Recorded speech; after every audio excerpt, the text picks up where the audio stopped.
Welcome back to the Open Chest Anime Podcast. I am your host, the Prince of all collectors. Joining me tonight, Cyberman2753. Hi, I like the Widow Peak. And also joining us is that stupid-ass farmer from episode 1. Yes, with a power level of only 5. Oh. This actually took longer to put together than the presentation. Wow. All right. How's everybody doing tonight? Not seeing red, that's for sure. Yeah, it is pretty. I'm seeing like half of the anaglyphic 3D right now. All right. Whew. So we almost didn't do a show tonight, but the show must go on because I don't want next week to be twice as long. So, some changes to the website. This is going to be really awkward considering we have 0 viewers, and as soon as they start coming in, they're going to be like, "What the fuck is going on?" So, I made a couple changes to the website. Normally, at this point, we would tell you how you can support us. Well, watch this. Boom. You can go to the website to support us. There are numerous ways you can support the OCA podcast. First, this is how you can do it directly. You can donate to us directly by raping your wallet via PayPal. Or rape us monthly, or rape us once. Rape us for $1, $5, $10, or anal. That's where you get to name your price. Or the death, as I call it. Alternatively, you could also support the show via the OCA Podcast Patreon, or you can support the channel via the Anime Collector Patreon. Not the most ideal way to do it because of the fees, but you know what? If that's how you want to do it, if you don't want it to show up on your monthly bank statement, raped the OCA podcast, then I guess go through the Patreon. Now, you can also support us indirectly by shopping with any of the affiliate links here. So Amazon.com, Amazon.ca, Right Stuff, or Humble Bundle. Now, you can also buy merch. Now, here's the thing. I better tell you guys this before anybody comes in because I don't want anybody to buy anything yet. So there's, as you know, Stealth Weeb. But there is also now merch. Buy something, whore, on the OCA Podcast merch store. So I've created the first thing, straight out of Chungus. That doesn't look like anal brads. No, I haven't gotten that far yet. That was supposed to be the first thing, if I remember. You can buy it in 3" by 3", 4" by 4", or 5.5 by 5.5 inch. That 0.5 makes all the difference. Yep, certainly does. Also, the size chart is in both inches and centimeters. So you're welcome. Damn. Yeah. I don't know why this is here. Here's some additional information. It weighs 0.01 pounds, and it's going to cost you $3.50 to ship. The carrier pigeons are on strike, so it is what it is. I have to go buy soldier ants. Right.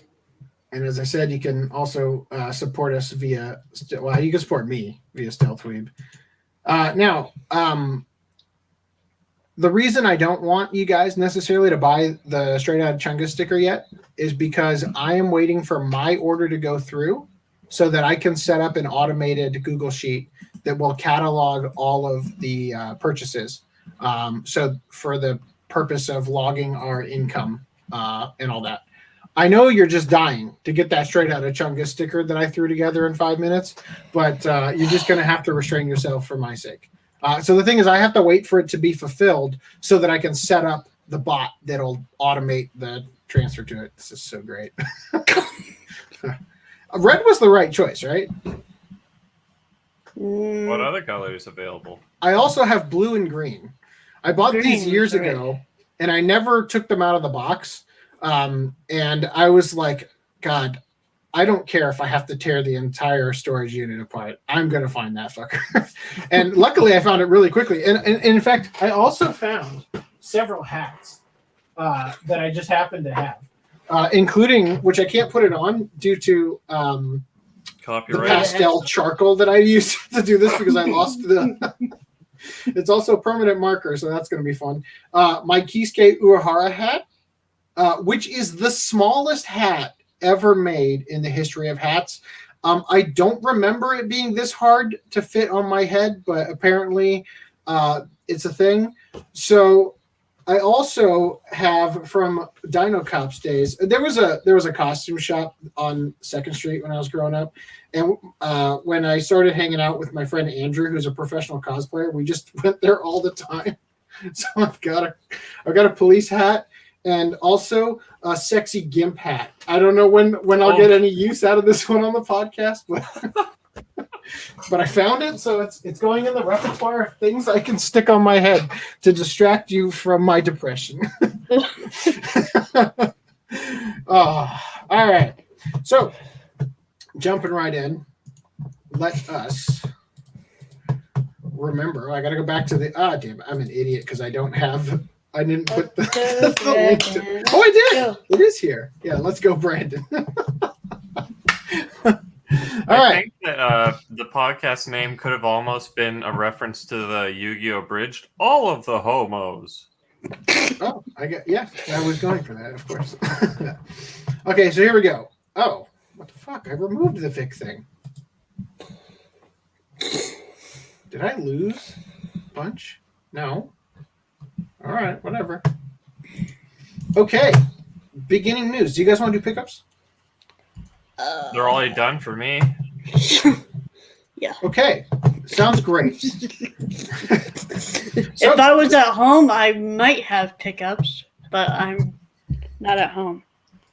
Well, I went to Book Off the other day, and I was hoping to have pickups, but as you saw on my Twitter, which I'll quickly pull up because that's the fastest way to prove that I'm not lying.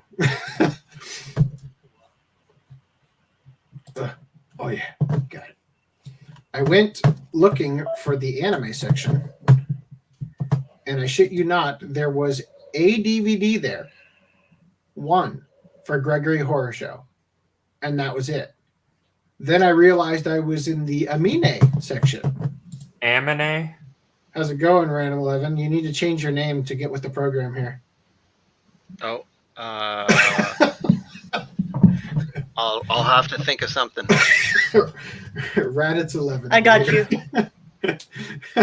There you go. That Android works. 11. That's beautiful. All right. So anyway, yeah, I tried to go there. They had no anime except for one disc of Gregory Horror Show, and I went in there because we went to the Japanese market to get some snacks for the kids. And I asked my wife, because I really went in there because I was looking for the Kiefer Sutherland movie Mirrors on Blu-ray, and then I was going to settle for DVD because they didn't have it, and then they didn't even have the shitty sequel, so that was the ultimate cuckening. And then while I was there, I'm like, well, I might as well look for Analyze This because I'm thinking about making a short out of that little bit of Analyze This that I talked about, and also non-existent. The only Blu-ray that ever got released of it was the double pack. Analyze This, Analyze That. Didn't have it. Looked at the DVDs. Didn't have it. Guess what I found? When I went in there, I asked my wife, "Do you want anything?" Jurassic Park. I found a Blu-ray of all 5 movies for $18. When the most recent movie to buy it new, which this is still in shrink wrap, the most recent movie to buy it new is $29.99. So anyway, I got 5-pack. I got a 5-pack, and I'm like, they aren't going to make any more because they already ruined it. It's called Jurassic World. So unless they're going to make Jurassic Galaxy, I don't think I have to worry about any more sequels. The 6th one comes out like next summer, doesn't it? I was going to say the 6th one. There's going to be a 6th one because there was a not a cliffhanger, but at the end of the last one, it's like, oh, well, something's going to have to follow this. Yeah. All right. Well, anyway, here we have our news. Whoa. Before we move on, I just want to say that Amine section made me think you should make a shirt that's like Fumination Amine. It's called Jurassic World 3 Dominion. Well, I don't really care for the series anyway, so at least It doesn't What the matter fuck did you if, like- buy it then? for my wife, she likes it. Anyway. All right. COVID-19 cases are plummeting in Japan, and doctors are puzzled why. That's So- not part of the agenda. Wait a minute. We're supposed to get way more out of this, but our people were so willing to comply with our government intervention that we didn't even have to work that hard. So some perplexingly good news for once, says Sora News 24. There's an old saying that it's always darkest before the dawn. And sure enough, after Japan's most infectious wave of COVID-19 infections by far, we've been given an unexpected respite. However, why this is and how long it will last remain to be seen. Around mid to late July, cases began to skyrocket from about 3,000 a day to roughly 25,000 per day by around late August. However, just as fast as it shot up, the number of new cases took a nosedive to 549 on the 10th of October, and amounting to took a nosedive to 549 on the 10th of October, amounting to a 98% decrease in about a month. So these are the daily cases in Japan. Not only is that a staggering drop, but the current rate of daily new cases is the lowest it's been in all of 2021. Upon hearing this news, the cynical parts of us will undoubtedly assume that Japan just stopped testing as much. However, even by the metric of testing rates, we're still seeing record lows. Maybe Despite they the all nine- just got it, and then 2 weeks later, Like, it was gone. I mean, as many people has gotten it. How many more people in Japan can get it who haven't already gotten it? Well, the way I see it, it's probably somewhat similar to what companies in the U.S. are doing right now, where they're bragging about having 100% vaccination in their employee base. And the way that they're getting there is by firing all their non-vaccinated employees so that the de facto number becomes 100%. So I feel like all the people in the aging population that were going to die from it, died from it. Right? So, no, I don't know. That was a terrible joke and segue that didn't go anywhere. So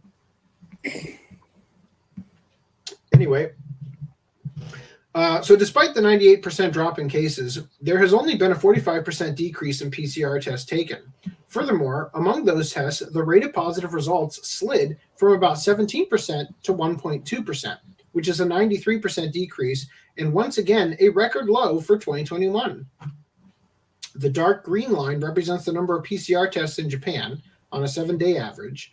The light green line represents the percentage of positive test results on a 7-day average, multiplied by 10,000, so the different rates of change can be more easily seen.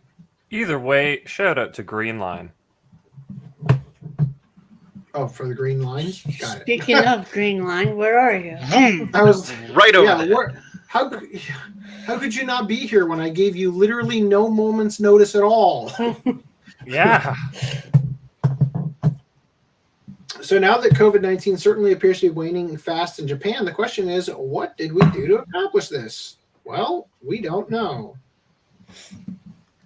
The truth of the matter is that from the beginning of this, God, it's so hard to read with this stupid thing. One of my eyes is like super blurry now. Take it up. I did. I lifted it up, and now it's hard to read. The truth of the matter is that from the beginning of this slide in cases until now, there hadn't been any major change in behavior or policy in the country. Although there was a state of emergency in place for much of the year, it was a far cry from the lockdowns enacted in in other countries, and didn't disrupt daily life for many people.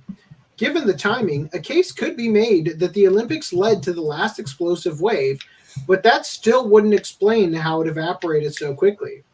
Although Japan was off to a really slow start compared to the other developed countries, the vaccination rate has been steadily on the rise, and currently about 64% of the population is fully vaccinated.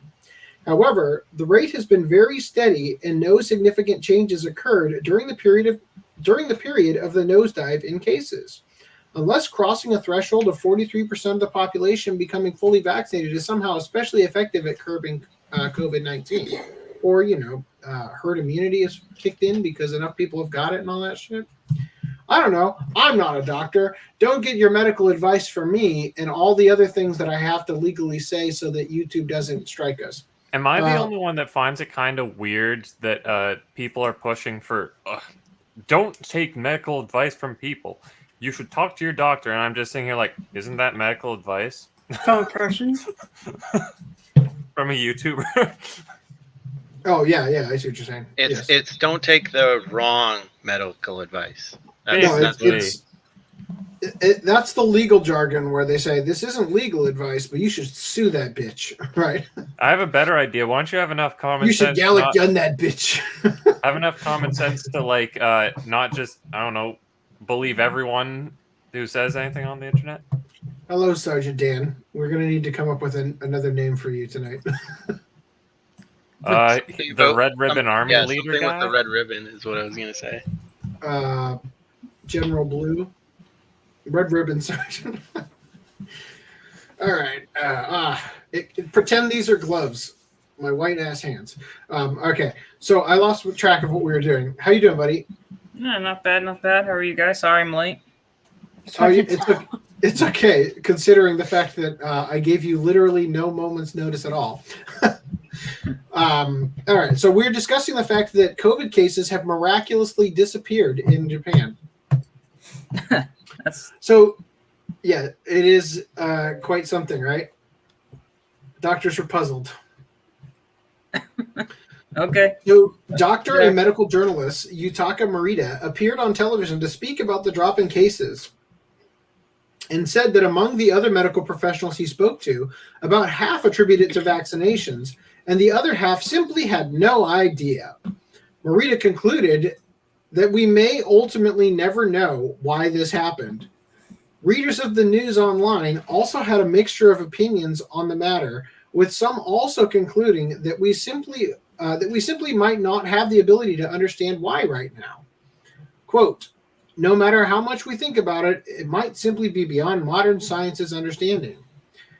Quote, I wonder if all the people who were destined to get COVID-19 from their unsafe behavior already have. Who cares? It's going down, and that's all that counts. I really hope this is the end. Honestly, it's like all of a sudden, yeah, well, we got through that expired batch of PCR tests. Let's start using the real ones. Wait, whoa, the numbers are too different. I really hope this is the end. I wonder if maybe we've been wrong about the cause of infection this whole time, too. I hope they find out why this happened in time for the next wave. It sounds like the Olympics are far enough behind us now. These are just random tweets, right? Yeah, these are netizens. Okay. Looking at the countries, readers of the news online. I was like, wait a minute, these are the doctors, right? No. It's looking at other countries. Only Japan seems to have dropped so fast. It's strange.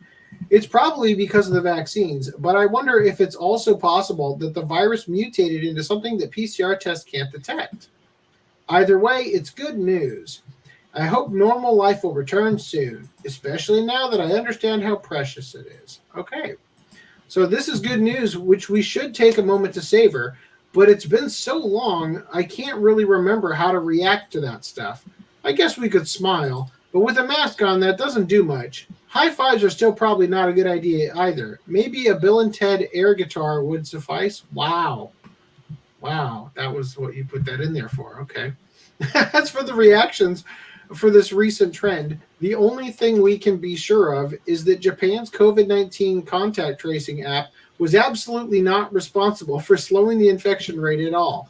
So until we learn more, I guess the best advice for anyone living in Japan is to keep going, is to keep doing whatever you've been doing since the 27th of August because it appears to be working. Well, it's obvious what's working. It's that giant, like $90,000 squid statue they built with government money. You guys remember when we covered that? Yeah, I think so.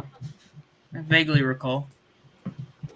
Any non-community guidelines strikeable thoughts you want to share? No comment. No. Dude, I got to tell you, looking at this green like coronavirus thing with the red like thing on is so trippy. It's like a hologram. I could touch it. I Anyway. think it's probably. I'm trying to word this proper, but I think it's probably like because the PCR test has cycles, right? Mhm. And we've talked about it before. I'm pretty sure, but if you have like 40 cycles or whatever, it'll take like a piece of dust and say it has COVID. And at some point they decided that, originally we had it at so many cycles because we wanted to make sure to get everyone that, Right, and the cycles that you're referring to, as we talked about before, was like the zoom and enhance. Yeah. Like And- it was like literally they're taking these basically pixels and blowing them up to like 1,000,000%, and looking at it and looking for patterns that might be coronavirus. Yeah. Right. Which And may, again, not a medical expert here. Clearly, I am a power level expert, but which may be the reason why they thought that some people were asymptomatic. Yeah. Maybe they didn't even have it. I don't know, but And- So at some point they decided, hey, we should lower the threshold, so that we are not catching all these false positives. So it's maybe I don't know if Japan would ever say, but it's possible Japan did something like that where they said, okay, we're going to lower the threshold, and now Yeah. we're not picking up as many cases. So it's also possible that they just got everything they needed out of Japan, and now they're just gonna wind things down. Who knows? Or maybe it's because China shot that hypersonic missile, and they're like, "Oh well, I was thinking that we don't need too. to distract people anymore." Yeah, we're done with this. This is from China. We'll deal with it quietly. We're not gonna appear to be weak and appear that we're suffering from COVID. All right, now It that we're really could banned, YouTube's not going to watch 22 minutes into this stream. Well, I don't think that goes against the guidelines. No. either. And again, we're not medical surprised. experts. This is entirely conjecture. There is only one approved way that you treat COVID, and that's with suicide. I'm sorry, no, the vaccine. Damn it. seppuku. Take the vaccine in Minecraft.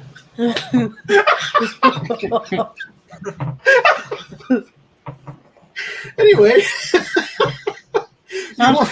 sounds pretty mutually exclusive. So you guys want fries with that? Well, too bad, because KFC Japan is running out of potatoes and suspending French fry sales. So Yes. I'm pleased that we get to discuss the supply chain issues on the podcast by discussing it from what's happening in Japan's perspective. So Japan's having some supply chain issues as well. Yeah. So, bad news for anyone who's craving some Kentucky Fried Potatoes. There's nothing wrong with indulging in a little comfort food after a hard week at work or school. And no doubt the mouths of KFC fans were watering as they made their way to the chain's branches in Japan last weekend. Unfortunately, many of them had to walk away with less than the full fried satisfaction. God damn it. I'm sorry, I got to take off the scout. Many of them had to walk away with less than the full fried satisfaction they'd been hoping for when they saw this. That's a notice from KFC Japan saying that they're out of French fries. And not in the sense of, we've got a batch in the fryer, but it's not ready yet. No.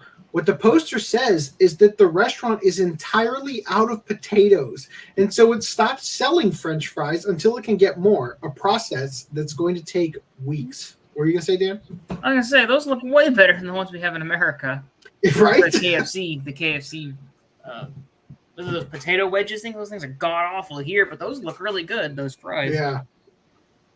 So once again, the reason for this jarring roadblock to one of life's simplest and purest forms of happiness is the coronavirus. The pandemic is continuing to cause problems for the shipping and logistics industries, and the disruption of the supply routes for KFC Japan's potatoes, which the chain imports, forced the company to start suspending French fry sales starting last Friday. KFC Japan's fries are so popular that they've even sold in boxes. They're even sold in boxes.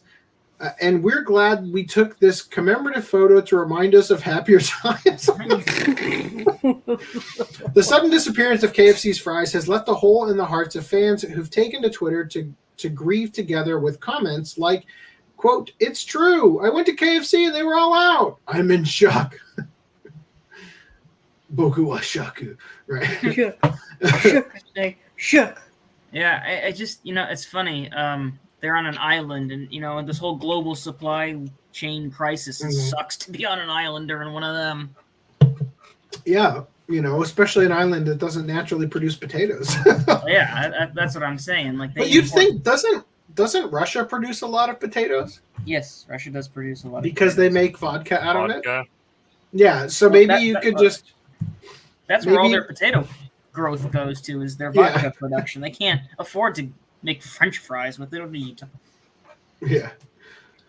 So I said this has got me surprisingly shaken up on an emotional level. Crazy how many things are affected by the coronavirus. Yes, I would like to repeat, when the coronavirus first started, the general sentiment among the hosts and the audience of the podcast was the response to the virus is going to be worse than the virus. No, I had to put it back down when you do that. And That's what she said. I think that what we're going to see is more deaths from the lockdowns, the results, than from what we were locking down to save people Constant from. firing of people who are unvaccinated. We need to come up with a code word for unvaccinated, The pure. No, like Not like smashed. no, I'm thinking like Uncensored milk. bean. the milk bucket list. That's a Minecraft reference. I don't know. We got to come up with something because we are literally just making jokes here. But Grandma Susan is such a stone cold bitch when it comes to jokes. so let's steer clear and just talk about the potatoes, man. The disappearance of Potato Susan Mia. It's all about the potatoes, man.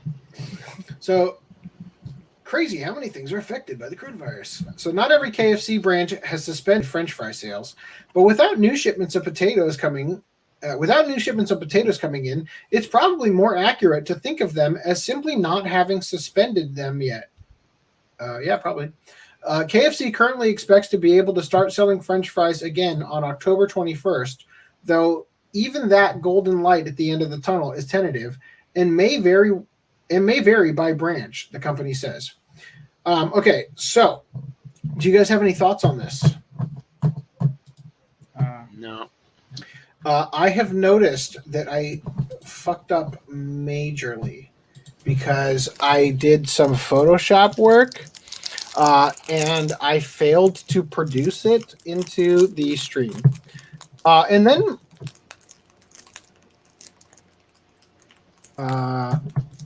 right when I was going to start the podcast, my entire computer just shit the bed. Like, all of a sudden it was like, oh, you have to log in to use that function. I'm like, what? And like everything quit. Photoshop quit, After Effects quit, Brave quit, Safari quit. Everything was just closed.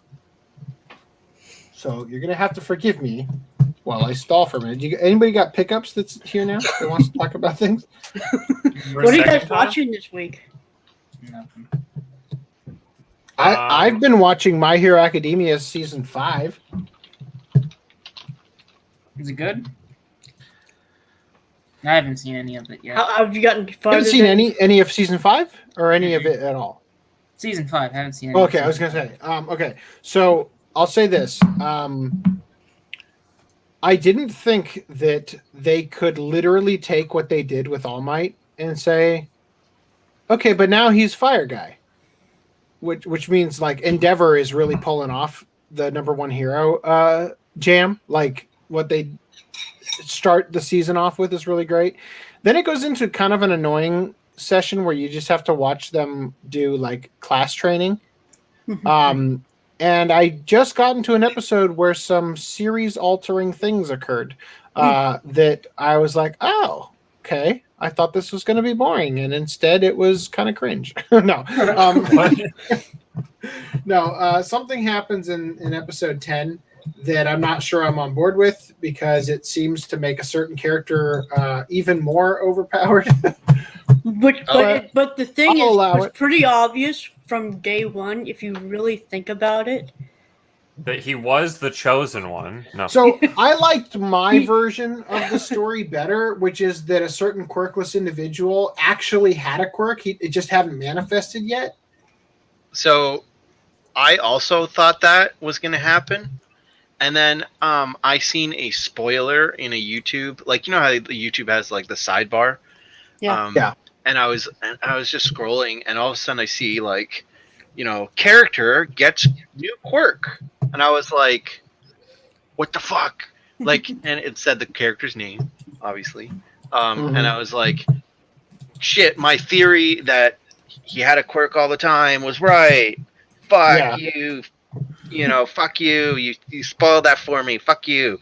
And then when I saw this season, I was like, Oh, apparently it didn't. So I'll say this. Although I still haven't. think, yeah, Go I ahead. still think he does. I still think he will Yeah. have like a last Well, minute, like, I did have a quirk. I still So we'll haven't have 8 forgiven at the the end of second it? movie's ending. The cop-out ending for the second movie. I haven't seen it yet. Because something occurs in there that, like, you're gonna just be bored the entire movie, and then something happens, and you're not just gonna sit up, you're gonna stand up and go, what the fuck, right? and it's like the implications it has for the series are so unbelievably grand, and then they just go, just kidding, right, at the end of it. What? And you're like, no, that was literally the most ultimate move that us, like, literally A storyteller I'm dead serious could here. pull. Yes, it would go down in history as the most unbelievable, in a good way, most unbelievable story arc shift that you will ever see in media ever. Right? It was so unbelievable, the balls it took to do it. And then In they the cut second it. movie? In the second movie. It's unbelievable. Kind of When like you how, sit there watching, you're like, holy When does the second movie shit! take place? It takes place canonically? right after the training arc in season 5. Is that correct, Reese? Yeah. kind of like how in Resurrection F, how at the end it's like, oh, end of the world and everything, and that's like, Yeah, oh, exactly, didn't happen. precisely. Except even worse than that, because you want to use that You as an want the example. world to You end. literally want the world to end. To use that as an example, like So you're them. so wait, you're telling me that the movie does something really good, and then It was like, It's not that it's good. It was It's that Horikoshi's. it changes the series forever. Like it's something happens where, well, you can't go back. Like something occurs that you are just like, your mind is blown and the possibilities are freaking endless. It's but like, then it's all a dream. Clearly, Brad is Effectively. talking about Deku's dick falls off. well, you got it. That's it. Yeah. I feel like Yeah. That is a secret source of Deku's power. I feel like that makes me not want to watch the movie, because that makes it seem like the movie's not The canon. movie was really good. I enjoyed it, but it Oh, was. I was hated it. Oh, fuck I that. hated the movie until the ending. It was that thing that HG is talking about was like Horikoshi's original plan for So the much ending better. of the That series. is how that for me. That's the ending. That's the ending to the series. So good. So the movie's not canon then. It's just No, But it the movie is canon, and it's like I'm really apprehensive about going into the new movie because of it, just because I feel so betrayed. You know? Imagine if they do the exact same false out at the end of the new movie as well. Was Yeah. it are these movies like, I haven't watched any of the movies. They are canon. They take place Are- every time. Are they in the manga though? No. No. Okay. So they're not. The villain in the second movie 9. They're I not think- canon then. No, he was. I think he was mentioned in the manga like one page. Yeah, I mean, one I have panel. this argument with people on One Piece Reddits as well. There's some movies where Oda, worked on the movie and it's canon, and no, it's not canon. It's not in the fucking manga. So, sure, it doesn't break continuity, and it doesn't fits, add anything to the manga. but it's not canon. It's not in the manga, Okay, I'm just saving 2 in my images opinion. because I feel like I'm going to cuck myself by not having it be as big as it needs to be when I click the button. Like in One Piece, there's a character that breaks out of a prison, and it's like in the series, it's set up like, hey, this is the only guy to ever break out of a prison ever, and like he had this power, and that's about all they ever say about him. And they made a movie about it, about that character in current time. Like he comes back, he's like, oh, I was hiding for 20 years, and like, haha, now I'm here, and I'm gonna fucking do shit. I don't know, whatever. And people are like, oh, that movie's canon. Okay, it's never mentioned in the books ever. It like literally, like, how did the characters even get here? It's not. It wouldn't ever make sense for the characters to be where they were when the story starts. Like, no, that doesn't work. But people are like, oh, well, it's canon because Oda, they mentioned the character in the series, and Oda wrote the story. It's like, okay, that doesn't matter. And then there's another movie that takes place like in the past, and it's about like Roger, Gold Roger, and stuff. And they're like, oh, that's canon. That's canon. It's never mentioned in the books. Like, some war happened in the past. That's about as most as it's mentioned in the books.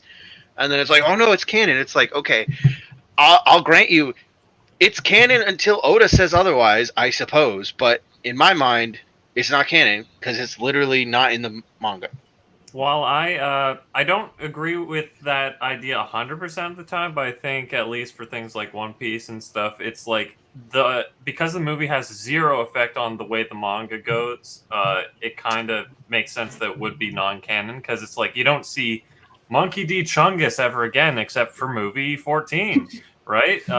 So if it has literally no impact on the manga, like at best you can say, oh, this was like it happened before the anime started or something. That's like the only way I can really see it being quote canon, because it doesn't matter. It'd be like people coming around and saying, Dragon Ball Z's Dead Zone is canon to the series. I mean, it is. It's perfectly canon to the series, but it's not. It's never mentioned in the manga. It's a filler. It's filler arc. Yes. I'm sorry. The one with Garlic Jr. in it is canon apparently because That's literally what I'm just saying. It's What are you not talking about? canon. But Okay. people could argue because it technically, So- doesn't break anything. I would like to point out that the article that I said, hey, do you think we should talk about this? That everybody's like, no, we already got that out of our system. Random 11 just sent it to me, so I'm going to add it back into the doc. I can't remember which one that is, but No, we'll see. because Random 11 said so, it's not canon, so we don't have to. It's not in the script. It's not canon. I wouldn't read the whole thing, but Yeah. I literally wanted to put it in the doc so that we had an opportunity to let you talk about it. And FDM said Random 11 already talked about how hard it was, and I'm like, after he said that, I'm like, okay, and I'm like, wait, I don't remember us talking about it. Did that happen off the show? Like, I think I said it in the Discord, but All right. okay, yeah. So we're gonna.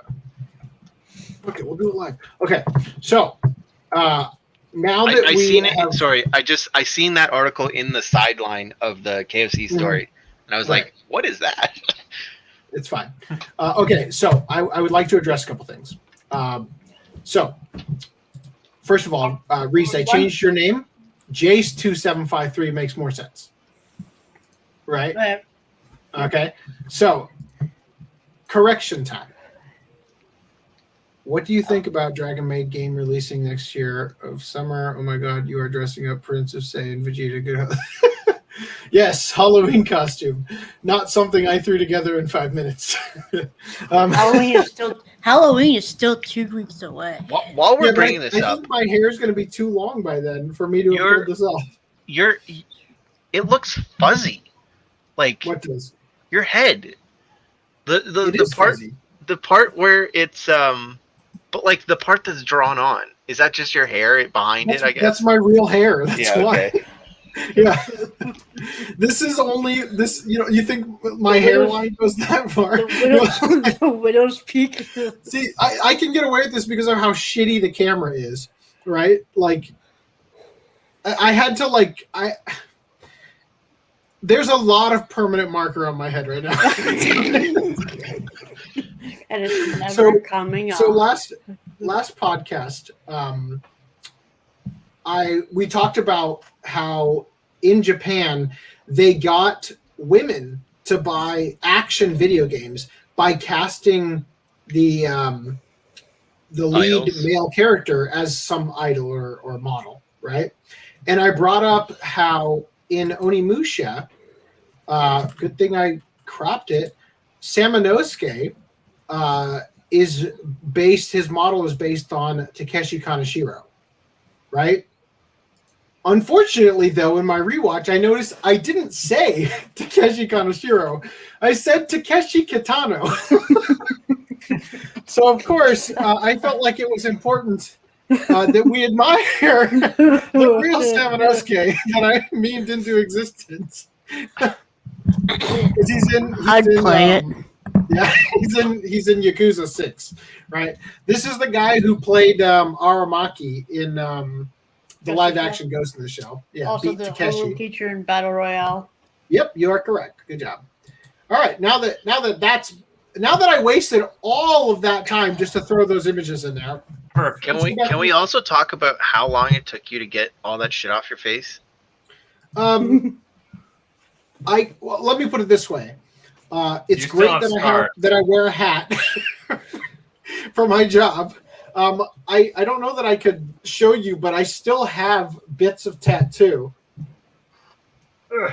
Yeah. I still have not gotten it all off.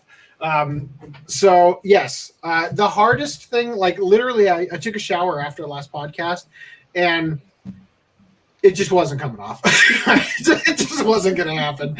So, but I got enough of it off with the alcohol wipes before the show ended that I was good in the face region. So I tried as hard as I could to get the stuff off, but it was just like it wasn't happening. So, but since I was wearing a hat that day, it didn't matter. So the only thing I worried about when I got up and took my morning shower was I just scrubbed the shit out of my neck to get all that off. I still didn't get it all off. The very first thing that the guy I work with says, like, "What happened to your neck? It's all red and black." I don't want to talk about it. And I just took my short sleeve and I went, "Well, you see." Anyway, yeah. It was a long and night. Alcohol was the thing involved. is, well, yes, that is true. The thing is, though, that the permanent marker is like the only thing that came off really easily with the alcohol wipe. So I figured this would be easier, right? Anyway, back to this. Let's see where we can go. We've done 2 full articles so far. I'm so proud of us. All right. New record. Yeah. Okay, we've got some good stuff here. Let me go back to comments now. Seb says, "It's the middle of the night for me, and I'm still up." Well, that's good. I'm glad you get to join me for this moment. All right, so the often untold story of cleaning up dead kaiju finally coming to theaters next year. So, isn't there a manga series called like Kaiju number 8 or something about the cleanup crews? Mm-hmm. As far as I can tell, this is not based on that. Though? No. Right. That's This, what this, I actually, this article mentions Kaiju number 8. Does it? I could have sworn I read the whole thing. So it's the tentative English title is Kaiju Cleanup. And what's interesting about this is that it is It boasts the largest monster in Japanese movie history, number 1. And what's interesting about it is...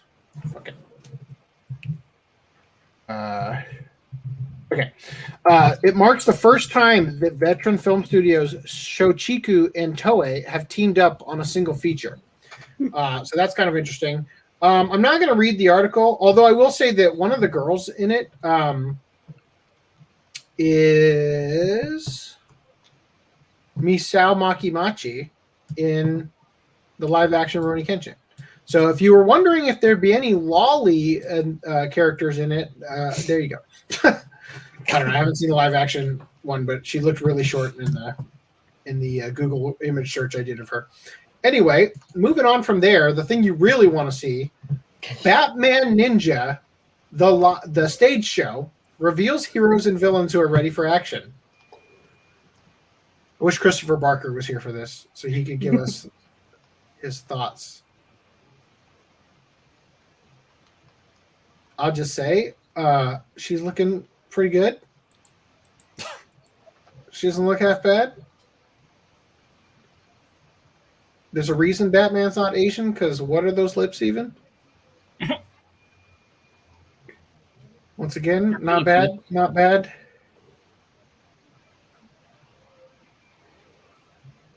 I mean, they look more and more like they're just dressing up for Halloween costume, but Yeah. and here's Robin. Wow. Jesus Christ. Now, in the West, Oh, that'd get you that's- canceled. That smile. Oof. Say what? In the West, what? I said in the West, that'd get you canceled. Oh, because it's like Like whitewashing. well, not whitewashing. What do you Well, call it's it? Like Asian It's like stereotyping? Asian stereotype. Yeah. Mm. That'd get you canceled. But he is the Asian stereotype, so that's Well, that's why he's not Batman canceled. Ninja was who actually was responsible for this Asia face / head.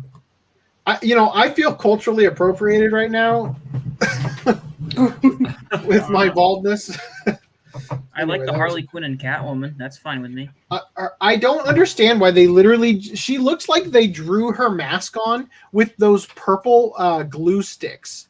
I think the idea is she drew it on with lipstick. I think that's what they're going for. I don't know. I haven't watched Batman Ninja yet. Well, whatever. I'll take the Catwoman. I'm jealous. I'm just going by what it looks like. I'm jealous of this smooth hairline she's got. It looks like they also photoshopped that wig onto her head. Like, well, that's what look. When Reese sent me just this image, I thought this was a figure that they photoshopped the face on. I had to look at it for so long. I'm like, okay. The even reason down it to looks like the that is 'cause it's transparency bald in the cap. eyes. It's gotta be, yeah. Like that looks fake. It just looks fake. Look, did you see Batman? Like, I holy mean, shit! Like, It looks bad, but it looks awful.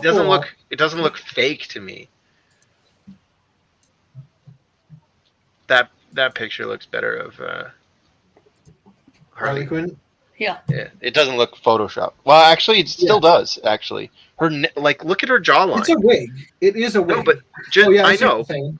Yeah, But, yeah. like, that looks like It's they kind of- photoshopped her head onto a body. Yeah, I couldn't see it before because I forgot to lift up my scouter. My scouter, which only highlights the boobs. What's your power level? I just would like to bring up that you will never get another show where a guy dresses up as a prisoner with tats and puts face tattoos all over and then discusses for 40 minutes the efficacy of the nip count versus the readjusting your pee-pee count. Count. Right? Yeah, tight pants. I'm just count. saying, this is the only place you can get that. Damn it. Or You hit the tight word. pants time. The tight pants That's, count. it's like putting the monocle in your eye just to make yourself smarter. When I re-listened to that to do the timestamps, which I've gotten real lazy on the timestamps lately. They're literally just like A, B, C, D, all the way down. It's like A, B, A, C, right? Until I have a chance to go in and come up with chapter titles for them. I have done like 11 freaking timestamps that are in that sort of like halfway done stage. But yeah, while I was listening to that podcast, that was one of the moments where I had to pull the truck over. It was so funny. I was laughing my butt off because, like, in the moment, I didn't even realize how funny it was. Because I'm looking at the camera. I'm not realizing that it's just some prisoner biker guy. I don't think, honestly, I thought that I was going to live up to that tonight, but I don't think I am. The extra large wife beater that I borrowed from my father-in-law isn't selling my costume. I'm going to need to get some yellow marker and really make the armor. Anyway, I'm glad I found a blue shirt. I was really not sure I was going to have one, but anyway, enough stalling. By the way, your scouter, I guess, is the cup-sized version. Yes, that's what it tells me. She's a A.5. Seth says I could take that Batman in a fight. Anyway, moving on. GameSpot implies Lord of the Rings is racist and gets thrown into Mount Doom. Now, what the fuck? Yes. So GameSpot joined a chorus of other voices. I can't. I feel like an actual pirate who has an eye patch on. And then when it's time to read, I take the eye patch off thinking it's going to help. And then it's like, oh no, the sun. Anyway, so GameSpot joined a chorus of other voices who are ready to desecrate J.R.R. Tolkien's grave and insist that his legendary Lord of the Rings series was not diverse enough, and that it was a point of contention in Peter Jackson's films. Actual Tolkien fans spoke out against this nonsense and pointed out the absurdity of such claims. By the way, real quick, just so that I don't get too far away from this point, I'm operating under the principle that pirates only wore the eye patch so that they would have an eye that was already adjusted to the darkness when they were getting attacked at night, right? That's why I was, because if I realized it might have sounded weird if it sounded like I was saying that they were blind in one eye and literally had the eye missing, and just take off the eye patch and then the sun blinds them. Also, thanks for the warning, bitch. Right? I just think you should be on camera when but you're in your long monologue mode. I think you should be on camera. Right, and I should be full screen. Right, the prince of all collectors here. You don't relegate me to a little window. Anyway, okay. So GameSpot posted a tweet referencing an actor from Amazon's upcoming series that may be as ill-fated as Netflix's Cowboy Bebop series if they're putting, quote, diversity ahead of actual storytelling. Well, what do you know? One of the commonly cited issues with Peter Jackson's The Lord of the Rings series from the early 2000s is its lack of diversity. But it looks like that's about to change. Lord of the Rings TV show actor says it will be multicultural, diverse, and featuring strong female characters. The a la carting of the orcs will sure be fun to watch. People who love Tolkien's work or simply despise having politics forced into fictional works were quick to call them out on it, while also asking for proof of anyone who might have complained about Jackson's famous trilogy. The common criticisms were repeatedly made by few who never liked the story in the first place.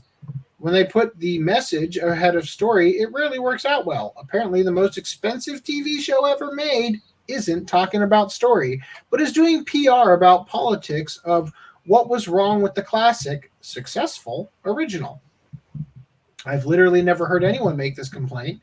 Being a big Tolkien fan, it would be much more interesting to hear that the story is very good and the script is a masterpiece where the writers have surpassed expectations. Strong female characters. So you forgot about these two? I'm sorry, these three? That's Eowyn, Arwen, and literally no one complained about diversity issues when these movies came out. None. This is a very, very, very recent phenomenon, and I mean very. I identify as an orc. They didn't cast enough dwarves in the elf roles. I thought you were going to say they didn't cast enough black people. I was just waiting for you. Well, didn't you see the movie? There were orcs all over. No, just kidding. All right. Forced inclusion is so cringe. Blah, blah, blah. So anyway, it's a lot more of the same. And then I saw this glorious comment. Amazon's new Lord of the Rings series to include bisexual transgender elf in wheelchair. And I died laughing. You're correct. It is a Babylon Bee article. And I kind of feel like we should read it because that sounds way too funny. Pretty short. I haven't read it yet, but here's what it says. I can't get it. It's like such a perfect image. Hey, Greenland, what's up? The wheelchair and everything. How's it going, buddy? We need a name for you. Green Gobbler. That'll work, I guess. What is? I tried. I made an attempt. An attempt was made. When I realized I was joining a bunch of. Well, you need like a real name. You're DBC. Well, excuse me. I had to come up with this on the fly. No, it's okay. I'm late. I'm only going to join for a little bit. I'm giving you like some articles, and then I got pickup. Who's the line 743? I was Piccolo line, not better. He's green. Okay. Well, anyway. Dandelion. It'll work. It'll work. Yeah.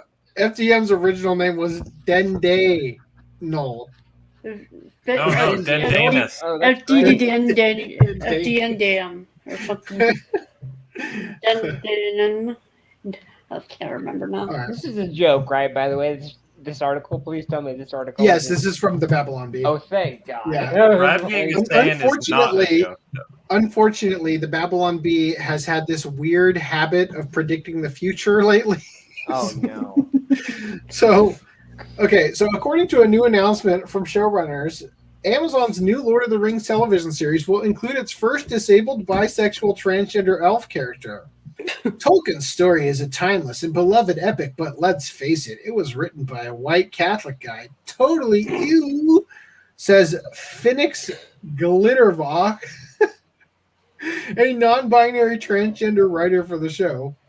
With any beloved cultural juggernaut like this, it's important that we hollow out its insides until it's just a shell before filling it with the post-postmodern political messages of our choosing. Sorry, I had to remove my scouter for this. I'm really thinking I should switch to the green one. I feel like it's easier to see through. Or maybe the blue one. Actually, the blue would make the most sense. So in order to make Tolkien's master work more accessible to modern audiences, Amazon's new show will feature a healthy dose of nihilism, nudity, and themes reflecting the latest woke politics. It's time to have an honest conversation about the more problematic aspects of Tolkien's work, said Glittervaugh. Honestly, it's trash.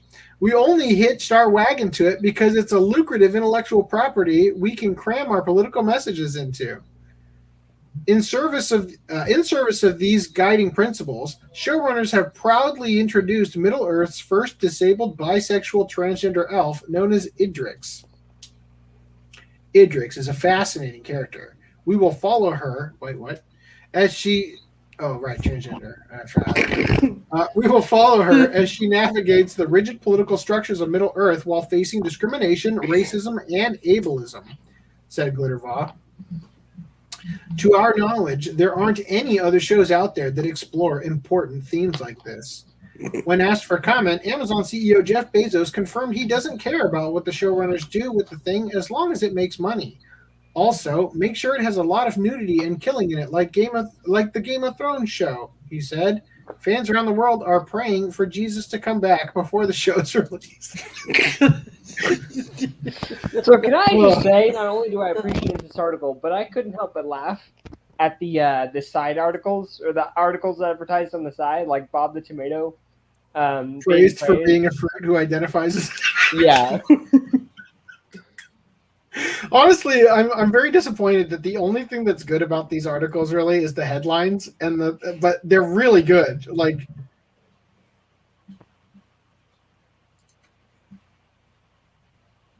nerdy guy at church automatically assigned to tech ministry. That's terrible. Notorious Nazi leader Ben Shapiro outed as a Jew. All right. Any thoughts on the Amazon series? I mean, as much as I don't want to believe it, it's probably going to end up, as this article says, where it's going to be preaching a lot of, like... If it doesn't end up on disc, I don't care about it. I feel like we can expect If it to doesn't see... end up on disc, it's not canon. Yeah. Let's not put that out there into the universe. I feel like there is going to be a elf-orc romance. There's going to be some weird shit in here, I feel like. Anyway, I guess we'll have to make it a watch club when the Rohirrim anime comes out. All right, so Do we have pickups, or am I too late for that? Or are you we can do doing it at pickups, a buddy. different Go for time? it. Are you ready for it? We are doing it? You want- Okay. Yeah, go for it. Cool. Awesome. All right. So I've got... Oh. Need to turn on the camera. I picked up Hamtaro. Right on. And waiting for Discotech to release this. Huh. Right. So, Do you think they... So I'm a little interested in the fact that... Volume 1. In what? I'm a little interested in the fact that... Volume 2? as we've talked previously on the podcast, TMS is now getting season 1 of Lupin dubbed. Volume 3. I'm kind of interested in dubbed, yeah. Yeah, so I'm kind of interested in the idea of Volume 4. I'd like to see these old shows like Hamtaro get the full dub because it's like a couple hundred episodes, isn't it? Yeah, well, they did dub like the first 105, if I'm not mistaken. Oh, really? They only released and that's 5. it. They only released 6 DVDs, right? Yeah, Is it 4? I think Or like is it 6 or 6. I think I only got 4 because Read I'm off broke. the titles. Read off the titles. read off the of, titles. Oh, this is yeah. great. So the first one, let me find it again. Is Hamtaro and the Han Hams, and then the second one is let's see, where is it? It's Han Hams head seaward. Mm-hmm. And then the third one is a surprise party. And then the fourth one is Han Ham's head seaward. And then the 6th one is first edition of the Ham Times and stuff like that. It's like literally all of them have the word ham except for the birthday one. Yeah, I can check the episode. Like you could have easily just titled it a ham birthday surprise, right? Yeah. But no, you have to cuck us. Right. Anyway, Where'd you get the idea that they just casually dub like 200 more episodes, Brad? Like Lupin's the exception, not the rule. yeah, I'm just saying I look for the day when I get to see it occur. Well, they'd have to recast the owner of Hamtaro because it's the voice actress for Kagome. Same one. I was surprised. Oh, is it? Yeah. Yeah, it is. I was Oh, shit. expecting her to say "sit boy" to her hamster half the Yeah. time. So Seb says, how was Lord of the Rings not diverse? They had orcs, elves, hobbits, dwarves, wizards. Right. Not diverse enough. Ents. They were all white. Except They for weren't We could the have disabled. humans. Wait, they even have disabled people because doesn't he lose a finger? Yeah, there's that one orc without an eye. Gothmog, I think his name is. Oh, and he was a cripple too. Yeah. Gothmog, the crippled orc. But the thing is, that's problematic because he's a villain. Can't have the protected classes be villains. Mm. I guess. So Netflix is now going to be streaming the Cowboy Bebop anime. It comes out October 21st. Thing is, it's already on Hulu and Funimation. So great job, Netflix. Now they're also, oh hey, pizza for me, thank you. They've also announced that the voice actors for the original series in Japan are dubbing the live action. So we're getting cut. With a couple exceptions. All right. Like- Cool. Awesome. Now can we Well, get the there's a couple people who the aren't original returning. voice actors on our side to dub over the English? The original voice actor for Jet has They passed should away. do that. They should hire the original English voice actors and do like a parody That would dub be- dub. Okay, well, I'll just have to pay attention to any lines I feel like I could redo. I'd watch it. Well, it would I'm be great to butchering it. watch if they did that. Like I will legit watch it if they. Oh, man. Is it Spike or Faye? I think it's Spike in the movie who says, "Thus ends another episode of wasting time with Faye." Oh, really? I want to cut that into the series when Faye does something. No. That was Jet. That's the end of the episode of Wasting Time with Faye, and right.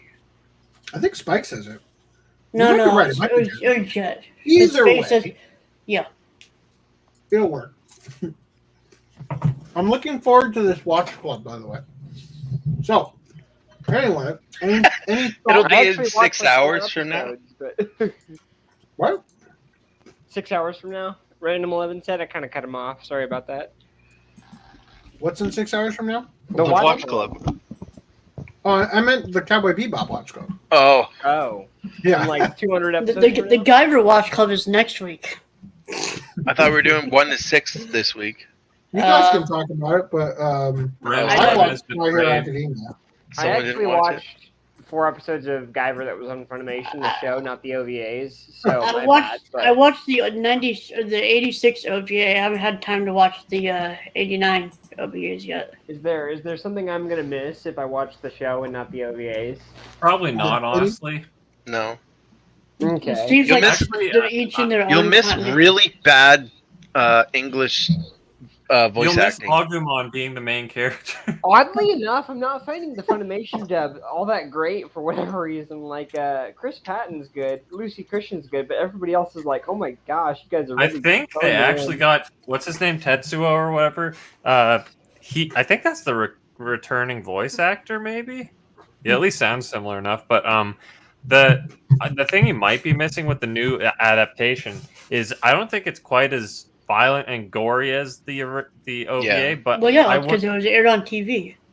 I wouldn't know though because I've only seen like 2 episodes. But it's Okay. just the Well, first guy You're who gets also his missing arm all the torn homo off, milk. just a bunch of blood. It didn't seem as like Oh, the homo? There The was- homo milk. The Homo Milk. Check my Twitter. My most recent tweet. Okay. I I'm can pulling do it up that right now. since I believe I Don't worry, I'm pulling it up friended right you now. on Twitter. Oh, okay. Oh yeah, your pin tweet is still the Tenga. Well, yeah, that's gonna stay up there forever. I don't Real care. quick, while it's up, Seb says Ein said that. Great job. That was hilarious. Yeah. Okay, so here's the homo milk. Watching the 86 Guyver OVA. In this universe, the milkman doesn't go after the housewives. He goes after the house husbands. Oh, damn. The 86 OVA is like, wolf. Did you like that scene, Reese? Which the tentacle one? Yeah, Guyver 2. That girl is. I just watched the one OVA. That was That's- it. Yeah, it's Yeah, Guyver 2. I thought you were talking about like Guyver 2. That's like an OVA 2. no. Yeah, the that's female unit Guyver. Yeah. number. Yeah, I But sent a Guyver 2 couple of is what- screenshots is to the Guyver boys. 2 not that guy who's on the in No. the 89 series, it's a guy. In the 86 one, it's a girl. It's completely different, but anyway. in the So, 2005 one, it's trans. I'm trying to finish My Hero Academia because Dan and I are going to go see the movie on the 29th, I think. Yeah. So I'm prepping for that. Also, don't know what getup I'm going to do to hide the obvious lack of hair. Go buy a Deku wig. But those cost money. Yeah. See, the thing is, I found a beanie in my house, but the thing is that the second it graces my head, I cease to be me, and I literally turn into Tim Pool. Like, Do it. It's your Tim Pool cosplay. right? Actually, it is on the 29th of October. It is. I could just go in costume. Yeah, you just gotta get a matching shirt. All right. See, I'm gonna show up, and Dan's gonna be like, "I'm not going with you." All right. Anyway. It'd be a perfect time to wear that Gimp hat. So last podcast, somebody asked us about the FreakAngels, and it had just come out like right before the podcast. I had seen the trailer, but I said we would cover it today. So FreakAngels is based on a graphic novel series. It is by some Western artist. It's a webcomic. Apparently, people really like it. It's about a bunch of psychics, and it takes place in like post-apocalyptic London. It's kind of like X-Men meets Looks modern exactly politics. like X-Men. And then Crunchyroll decided to do a Crunchyroll original anime, and it looks fucking horrible, if I do say so myself. Now, I couldn't help but notice that when I went to here. Yeah, this and Tesla Note look like absolute garbage. It's got a lot of upvotes for looking so garbage. It does, but that's because I think they're literally banning or deleting people. I think Funimation needs to learn the Fuck, lesson I the hard highlighted- way about I highlighted something. allocating their funds. I highlighted something, but I think they removed the comment. Oh wow! Somebody yells.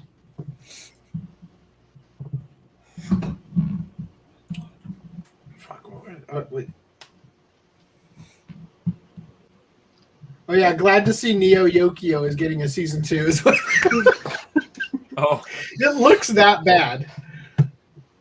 Like it just looks like it's pretending so hard to be. It just looks off. Like looks the bad. character introductions looks like B-movie action yeah. movies. That I looks mean, like at least it's ass. At least it's not CG. You sure about that? Okay. No, just that part. No, most of it's not CG, but it looks pretty fucking awful. I love Maurice's giggle. And I'm sorry, I think that yell was me. I've got sports fans like next. Oh, that's okay. That's okay. I just want to make sure nobody was getting murdered. So this person has ectoplasmic flammable jizz. That's their power. And yeah, it just doesn't look good. And it could be good. Like it looks like the story perhaps could be good. Brad, you but said telling that it- about High Guardian Spice. I No, don't think you have. But the telling guts it to talk. as an anime seems like a big misstep because the characters that maybe in live action you could get behind characters, you just kind of hate them in the anime version, and they've all got their hoity-toity British accents. So anyway, anybody want to say anything about FreakAngels? Oh, somebody else had a comment that said from the creator of Chris Angel Mind Freak, right?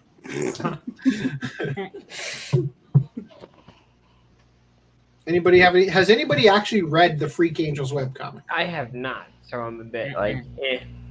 I figured, because I also didn't know anything about it. But all the comments that are pro this anime are people talking about how great the webcomic is. So Great. and the art looks way better in the webcomic. Something that Crunchyroll can ruin. Yeah. I don't think Speaking they had of- to do much to ruin it by the looks of it. Speaking of things Crunchyroll can ruin, High Guardian Spice soars to Crunchyroll with new trailer and premiere date. Ugh. How You'll be able can to you watch the ruin full what's series on already October garbage? 26th. I was about to say, like. So here's the thing. But no. New trailer and premiere date. Well, that's unfortunate. How embarrassing. Great job. New date is never. Well, the date is October 26th. So, luckily, Sankaku Complex got it before it got taken down. The bitter Crunchyroll hides more negative High Guardian Spice comments. AKA the whole video. So they saved the video, Yes. so we can watch clips of it. Well, we can watch the video here. I'm not going to watch it because I don't want the show to get. Well, I assume you're gonna. We don't want to get a copyright Images claim on something shots on, of like that. Yeah, That would be embarrassing. yeah, because they could win in court over the fact that they would say, "Well, see, it's a copyright violation because people This go to is a whole your show. show to watch this because we took it down." Anyway, yeah, it looks pretty bad. Would not be surprised to find out this is a male to female translator in the series. They had a line in it. Oh, what was the line? Wait, what? Oh, like man up or something. They refer to them as guys. It's so weird. Guys is a gender term. I'm listening for it. Well, it is unless they want to use it, in which case it's not. Because I would argue that's how that works, though. They can use whatever phrase they want to phrase, but if someone else that they don't like tries to use that phrase, well, then it's problematic. Yeah, I would argue it's the opposite, though. I would say a lot of people, well, I mean, context, obviously, it can be a gender term normally, but a lot of people use it as a gender neutral term. Hold on. Yeah, Yeah. that's what I'm saying. Like they would use it as a gender neutral term. They would, amongst themselves, they don't have a problem. But if someone they don't like uses it, well, that just becomes an excuse to cancel that person or go after. All right, Let me hear this real quick. Yeah. Hold on. Oh, that's what it is. We're gonna be totally fearsome dudes, is the line. What does that even mean? Are they That's- trying that's to a- draw man that That sounds everyone awful. has to Please pretend tell me to that be they don't man? have like good voice actresses for this. Tell me they got shit voice actresses so I don't feel bad not watching this. That sounds like a "Hello, fellow kids" line. I'm gonna go ahead and screen share with audio. GT Master says the characters' names are also literally the name of the Simon and Garfunkel album. That's cute. The character names?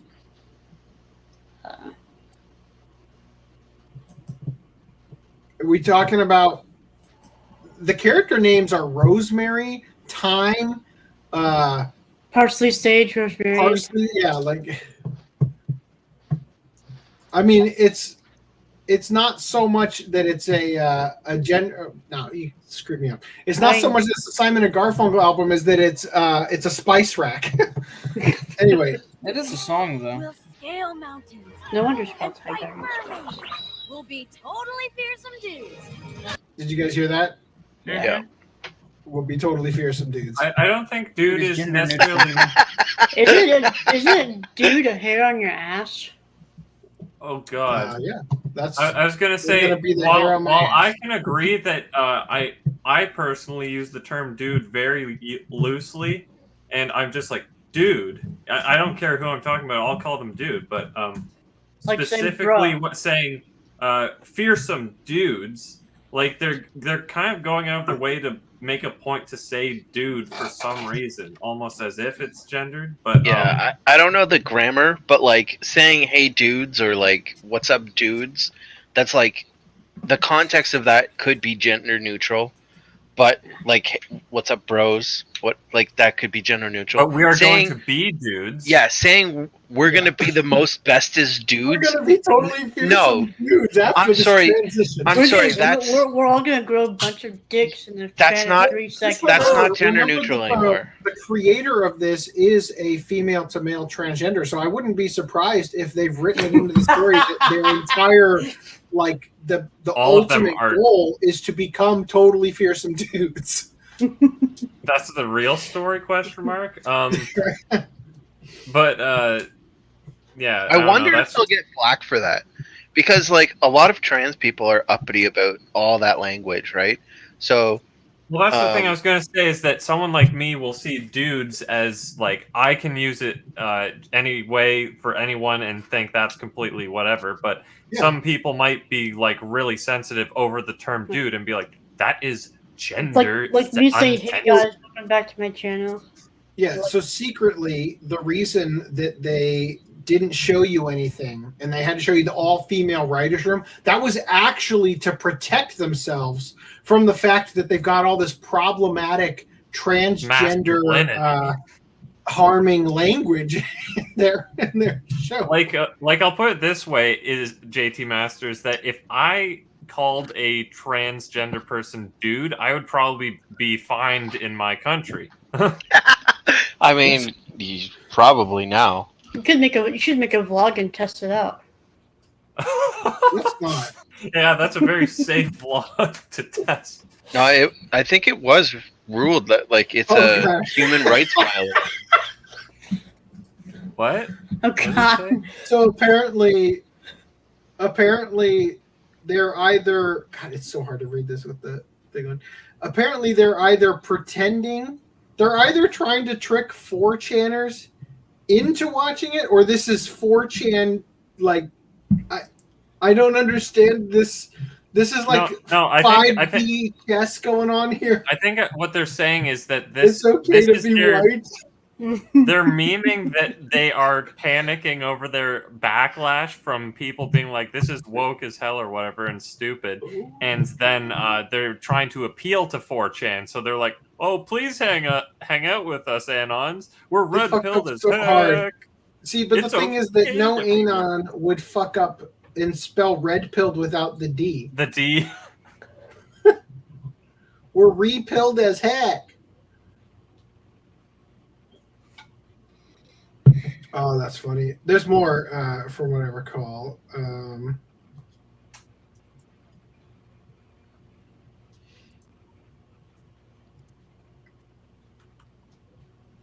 Wasn't there more? Oh, yeah. Whatever the fuck this is. It says, can't wait for Seth Rogen's spin to this. Like, whatever.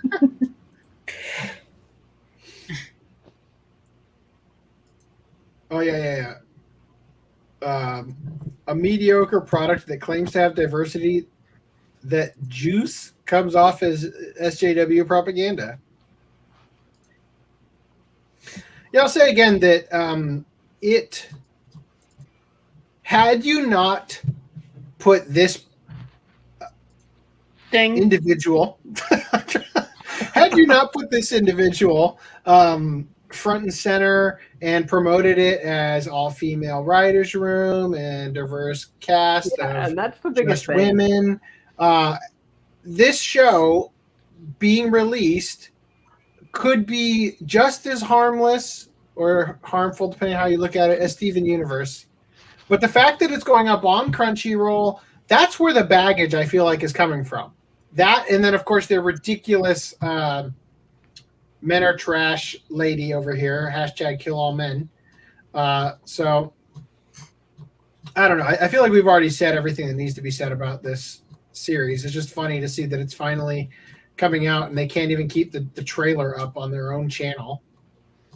Or at least they can't re-upload it and then update the article promoting it.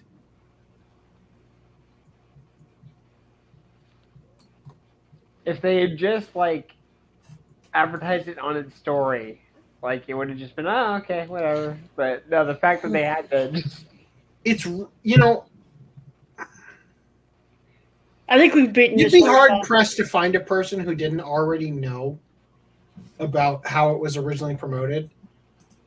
But it would be great to be able to have somebody who's fresh on the experience and just show them the actual trailer. Isolated, watch this.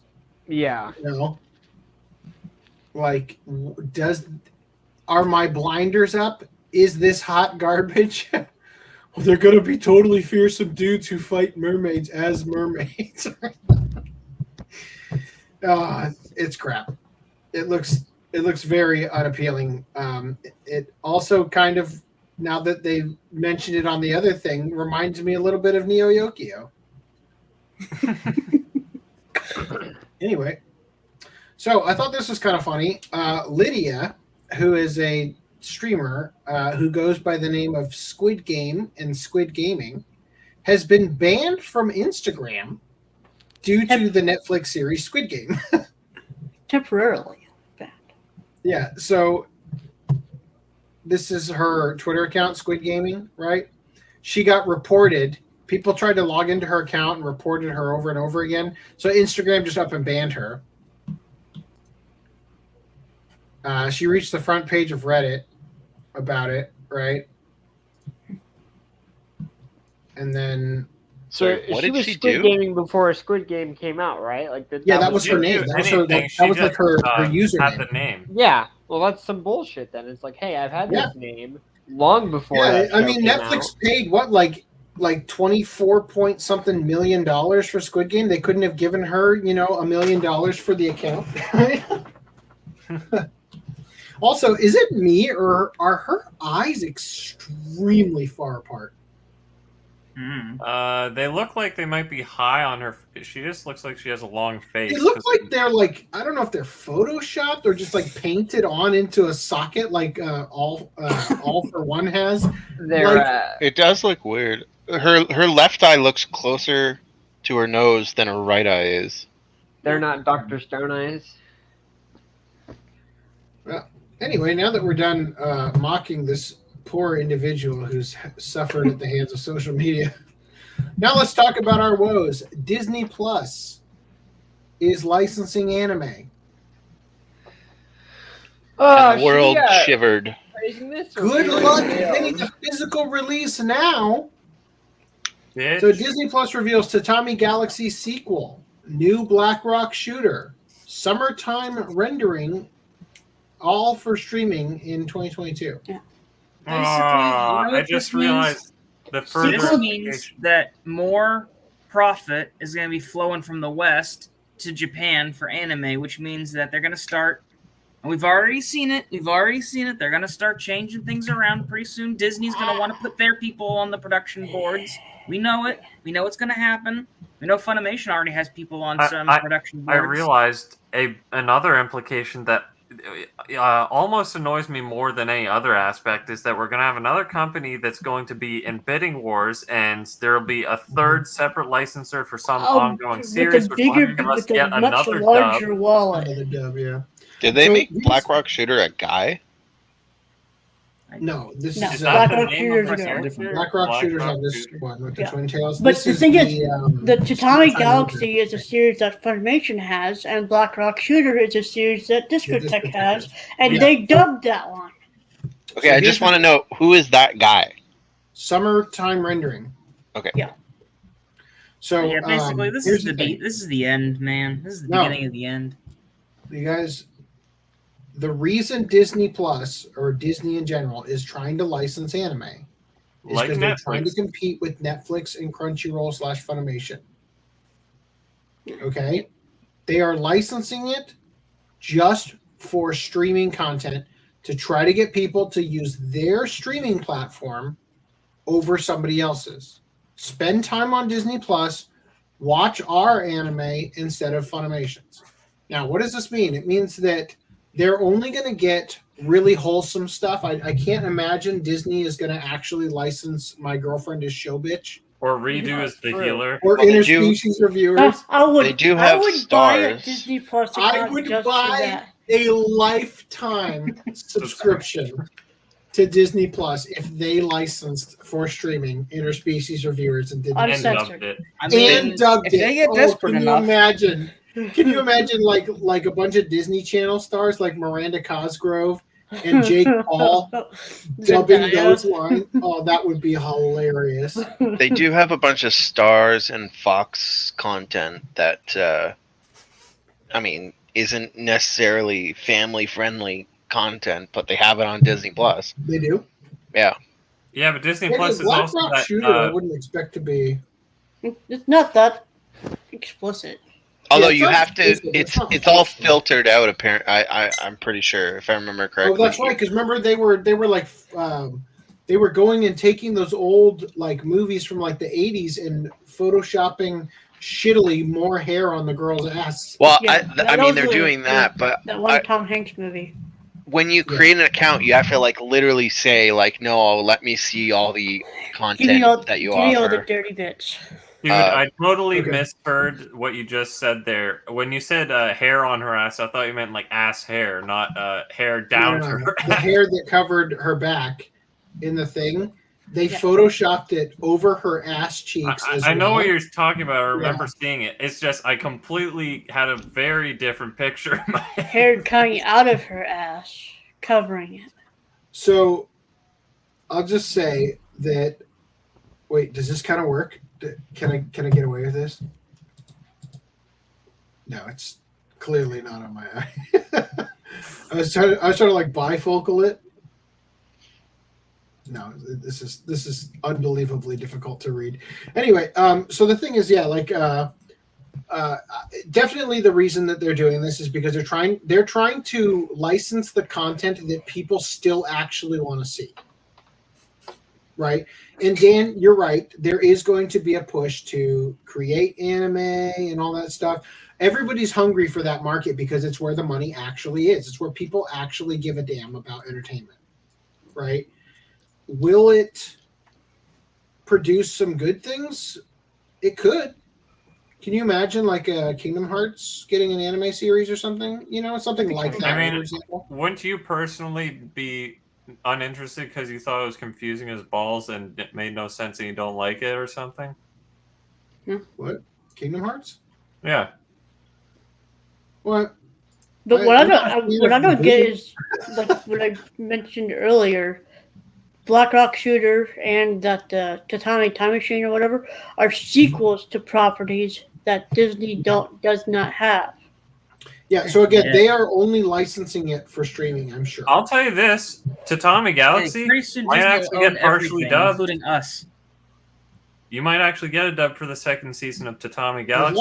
As long as I get a dub, because they own it.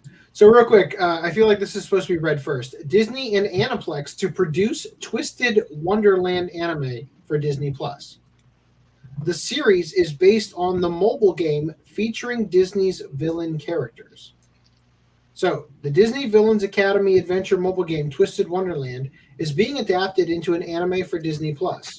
The company announced today, alongside 17 other projects from the Asia-Pacific region, including more anime series, as well as series from Japan, South Korea, and China.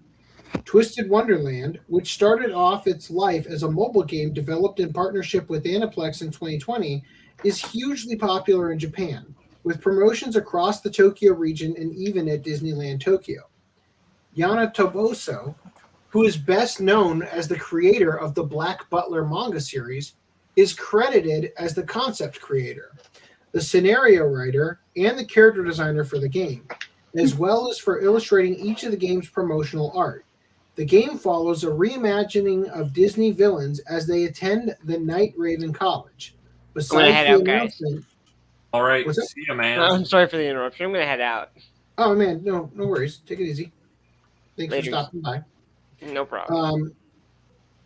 So the game follows a reimagining of Disney villains as they attend the Night Raven College. Besides the announcement, no more details on the Twisted Wonderland anime have been announced at this stage. So not only does it feature Disney villains, they're like gender bent, right? They're all guys? Probably. I'm pretty sure this is a dude. I'm pretty sure the rest of these are dudes. Can't wait to see that hot Ursula, dude. Oh, the main guy in Tatami Galaxy talks so fast no one would want to dub it. You'd have to be a rap god. Well, can't wait till Eminem dubs for Disney Plus. Well, at least, Seb, you're not saying they can't dub it, just like everyone was saying, you can't dub Monogatari, they talk too fast. Like, just talk fast in the dub. Yeah, just all the wordplay is slow and speed it up in post. Yeah. So, alongside the announcement of a Disney's Twisted Wonderland anime adaptation today, which we just covered, Disney also revealed that the company will be exclusively streaming 3 other new anime for the platform in the coming future that have been previously announced. These anime are the new Tatami Galaxy sequel, Yojohan Time Machine Blues, the new Black Rock Shooter Dawn Fall anime, and the Summertime Rendering anime adaptation. Some light details on all the anime revealed as well. The writer for Black Rock Shooter Dawn Fall was confirmed to be this person of Psycho-Pass fame, and it is set to be released in 2022 exclusively through Disney+. Hollywood Reporter revealed a little more, blah, blah, blah. Who cares about that? Summertime Rendering anime adaptation, which is based on the manga series by Yasuki Tanaka, that is released on Shonen Jump Plus. More details I don't care about. What about it? It's going to be, it got a new trailer. The series will be released in 2022 exclusively through Disney Plus, both inside Japan and worldwide. And the Tatami Galaxy one,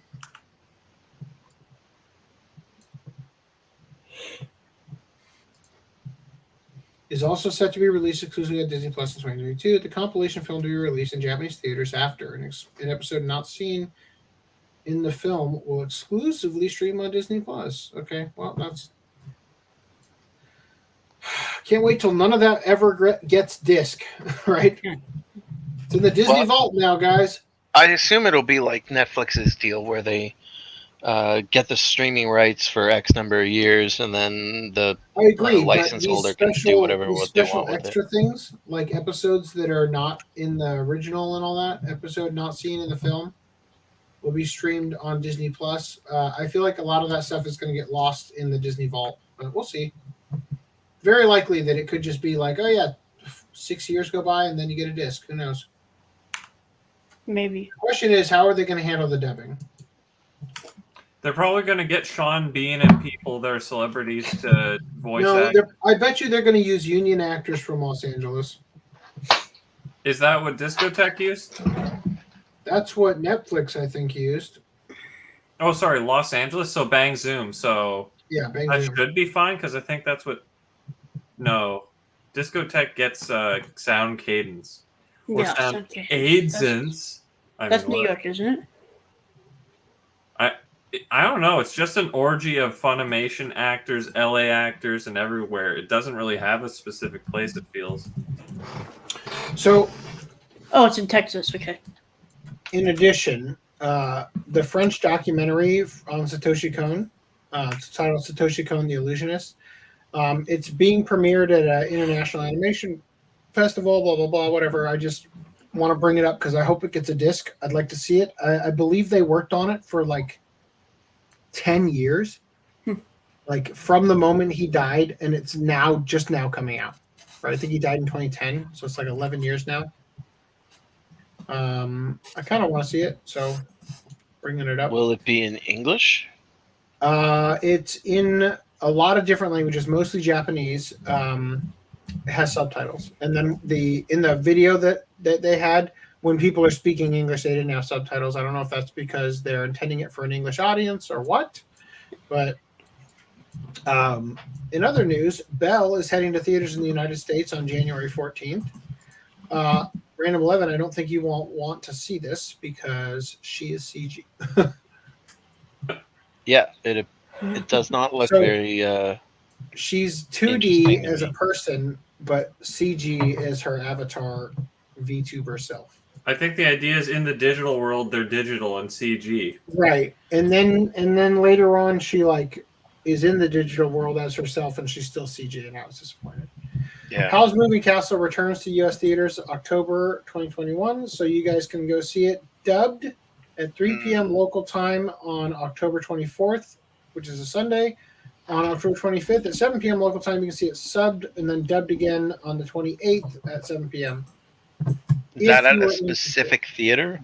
I think it's all theaters. Yeah, Every theater that's going to show it. No, I don't know why they do it that way. My local one has it. They're showing this instead of the Loop on the Third thing. I can't imagine that Canada would do it. And if they would, I wouldn't be able to go anyway. But whatever. If it was Princess you guys want to Mononoke, talk about something for about yeah. 10 seconds while I take a quick piss? Quick piss. All right. I have to go to the little Prince of All Saiyans room. I'll be right back. Dispense the salmon. Oh. Also, you will notice that I didn't actually have a full bodysuit and am instead just wearing pants. You're just a casual Saiyan. It's not even Casual Friday. So, anybody watching stuff that are airing this season? No, I'm always a season behind because I want to wait for the dubs. When's Demon Slayer starting? It started 2 It weeks always ago. started. 2 weeks ago? Yep. Damn. See, I wish there was there was services that would just email you or something to be like, hey, there's the Attack on Titan. When does that start? January 10th. Oh, I thought it was December at least. I thought it was still this year. Nope. But anyway, what I was gonna say was when I want to say the last season, the end of last season, whenever that started airing. Like, I found out about it like a week or two before the ending of the season, and I was like, "What the fuck? Like, how is this? How is none of the like YouTubers or anything on YouTube or on the internet or anywhere I've not seen anyone talk about the fact that this show is on right now? No commercials, nothing. How the fuck's that possible?" I swear Yeah. there was this one anime charting site that gives you notifications. Is it called Annie Chart that is on screen right now? This is what I'm watching this season. I mean, that Guys. or Reese is having a seizure or something. I just found out something. Ask me about somebody's power level. What color was it? What's your power level?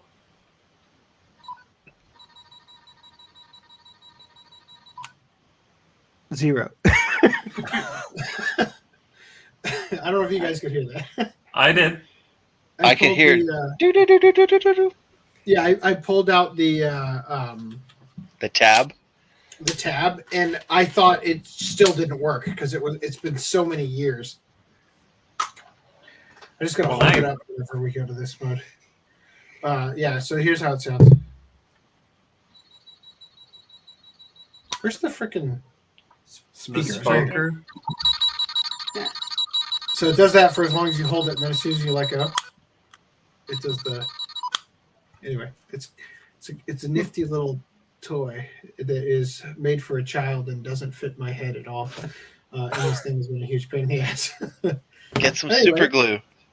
Yeah, I agree. Super glue would be great, except for the part where I have to swap out to the other AirPod. So I was just saying that Demon Slayer episode 2 aired yesterday. So, and it's really good actually. This I never watched the movie, so it's fine. So It'll be new. the recap is still new for me. Yeah. And I want to watch Jobless Reincarnation. Mushoku Oh, yeah. Tensei. Mushoku Tensei season 2. Yeah, Once again, I Part have to dub-weight that. but I haven't got around to watching shit. Lupin III, Platinum End. What's it? Assassin, the world's greatest assassin is reborn as an aristocrat. It's pretty good. I seen that title. I always cringed at the title. Did you see this one? Look how long it is. Wow. Slow Life? What's the English title though? Banished from the hero party, I decided to live a quiet life in the countryside. Oh. That's the start of it. Oh I no! was kicked Okay. out of It's the first just part a- because I didn't want to be a true companion, so I decided to have a slow life as a frontier. At the It's the same. frontier. It's the same thing. I like the second one better. It's longer. And look at this, Probably Fred. It love goes this here and over here. It's like, what the fuck? You have a novel to read to even Yeah, figure out the the title. title is. You have to take 3 breaths just to read the goddamn title. Someday I want there to be a light novel where the title is longer than the novel itself. Reese, so... Oh yeah, we're talking about this show later, Is aren't we? this a mystical site that gives you notifications when your stuff airs? No, because Well, I that's don't. clickbait. You I piece of garbage. don't. Well, I don't know because I haven't created an account here. Then how do you have the green check marks? Because it remembers it based on cookies. Goddamn cookies. See, I gotta Can't log in. trust them. And if you Update log in, you can remove ads, ads. which Annie list Nothing about donor. notifications. I don't know. Complete clickbait. It's Reese, probably you're right. fired. And it shows like This- what you're watching. It shows. Oh, Maybe Disney Plus will include that for you. Notifications improve. would be a good Make feature it to all add. It really would. You'd think that they would be all Actually, over that. 'cause I they want people realize to come back now, and actually watch stuff. I'm screwed either way because even the one with notifications won't have the dub on Funimation notification. So what am I gonna do? Just not I guess. Okay. That sounds like a you problem. Yeah. It kind of is. That's Just a problem just that the farmer rat that shot rabbits in episode 1 would have.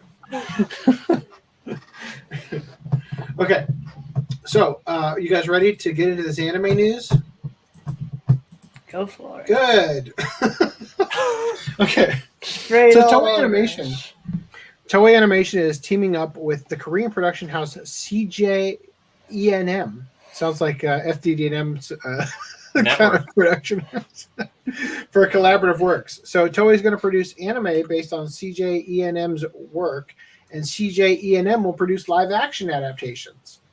That's pretty much all the news. So CJ ENM created Parasite, that cringe, awful movie that wasn't as good as I wanted it to be, and the smash hit Netflix show Crash Landing on Your Titties. For a smash hit, I've never heard of it. Yeah, never heard of it. Crash Landing on You. Anyway, so that's pretty much it. Oh, there was something else here. So the partnership will see the two companies produce joint works based on new and existing IPs, which will see CJ ENM create live action projects based on Toei Animation anime, and Toei will produce animated works on CJ ENM properties for the global market. And then Sony will buy Toei and screw the partnership that they made. So Can't wait for that live action Digimon series. Uh-oh. The partnership will also open doors for the newly produced works to be made by JK Films, a sister company to CJ ENM, and work with American production company Skydance, who are currently producing the upcoming Sword Art Online, Steins Gate, and Miraculous live-action projects. Oh, fucking Lord. Yep, they are. Also, Reese, tell us about this adorable, what was it? So fucking cute. What the hell is she doing? It's She's called a teddy stuffing bear. a teddy bear head in her bra. It's these bear buns. No. It's a titty bear. Titty bears. Yeah, titty bears. Yeah. So you keep scrolling. There's a couple pictures where, like, there are throughout the episode, she has breast envy. Yeah. This is just like the last article we covered on this show, where they put the whole episode in picture form. So here she is in elementary, staring at the kids developing, and then in middle school, and then in high school. I can't wait to watch this. All these characters in anime who have this breast envy thing, it's like, just get pregnant. Like, I'm sure they'll grow a bit more, and it's all natural. And go back up. Look at that freaking wallpaper. That is adorable. And this is her grandfather. Is this her grandfather? Yes, that is her grandfather.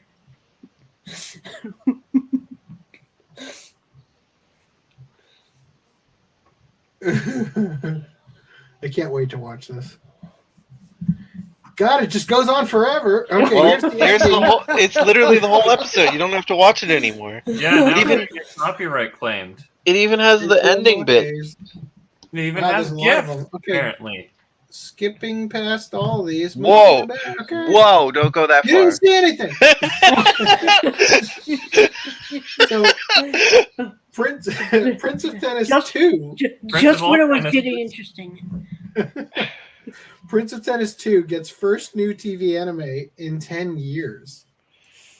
Which is unfortunate because it sucked originally too. 10 years sounds so long. Right? But it actually isn't, because it was only 2011.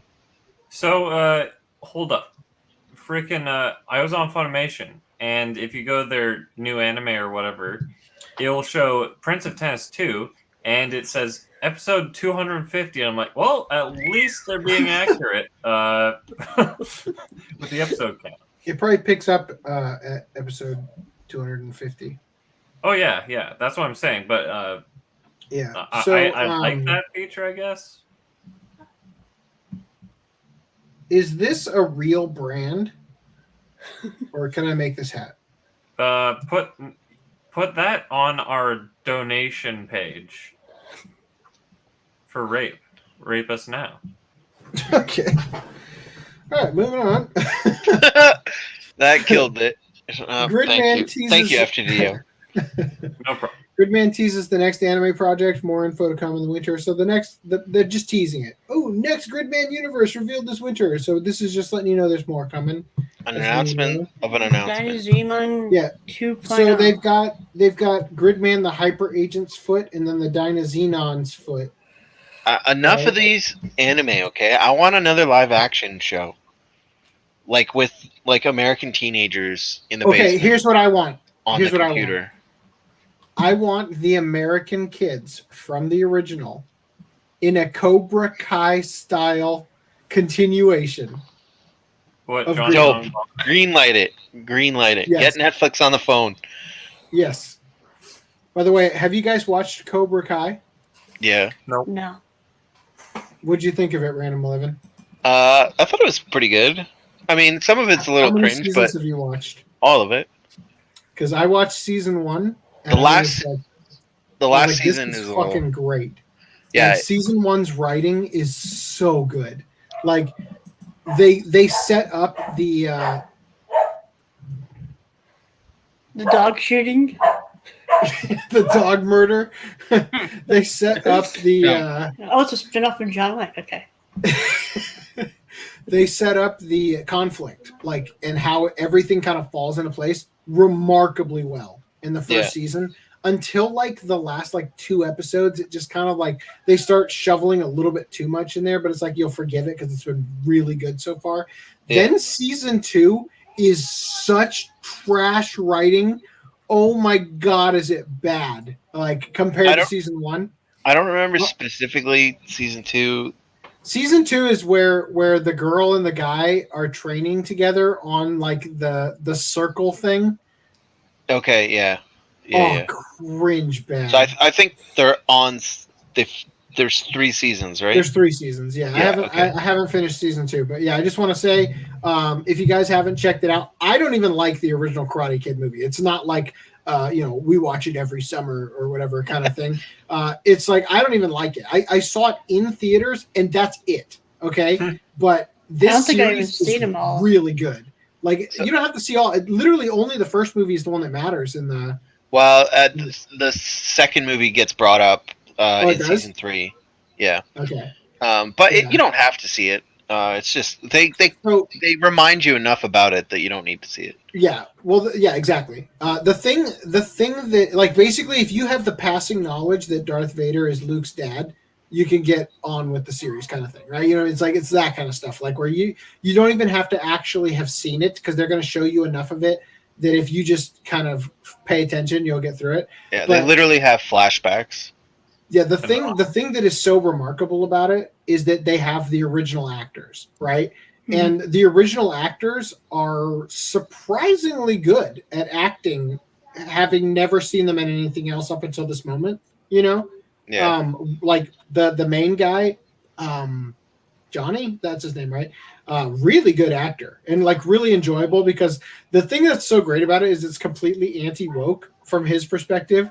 Like they have I'll ruin one bit about it. They have at the tournament a guy, one of the guys in the competition, like does a backflip onto the stage and takes the microphone and starts talking about like white privilege or something. And then the guy training him turns to the other guy. Can I help you?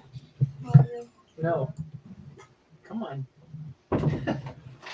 Anyway, so that's Trunks over there getting shut.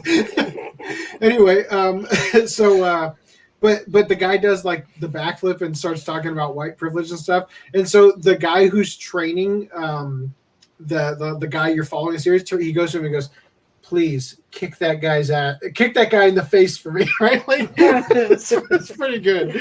Anyway, but yeah, I would love it if there was a Gridman redo with the same child actors who are probably strung out on heroin under a bridge in San Francisco right now, that would come back, and that would be so great. I would love that. The main guy from that series was like I think he was on Boy Meets World, and like he's been around like no. He's been around, and he's like stayed acting. He's been around that block a couple times. I think he's in the new Girl Meets World now as a side character, not as a main character. But Superhuman. The one thing I'll say about I watched an old podcast where you guys could not come up with what the title was. You Superhuman were like, Super Samurai. Sentai, and you're like, well, if it's based on the English one, it was Samurai. Like you were right, Randall, but it was Superhuman Samurai Cyber with an S Squad. Yeah. The one thing I'll say about Karate Kid. That's right. I forgot Tim Curry was in it. Yeah. As Kilo Khan, the villain. The relationship between Johnny, I guess, and Danny is like a really like they push every season. Like there's a part where they're mad at each other at the beginning, then they become best of friends, and then at the end they're enemies again. That's every why season. I feel like the writing is really good in the first season because they overcome the conflict. And then in the second season, it's like, okay, we're right back in the stupid fucking conflict, right? Yeah, it's really annoying. But yeah, so here are the actors from the old Gridman. So yeah, Matthew Lawrence is a Disney Channel guy. He's been around for a while. But the rest of like these two girls, these are images from the show because they didn't do anything else, or they couldn't show their porn headshots because that's undoubtedly where they went. Anyway, but yeah, I would love it if they would read. While we're on like gritty or semi-gritty reboots, we should also get a Masked Rider sequel. Yeah, but Masked Rider. It was the English name. Right? Yeah. So get the prince or whatever, and the little like alien thing that he had. Like bring it all back. Did they actually do? He's like a 40-year-old man running around in Kamen Rider getup. Did they actually do like a U.S. series the way that they did with like Power Rangers and stuff for Kamen Rider? You never watched it? No, I never watched it. I have the DVD that the DVD that Media Blasters released. I didn't realize that it was actually an American thing. I remember VR Troopers, Gridman, the Hyper Agent. This is the original Gridman. I never watched VR Troopers. Beetleborgs, yeah. Is it available in VR? Crap. Say what? No. Is VR Troopers on VR? No, it's not VR. No. But yeah, Masked Rider, they made the main guy like an alien that comes to Earth. And he like has this weird like getup, and then like he wears like weird clothes, and he has like this bandana thing, if I remember correctly. The opening is gold. It's like just Masked Rider. And that sounds like the Canada Dragon Ball Z opening from the writers of the Dragon Ball. And if I remember correctly, he's got like an alien, like elf kind of alien friend with them. Tattooed teenage alien fighters from Beverly Hills. Sounds like a great title there. Never watched that one as a kid. That was on the Skinamax. Moving on from there. So, more war looms as Kingdom Season 4 is announced. Have you guys watched Kingdom? Nope. No. It seems like it's way more epic than the fact that I've never met a single person who's ever watched it. So, okay, there's a reason no one's ever watched it, because at least the first 2 seasons, from what I understand, are completely CG. And it's like 50 episodes of CG, but it looks like season 3, and I assume season 4 are 2D. Am I right about that? Because Kingdom is a huge manga. Like from what I understand, a lot of people really like it and stuff. But it sounds like it's getting the opposite of the Berserk treatment, where it starts as CG garbage, but then turns into better, good 2D. It Right? starts as shit, and then they're like, well, maybe we should actually put some effort in. And love into it, yeah. Look what happened to Vinland Saga. Yeah, let's do that. There you go. Cosplay-themed TV anime My Dress-Up Darling reveals its first key visual and main staff. So when you look at this, what do you guys see? 2 guys. One of them has a penis. They No, both do.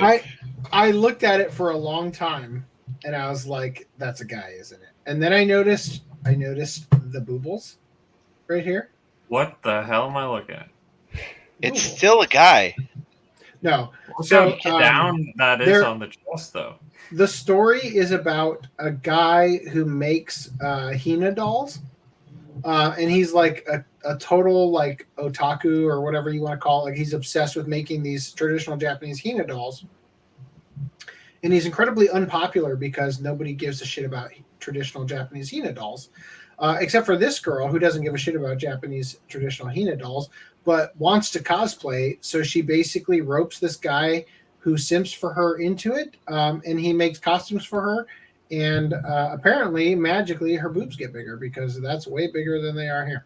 Yeah, I was going to say That's what I've gathered. The mirrored person doesn't have big boobs. Yeah. Well, the one in the mirror that's a looks different like person. their boobs are way too low on the chest area. At least from that angle. Anyway, we can check it out when it comes out, I guess. I'll keep you posted on it. If it's not CG trash.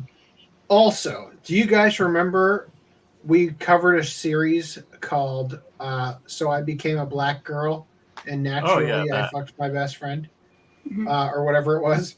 And then I talked about another series after that about 2 people who get isekai'd, and one of them is such an incel that he says, I'll never be with a woman. I wish I was a woman, or something like that, and then becomes a woman for some reason because there's you get a magical wish granted on your way to the other world for some reason. Yeah, so that's this. This is it. There you go. Great. Callback. Right. World End Harem Animes Episode 2 and later delayed to January. Please, do you want to take this one away? Wait, so episode 1 did air? The news came out literally 10 hours before episode 1 aired. Wow. It's like the ultimate tease. The really news cutting was it close. Episode 1 will air as scheduled, but will not stream until January 2022. Right. That's not as scheduled. Well, if you have a TV, it did. It aired on TV in Japan, but outside of Japan, you're not going to get it until January. You think it's because the censors are like, what? You can't show that? So they got to resend. They have to reanimate the whole episode. We must sanitize. We must sanitize. Because I'll remind you that this Japan's is the series. getting it, and we're not until January? Correct. Yes. They're not getting it at all after episode 1. But yeah. Oh, well, people are not going to steal that. Right. Well, I mean, we could. Yes. Anyway. Well, if it's just episode 1, you got to wait anyway. So it's like you'll remember it was something like he's the last man on Earth, and all the women are super horny for him, or something like that. No, he's the last man on Earth, and they have to repopulate. Yes, the male killer virus killed everybody else, but isn't he not actually the last man on Earth? Isn't no, it? There's like a guys. handful. Yeah. It kills like 0 or like 99.99% of men. Yeah, so there's still like men. a few. Yeah. Yeah, so there's like 4 other guys, but the idea is he's basically the last guy alive. Yeah, it's funny. It's not the most original plot ever. Yeah. Well, there's only like 3 TV shows on TV right now about that same plot, but which one? Well, I haven't heard of them. Really? There's like Y, the Last Man, like the letter Y, the Last Man. There was a more comedy one with that weird crazy girl that I forget her name now. Anyway, there's been 3 at least in the last 5 years. I take it these aren't anime. No. I said live action. Like So they're just gonna like film these orgies. I thought on you said that they're on TV right now, yeah. but then you changed it to the last 5 years. So The series have taken place in the last 5 years. You can watch them all on TV right now. Weird. They're all airing. I heard a podcast with Jordan Peterson. One of them just got canceled. Sorry, I'll just say that. He was talking about how they were talking about how something to do with like porn, viewing porn makes you more likely to get divorced or something, right? It's like, okay, that's it. That's great. That's a great statistic there you got. But then they said something that was kind of, they just like kind of puts it in perspective of the idea that today you can pull out your phone and see more titties in an hour than most men in the history of the world saw in their entire lives. Yeah. What counts as a titty? Now, what's the nip count on that? Well, I mean, shit, you can do that in 5 seconds. Just if you see 7 videos of the same girl, does that count as 7 titties, or is that one? Well, the point is that there's conceivably enough nudity on the internet that you could consume in an hour more than the average man just in the history of mankind could get in their entire life, right? In person. Which is, of course, why society is in decline. Because men aren't striving to woo women enough to get access to the Forbidden Kingdom as they were years ago, up until the invention of the internet, which I will reiterate, I believe is the second Tower of Babel. Damn it. How dare you? Speaking of somebody who can't get laid, how's that scholar working for you, buddy? It's the batteries are low. Anyway, any more thoughts on World's End Harem? Nope. Besides the thoughts in the show, no. Okay. So Japan's watchdog BPO, or as we dubbed it, the Bad Parents Organization, deems Kimetsu no Yaiba acceptable for TV. Thank God. So this is just a follow-up. We covered this before. Japan's Broadcasting Ethics and Program Improvement Organization has issued a statement regarding the complaint sent in for the revered Kimetsu no Yaiba, or Demon Slayer if you're not a pretentious asshole.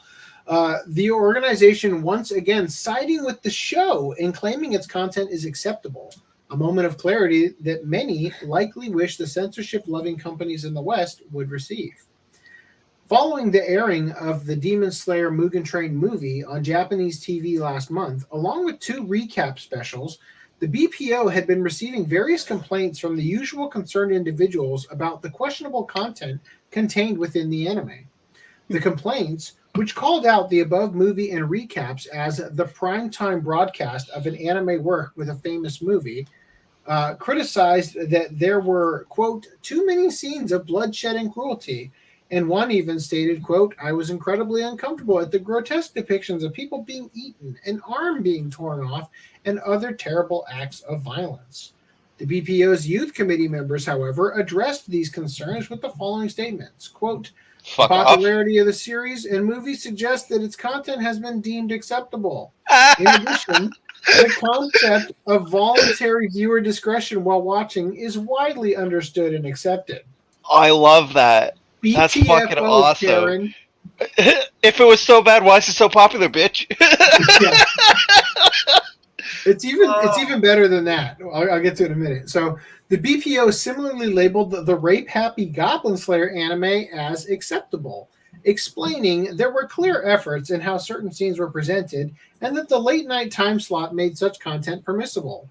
Over the years, the BPO has been showered with incessant whining regarding anime on TV, with people targeting such shows as Redo of the Healer, right? Yeah. Fuck. What's the Kuzu no Honki? What's Kuzu no Honkai? Inuyashiki, Magical Girl Sight, and Ishizoku Reviewers. Which one is Kuzu no Honkai? I don't know. I can't click on it because it's going to bring up tons and tons of titties. What is it? Kuzu no Honkai. My Cocky Complex only uses the Japanese title. I've heard the name. I'm Google Scum's Wish. It's called Scum's Wish. That's probably it. Yeah. I've never heard of it. Thank you. I have. It's the one where these people just smash or something, and that's All why I was right, uninterested Onion in watching. Warlock. I'm glad that you're here to give me that watch time, even though we are like we're in a collapse of watch time. I don't think we'll ever get out of. Also, hey, Jason South. Glad you're here. Anyway, continuing here, Demon Slayer. I just want to say, with Demon Slayer making so much fucking money, there's no fucking way they'd ever say no. Right. It could almost push the line of hentai, and it would be like, oh, that shit's good to go. Primetime TV, baby. It's popular. That organization is like the complete opposite of what Sterling Griff would like in Australia. Remember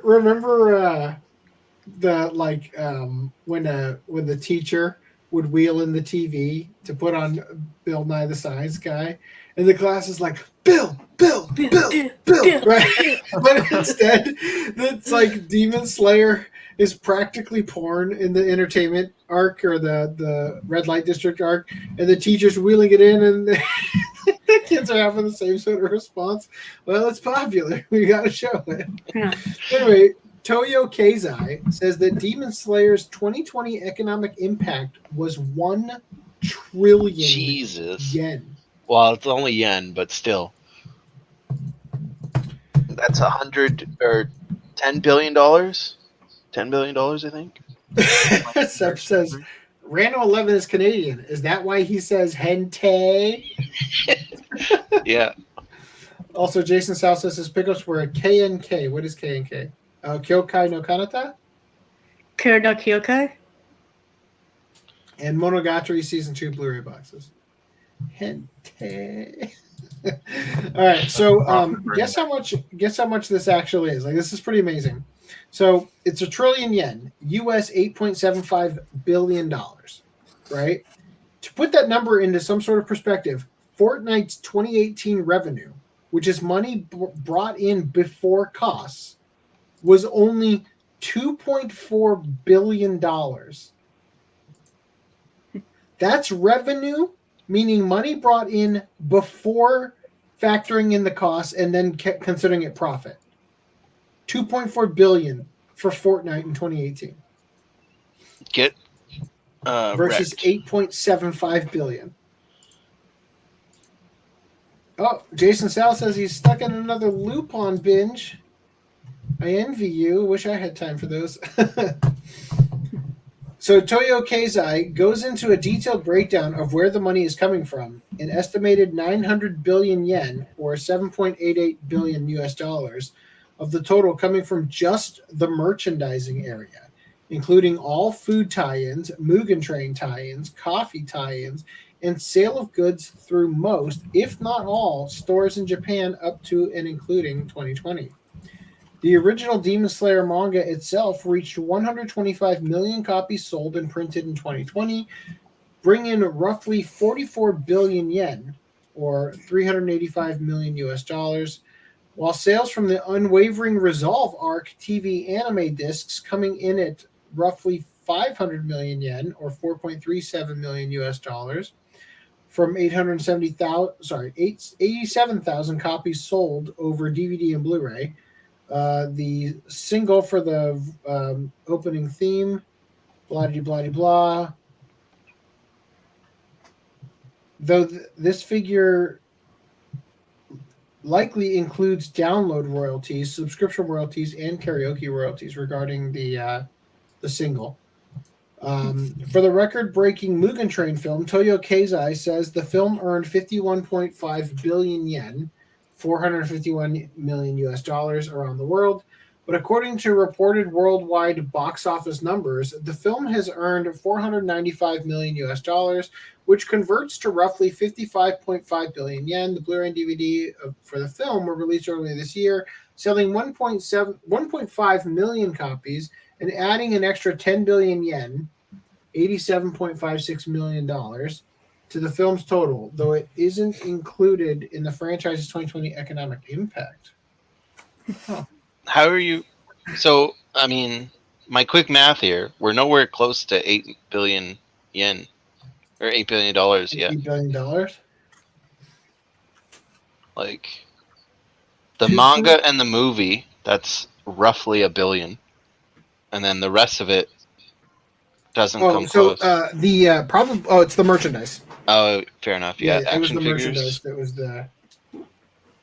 It says 7.88 billion of the total was coming just from merchandising. Oh, areas, yeah, okay, including food tie-ins. Yeah, coffee Kind tie-ins, cafes, and the butt plugs. That would make sense. It would be the most profitable. All right, and then Catwoman Hunted's anime aesthetic, making Catwoman absolutely ferocious. I hardcore disagree, but I felt it was important that I share this with you guys. Can't believe it's not anime? Can't believe it's not trash. No, it is trash. So anyway, yeah. I don't know. Why are you calling it trash? It looks good.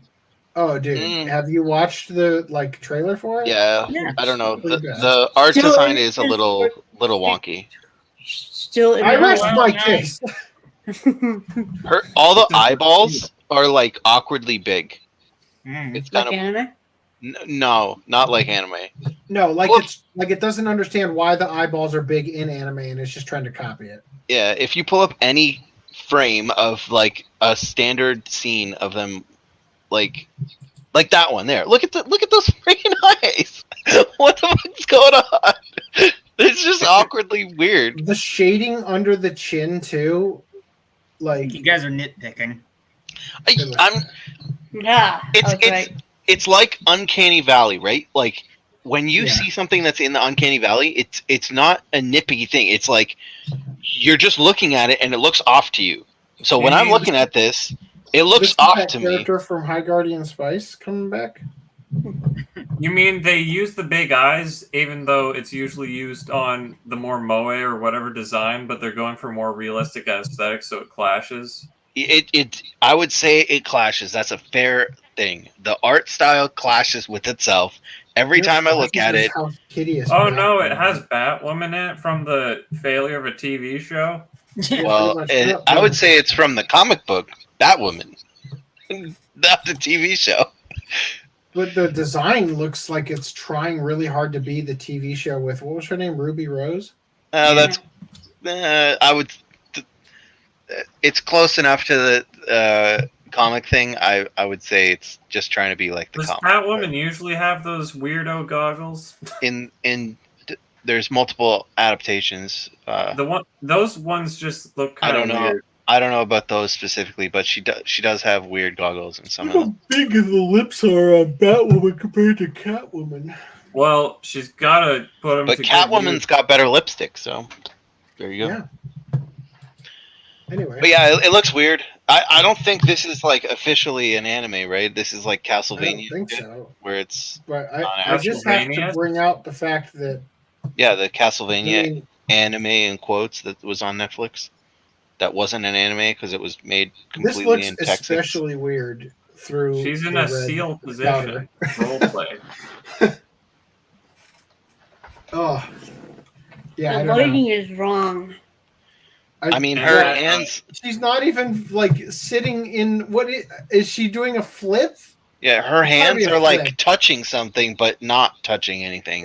It looks like she's like doing the Catherine Zeta-Jones underneath the lasers, but I think she's actually probably in the middle of a flip, and that's why it looks like this.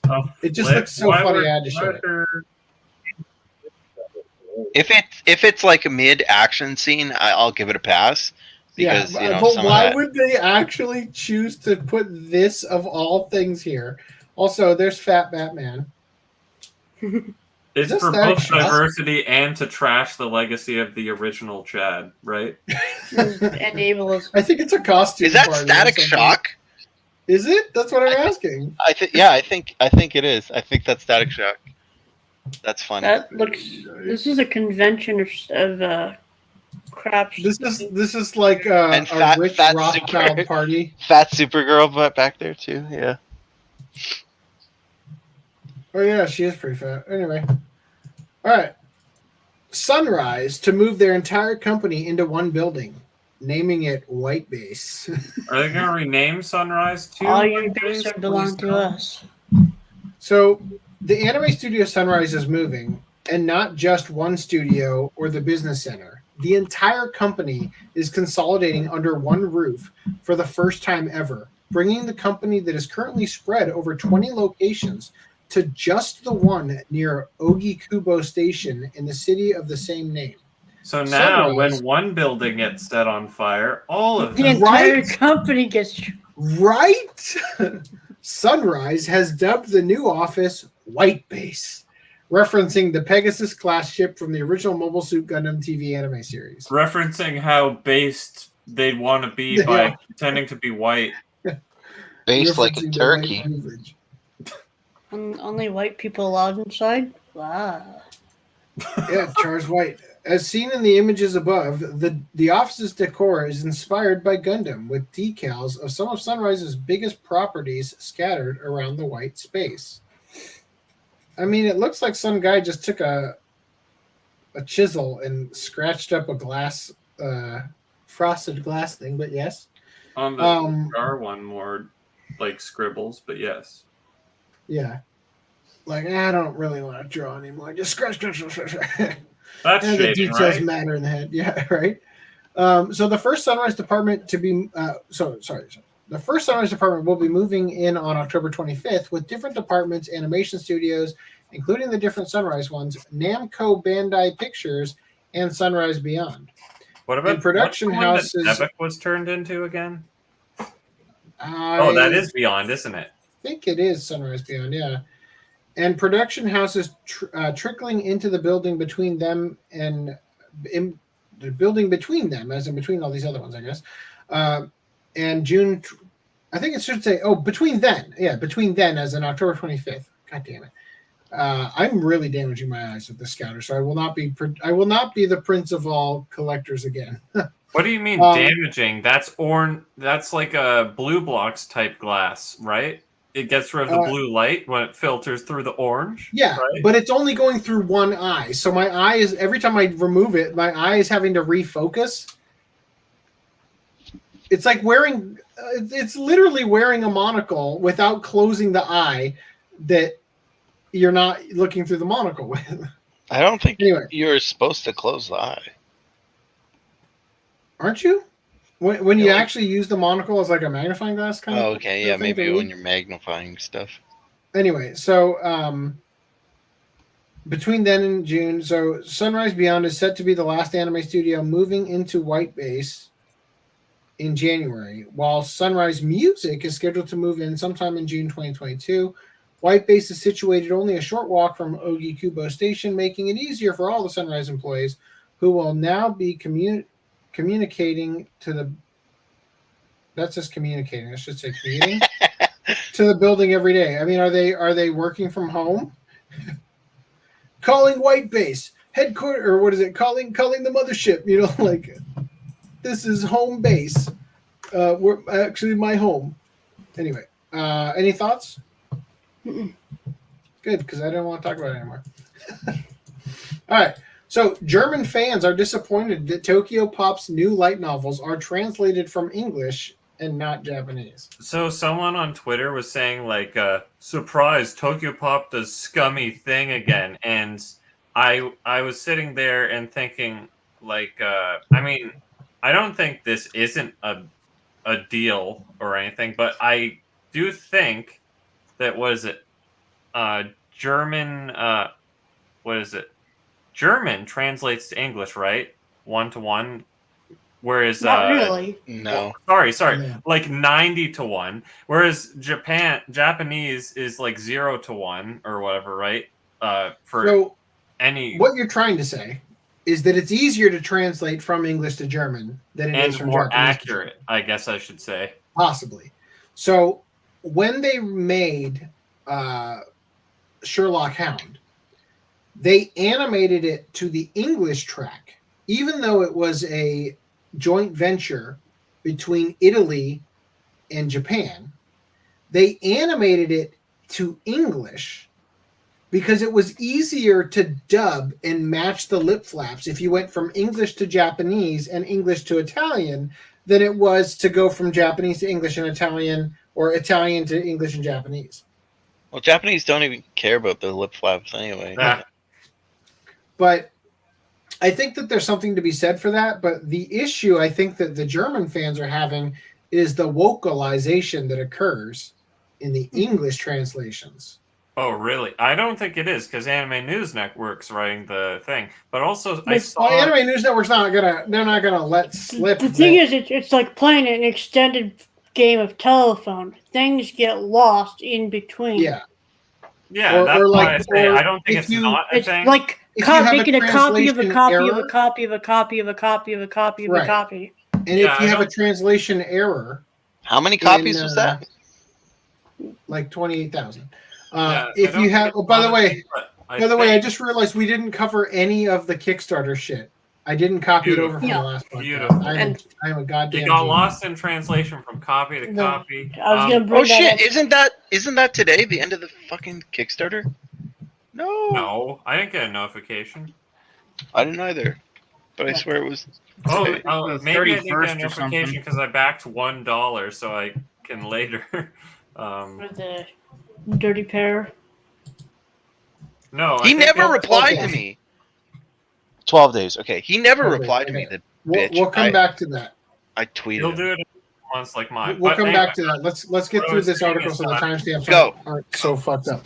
Specifically, the tweet that was responding like Tokyo Pop the scummy thing was the tweet that was reporting on this type thing was talking about how they just don't respect how talented German translators are or something like that. It's like, do they really undermine German translators that much? It's like, bruh, I don't think that's the idea behind it.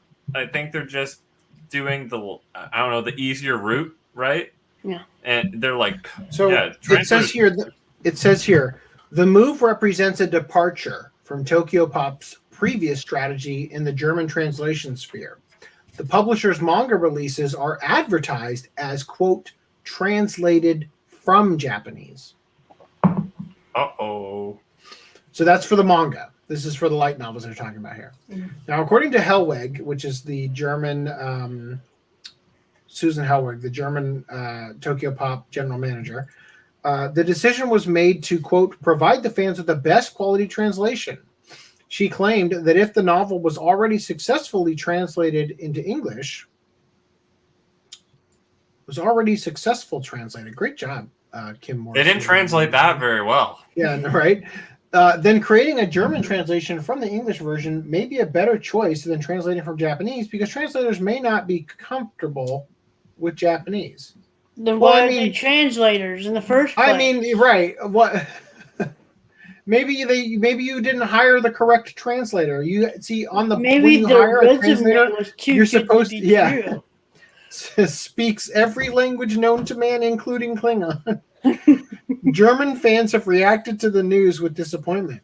Dave, a fan who runs the light novel Dungeon, German light novel news website, told Anime News Network that it was basically unheard of for modern German translations of anime, manga, or light novels to use English rather than Japanese as the base.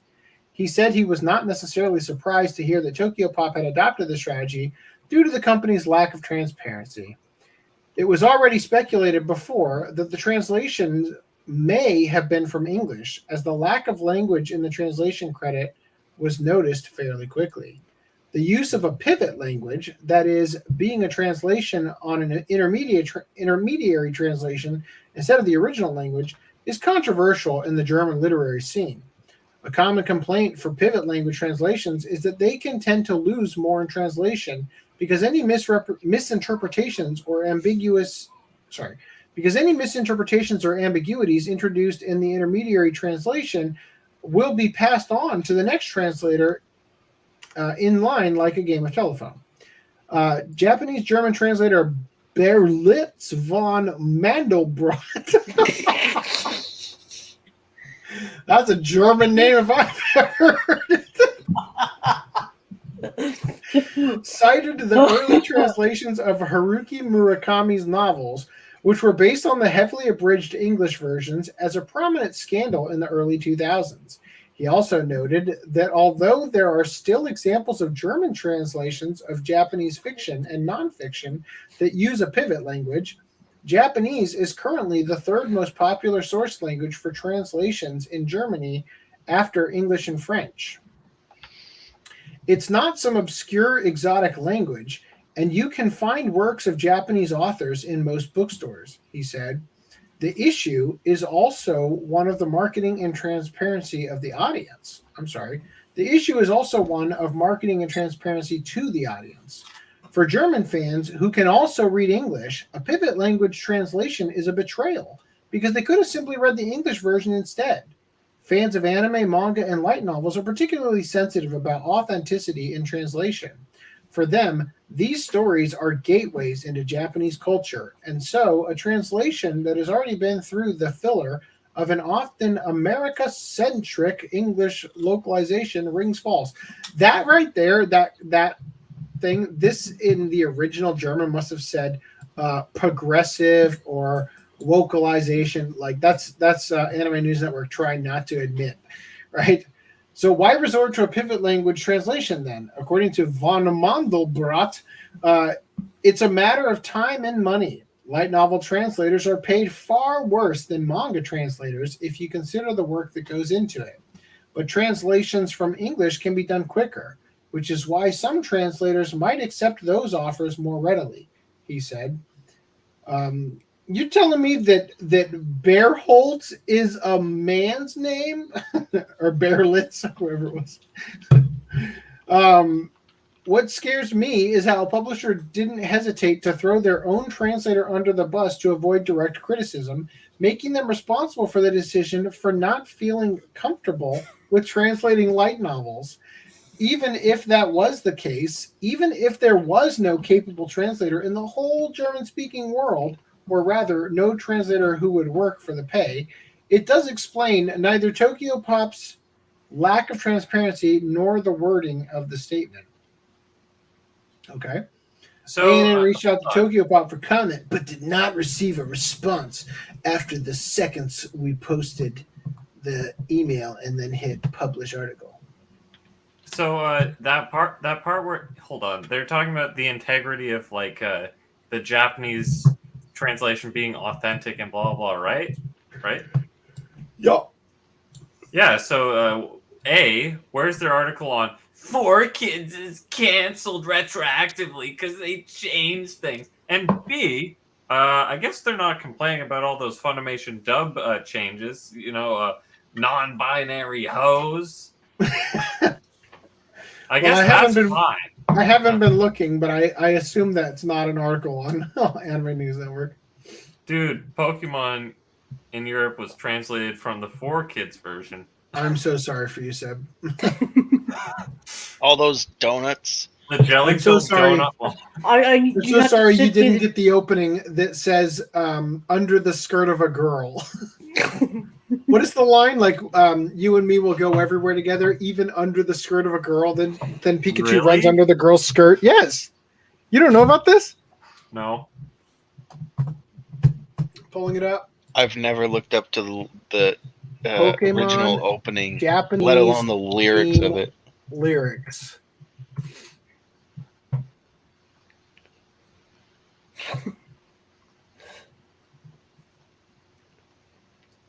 I mean, this might be like the Marilyn Manson Sex His Own D thing. I don't. I assume trolled. Is this the like? Yeah, I mean, it could be. I'll get you, Pokemon. For example, in fire, in water, in grass. It is in forest, in earth, in clouds, in that girl's skirt. In that girl's skirt. That's even worse. So yeah.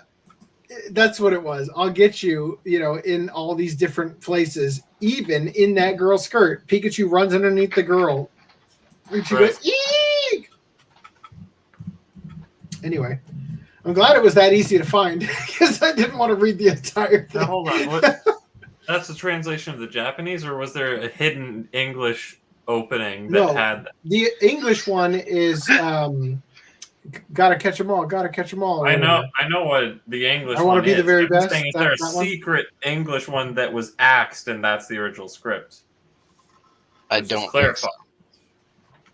I don't if think you watch the original Japanese opening, it is very obvious that is what's being said. Now hold up. We need to make the English cover with the lyrics proper. Yes, I agree. Get on it. Okay.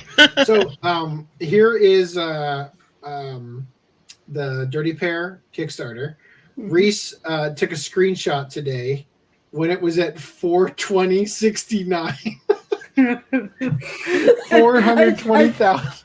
$420,694. Yeah. I was like, I just pulled it up just to see where it was at. I was like, holy shit! That's literally why I remembered that I didn't put this in the doc, was because I thought about that. I must not have been paying attention because I never realized that it ends on Halloween. Well, it started on the first of the month. By the way, Yeah. I can't remember who it was when we went over this in the first podcast, but I agree that the first time I heard this, I'm like, wow, this sounds like a disgusting show. Dirty Pair or whatever. Like, it's going to be really raunchy and dirty, isn't it? Or whatever, right?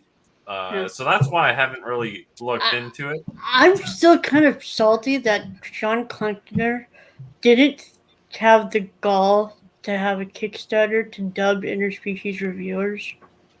Oof. Well, it's probably because it's a temporary license or whatever, right?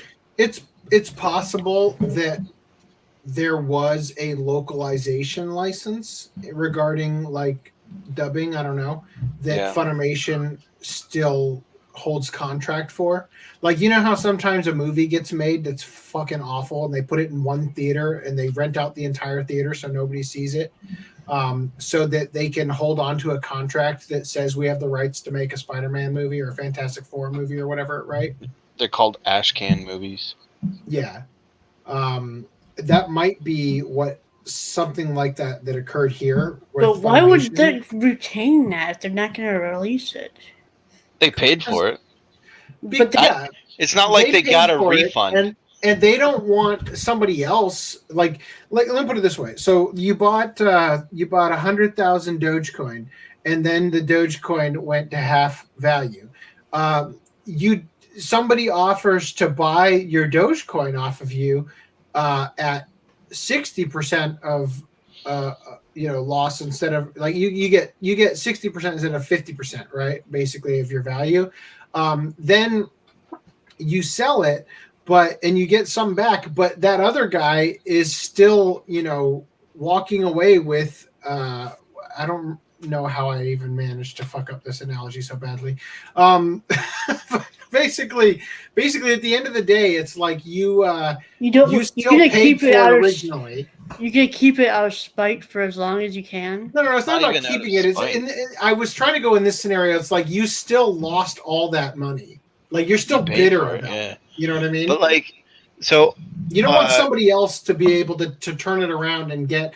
What I should have said is like, okay, so you paid for all this Dogecoin and then it tanked, and you're not gonna, you don't want to sell it to somebody else, because if it ever goes back up, then that person gets the money. So you're just going to sit there and stew in the fact that you can't do anything with it, and it's going to just continually go down the crapper. But at least some other guy doesn't get to potentially have the chance of it going back up. They also legally might not be able to do anything. Like, it's possible. The contract, I wouldn't be surprised if the contract has some language in it that says, like, we're giving you a license to promote the show and produce whatever derivative and they got works. the friggin' soundtracks. But we do not let you sub-license it, right? I wouldn't be surprised if some type of language like that is in there. But the sub-license wouldn't be an issue if you're dubbing it. I feel like the language is going to be that it can only be for like a year. Let me finish my point here. So they can't sub-license it. Okay, that's my assumption. And then on the rights holder, the person who made the anime, they probably also don't have an out unless they added something in the thing that said, you know, if you don't make it, you can hold it for this many years, but that has to lapse. They probably don't have a way to cancel the contract other than just it not getting made for X number of time, right? And because they already made the first 3 episodes or 4 episodes, that also probably kicks in some of that. Like, it's not like they've sat on the license and done nothing with it. So it's possible that it's locked up in Funimation where the rights holder can't claw back the contract, and Funimation can't sell it to anyone else that wants to make a dub with it, right? Right. If there's language that says I can't sub-license it, so then that means I can't. If some other company wants to make a dub, they can't come to me and say, Well, I wonder if it's license. possible. I wonder if it's possible that Funimation actually only licensed it for streaming at first, with the fact that they would come back and get the distribution license. But if they're going to dub it, that basically means that they plan to release it on disc. Yeah. No, I'm sure that they will plan to release it, but I feel like what might be is that the company wants to wait to give them the distribution license to see how well it does, right? Because then they can get more up front. That's true. Well, it's also possible just Funimation didn't want to do it. Rakeda was saying that the rights for Attack on Titan, I think it was, like a huge show, for the latest season, they hadn't locked it up with Funimation yet, and it was like the season's gonna come out, like it's already announced and everything, and Rakeda was like, how do they not already have this license locked up? Like, it's open, anyone can buy it, and it's just that they're not fighting over it because Funimation got it. So it's like honor among thieves, or not thieves, but you know what I mean, like honor among anime people. We're not gonna it would be like, literally, it would actually be a disservice to your customer if they have a Funimation account and, you know, a Hulu Netflix account, for example, and then Hulu decided they have a Netflix account. God damn it. Fuck you. They have a Funimation account, but they don't have a Hulu account. And then Hulu swoops in and gets it when they might have bought their Funimation account to be able to see Attack on Titan. Apparently Netflix doesn't care about the honor because they did that with Netflix doesn't Tanaka and Sentai was Freak on Part 6. It was Takagi's teasing Master Takagi-san. Do you want to know how I know that? Because I literally just put in the timestamps for podcast 148 where you talked about this exact thing. Well, my point is that Funimation seems to be okay with sitting on their ass with getting these rights for things. So it's I could see that entirely possible, that there's separate rights for distribution, and Funimation's just like, we don't have to buy this right now, so we'll wait until we're done dubbing it, and then we'll get the rights. The question at hand was about the dubbing, right? Like, why didn't they do a Kickstarter to dub interspecies reviewers? Yeah, it might be locked up with Funimation, right? I think it's possible. It's just, it seems like I was coming up with a solution for as to why Right Stuff was able to get it, because Funimation might not have actually gotten the rights for distribution and only gotten it for streaming, and they were dubbing it for the streaming. But then you would think that the dubbing would have been related to something else, and once it comes to distribution, that technically Right Stuff should have been able to get distribution rights and the right to dub it. Or it's possible that who owns interspecies reviewers? Critical Mass. Critical Mass, yeah. No. Not the distributor, the original company. It's possible that the licensor in Japan paid for the dubbing that Funimation did, and they didn't want to. They didn't want to pay another company. When Funimation backed out. ATX, Tokyo Recording, Probably Katakala, probably. Yeah. Anyway, so it's very possible. Who knows? We'll never know. It would be nice if it eventually gets a dub, especially if they can restore the dub where Monica Royale was some pimp or whatever. So anyway, but as it stands, Dirty Pair is got 12 days to go. They hit one stretch goal recently at 425. God, that looks so weird through the. Keep going.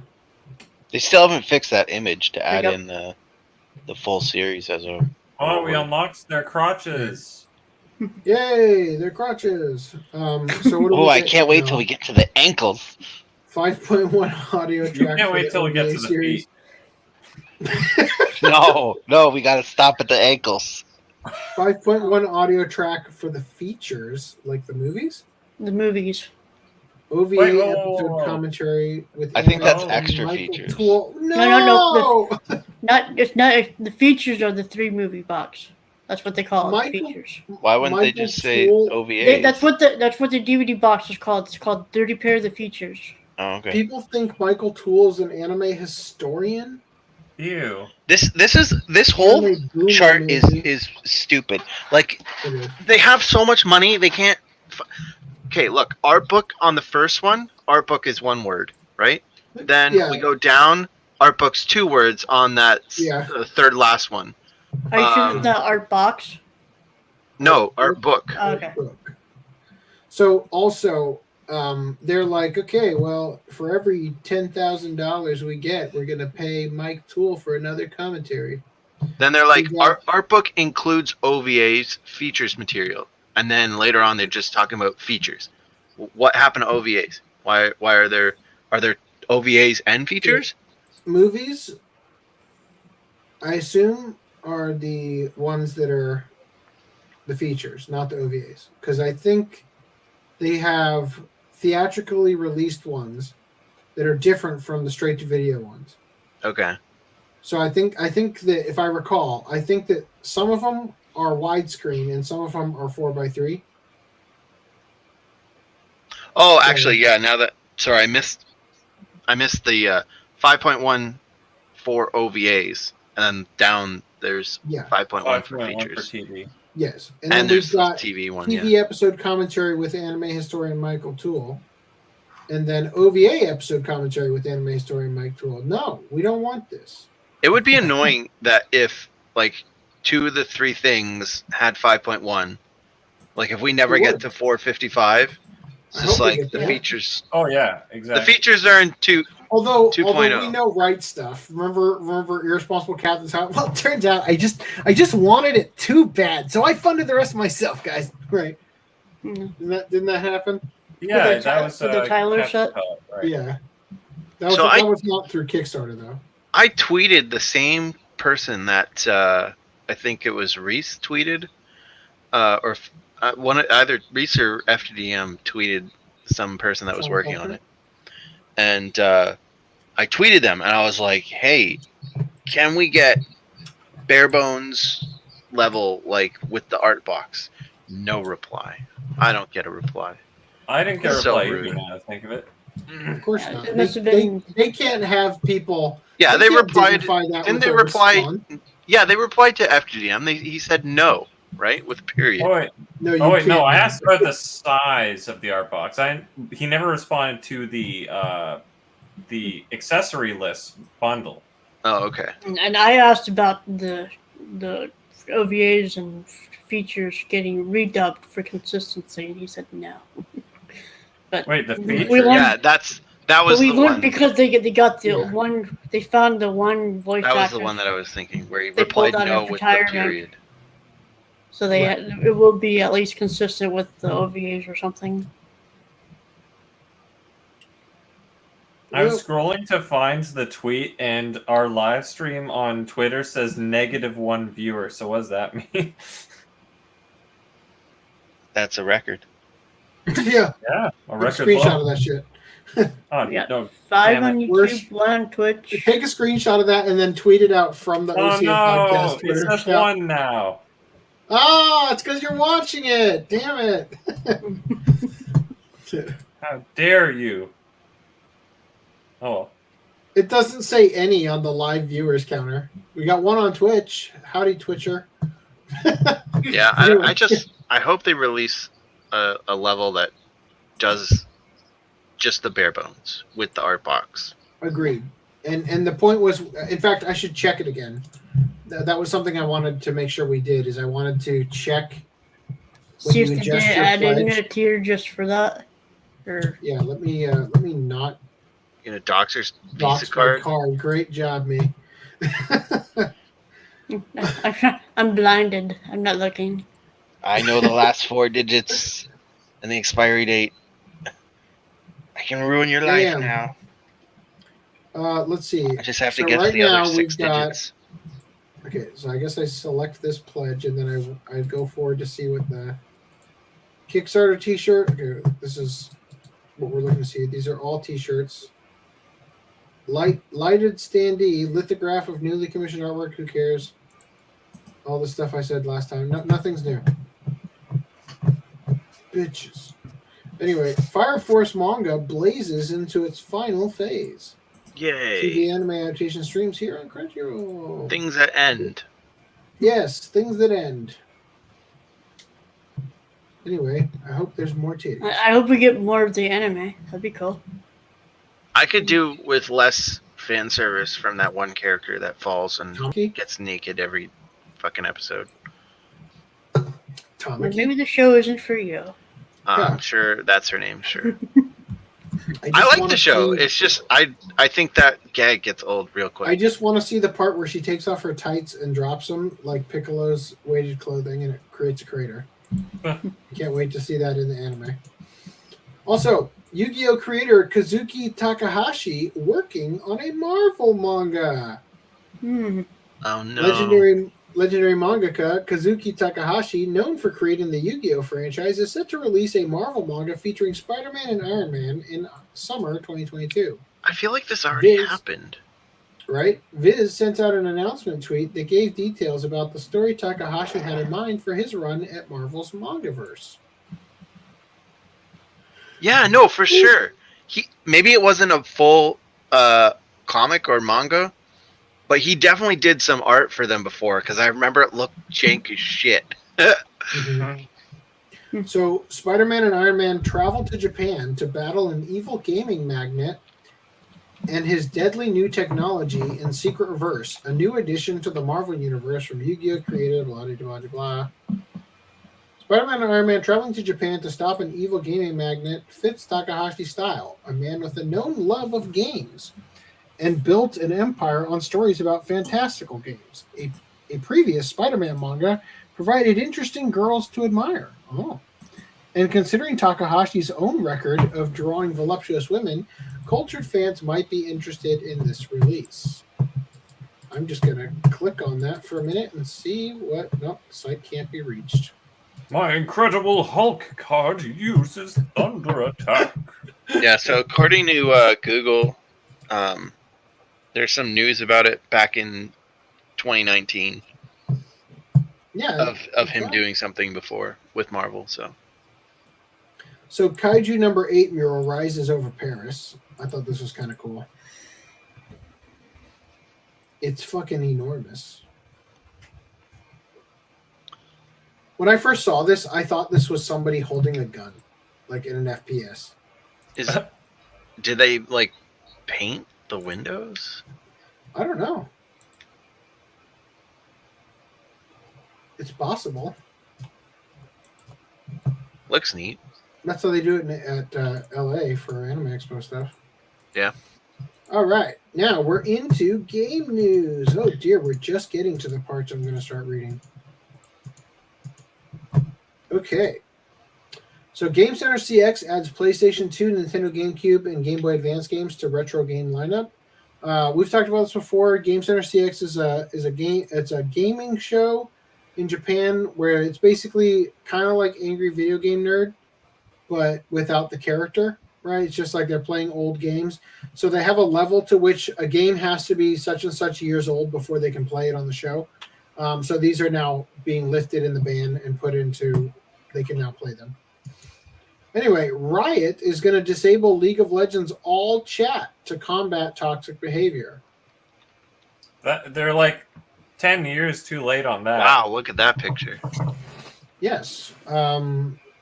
True damage. So Andre von Roon. Oh, this must be related to von Mandelbrot. Von Fondelbrot? Von Fondelthot.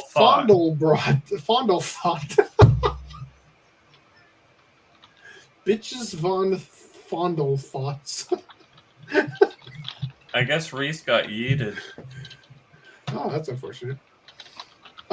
So a game director for Riot Games League of Legends announced that the all, as in chatting to everybody, chat functionality, which allowed the player to converse with and or berate the enemy team, will be disabled as a test to prevent negative interactions, forgoing the previous option of allowing the player to disable it if they so desire. Meaning that, like, if you don't want to receive messages, you can just say, like, mute. Andre posted a tweet that summarized what they are planning. A test that they hope would keep opposing players from interacting by simply disallowing interactions. But they assure players that team chat will still be allowed. So they said, we're trying a test where we turn off all chat. Team chat still exists, of course. Test is driven by rate of negative interactions versus positive. We'll see what people think of the experience with it off, assess whether to keep it off or re-enable. Take it off. I do not care enough about reading the rest of this. Do you guys think this is interesting? I think it's stupid. It's kind of self-explanatory. You have to forgive me. One of the reasons I kind of didn't want to do a show tonight was because it got way too late in the day before I would normally have had my extra dose of caffeine. And I was like, well, can't do it now, because I've got work in the morning. So anyway, but then the thing is that next week is going to be worse because there's going to be twice as much to cover, and I have to do that route on that next Tuesday all by myself. So here we are. PETA demands Ubisoft remove cockfighting from Far Cry 6. So it has actual legit cockfighting as like a mini game. And they were successful, from what I heard. Oh, did they get Resident it Evil? Or sorry, not That's Resident what I heard. Final Fantasy 15 had like upscaled cockfighting. Chocobo fighting? No. But You literally just bet on like your there's cock? 4 groups of like creatures that you encounter in the game, and you just bet on which one will win.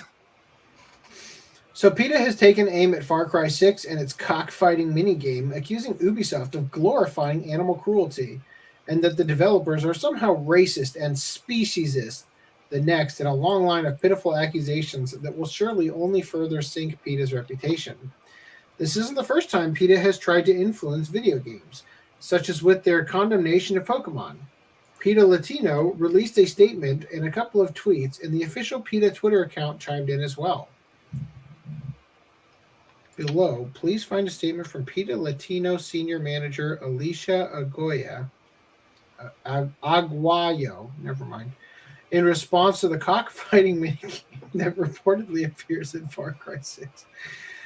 Turning a horrific blood sport like cockfighting into a Mortal Kombat-style video game match, that sounds amazing, is a far cry from real innovation. You're lying.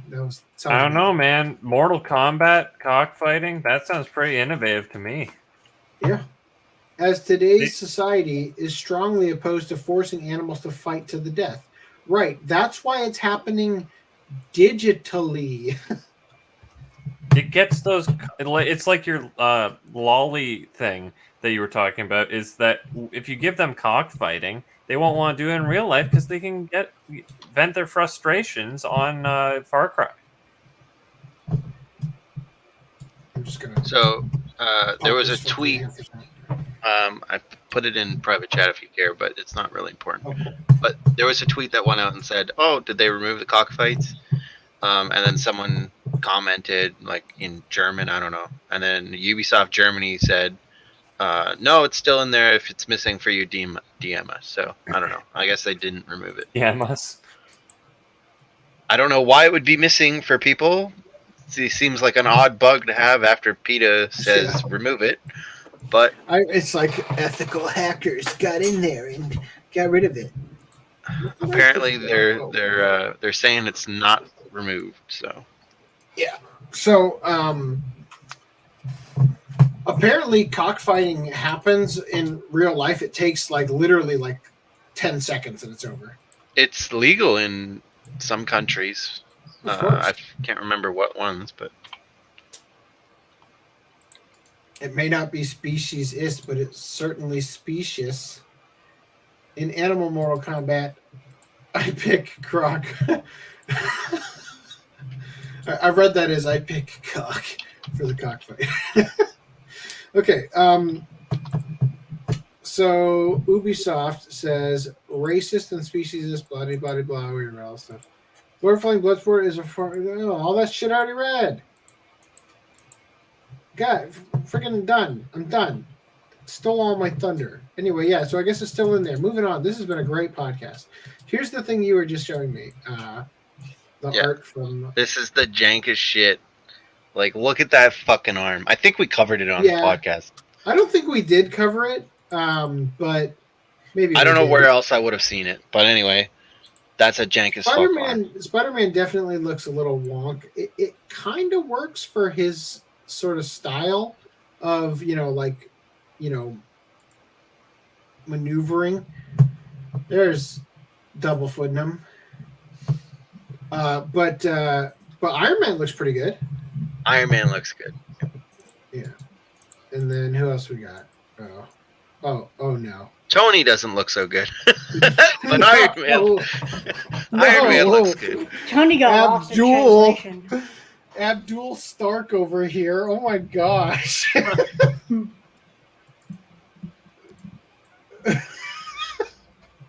My Yu-Gi-Oh deck.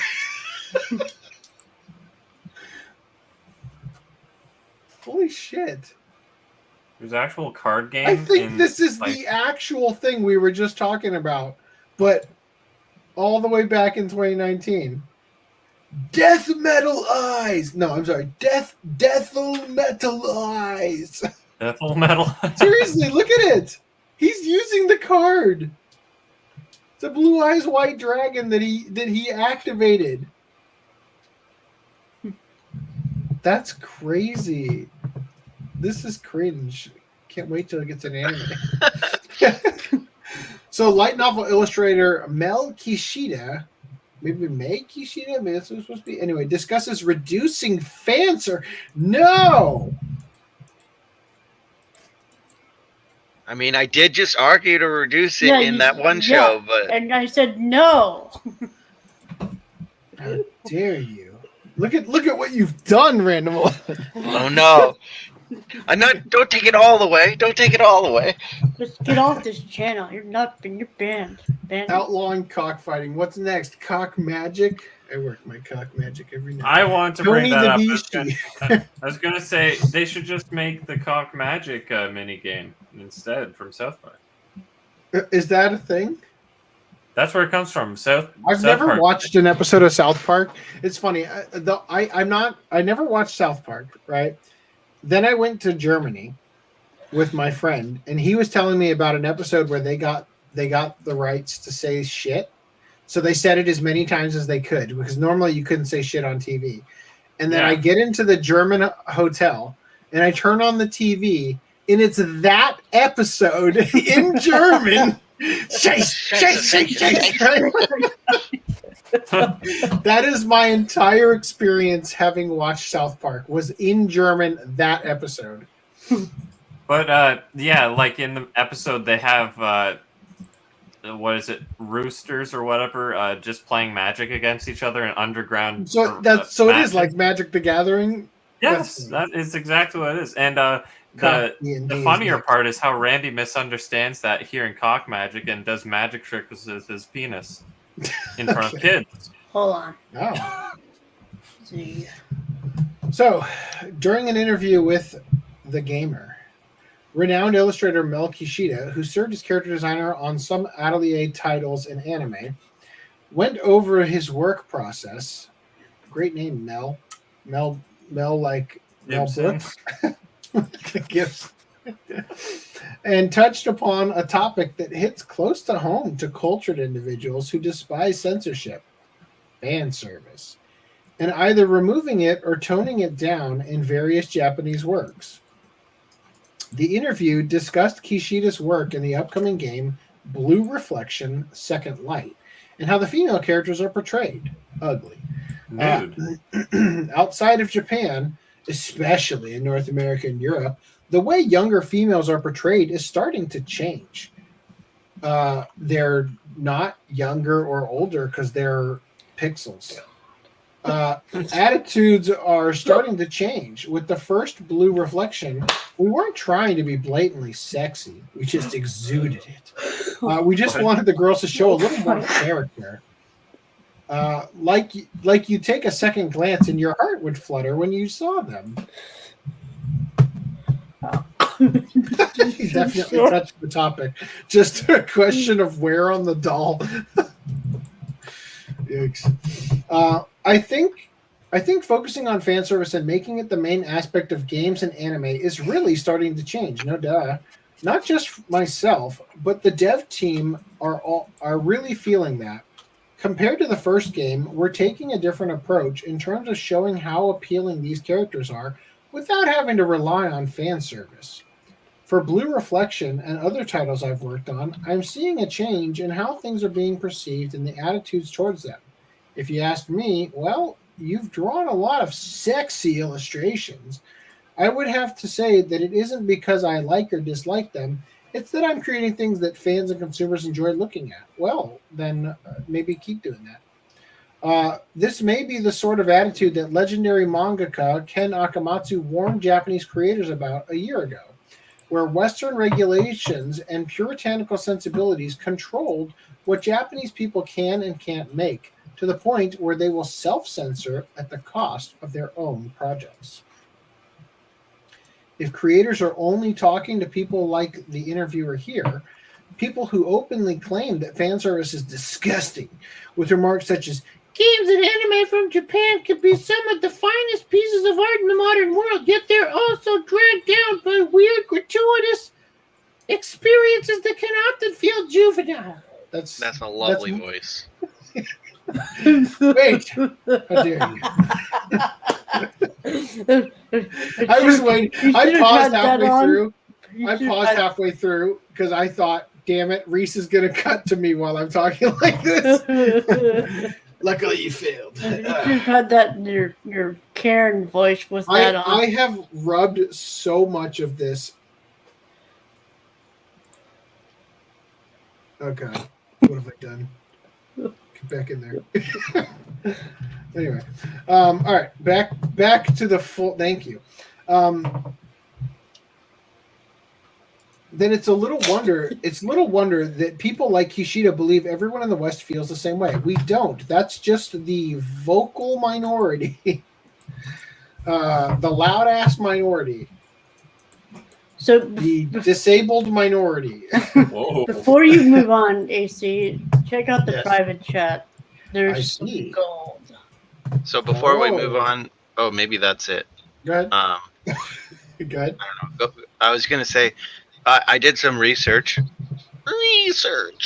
and the news that said, the series is coming, whatever, was actually just saying, although it didn't say in that article, that it's just the English translation is coming. There's a Screen Rant there's a Screen Rant article that makes it more apparent that it is just the announcement of the English translation of the thing that came out. That's funny that you say that, because that thing you showed me from 2019 was in English. Bring that up. The thing that I sent you, the cockfighting manga. Rooster Fighter. Fighter. Oh, that is an ER. Okay. Rooster Fighter. Rooster Fighter. Now scroll down to the comments for a second. There's one called the. So I couldn't help but notice this. Remember, you guys were talking about how Kingdom is 3D and then better later. Well, apparently even the manga got redone. Less shitty. Yeah, it is definitely not in English. Yeah. There are some English words on the cover. That one. Look at that the speech shit. bubbles, they're not English. I'll beat your asses to hell. This looks like it's made by the guy that made One Punch eat some fried chicken? Is this drawn by the guy that does One Punch Man? No. Yusuke Murata? Yeah. Kind of looks like Gantz. You sure it's not him? Look at that art. That looks like him. It's pretty unbelievable. I'm kind of Yu Sakuratani. Oh, okay. He's got some good art there. Oh God. I'm kind of tempted to get my local library to get that. You don't want to risk the $10 to buy Volume 1?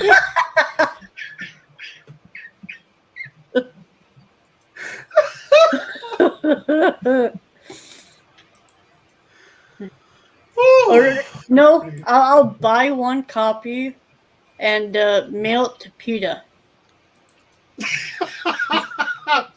Oh. Oh, they're gonna just get it canceled. Dude, look like at everything else they actually managed to do. How do they have any money? How do they get money? You know, when you sign up for WooCommerce and they ask you if you'd like 1% of your sales to go to fight climate change, it's actually just going to PETA. That's what it is, which is why we are not falling for that trap.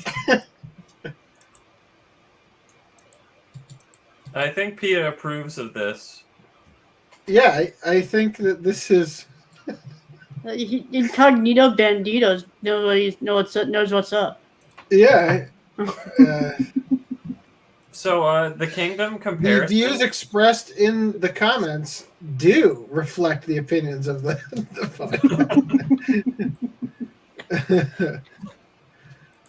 So Reese is going to send you the copy of Rooster Fighter, and then you're going to walk it over to PETA with your balls hanging out with the breadcrumbs. How do PETA make money? God damn it. They sell hardcore catnip. Do they? Do they really? The hard stuff for the cats. Oh, you talking about like drugs? They sell actual drugs. I took that literally. All right, continuing. Bandai Namco launches independent games label GYAAR Studio. So I'll remind you that Bandai Namco has a new woke identity with their hideous BuzzFeed-esque logo, and this is what they're doing with their brand. Well, they're trying to be diverse by having indie developers. Well, they're trying to be diverse by having a purple dinosaur because that's what they identify as. So Bandai Namco Studios is looking to cultivate some fresh talent and new and unique ideas, and it's doing so with the establishment of GYAAR Studio. This independent games label aims to give creators the opportunity to express their ideas freely and directly, and the first title to fall under its scope is publisher Phoenix. That's so it's inclusive with the second X. Survival Quiz City. Moving forward, what's up? I was just gonna say this is awful. Like the art of that character just looks so uninspired, and it looks so great through the scouter. Like the blue or whatever that is just like reverberating all sorts of different colors. I feel like I'm watching a light show. I wish I had sent you guys all a scouter for this night. So you could all experience what I'm experiencing right now with the heavy amount of hardcore catnip. You should see what I feed quadriplegic patients that can't move. Oh, I bet it's poop. Barney is questioning existence. Yep. Well, yeah, look at that face. Anyway, so moving forward, GYAAR Studio plans to put out one independent game each year with a team of creators known as Heroes. Cringe. Pulled from the young staff and put in charge of development. Cringe. Lose all the money. Meet the quota of one game a year from the studio to Seriously. get enough woke points. Both the name and mascot of GYAAR Studio come from the character of the same name from Survival Quiz City. Beyond that game, there is currently beyond that game, there's currently an official website available in English and Japanese, as well as the official Twitter. Yeah, I'm not going to follow them. Anyway, Microsoft and Sony have been connected to forced labor in China. Hasn't everyone? Yeah, pretty much. So Reuters released an exclusive report detailing how U.S. companies such as Sony and Microsoft have purchased equipment and software from a company in China that employs forced labor. A revelation that might not prove too shocking, taking into consideration the virtue signaling and censorship carried out by both. In a scenario that feels awfully similar to Disney's live-action Mulan fiasco, it was discovered that a few U.S. companies were getting their supplies from a Chinese factory called Universal Electronics Slave Inc. Oh wait, no, that's not what it says. UEI arranged for hundreds of Uyghur workers to be transported to its plant in the southern Chinese city of Qinzhou, but they admitted to not conducting due diligence in how things are run with regard to their labor force, and that deal was brokered by a third-party agent working with the Xinjiang government. I don't think that's anywhere close to as bad as what Disney did with Mulan. Disney went to an area in China that was like right next to the Uyghur concentration camps, and then basically thanked them for keeping them safe and keeping everything good. And they were like, "Oh, thank you, government." It was a bad look.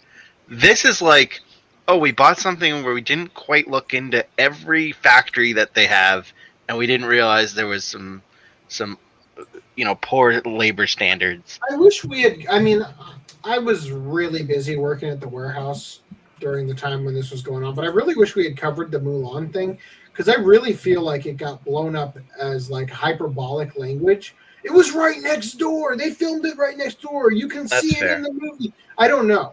I don't know. Like, I legitimately do not know the details of it. But I always thought that it was like hyperbolic. With all the news shit, like from like all the coverage of Trump and the COVID and shit, I wouldn't put it past them to be like, this is actually way overblown.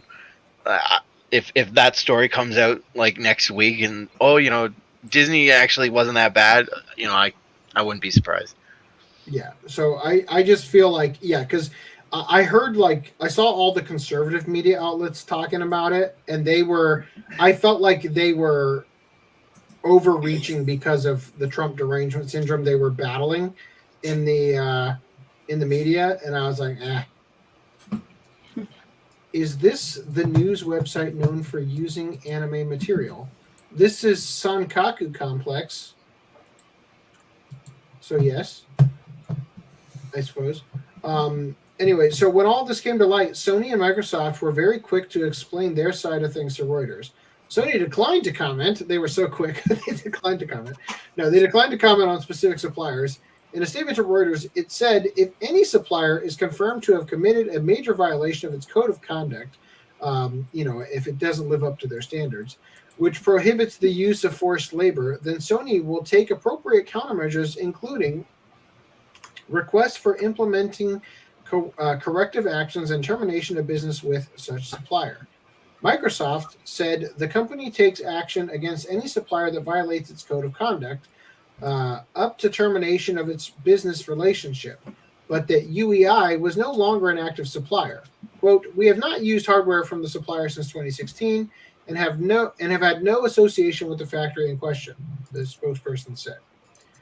Reuters also tried to get in contact with anyone working at the factory, but they had no such luck.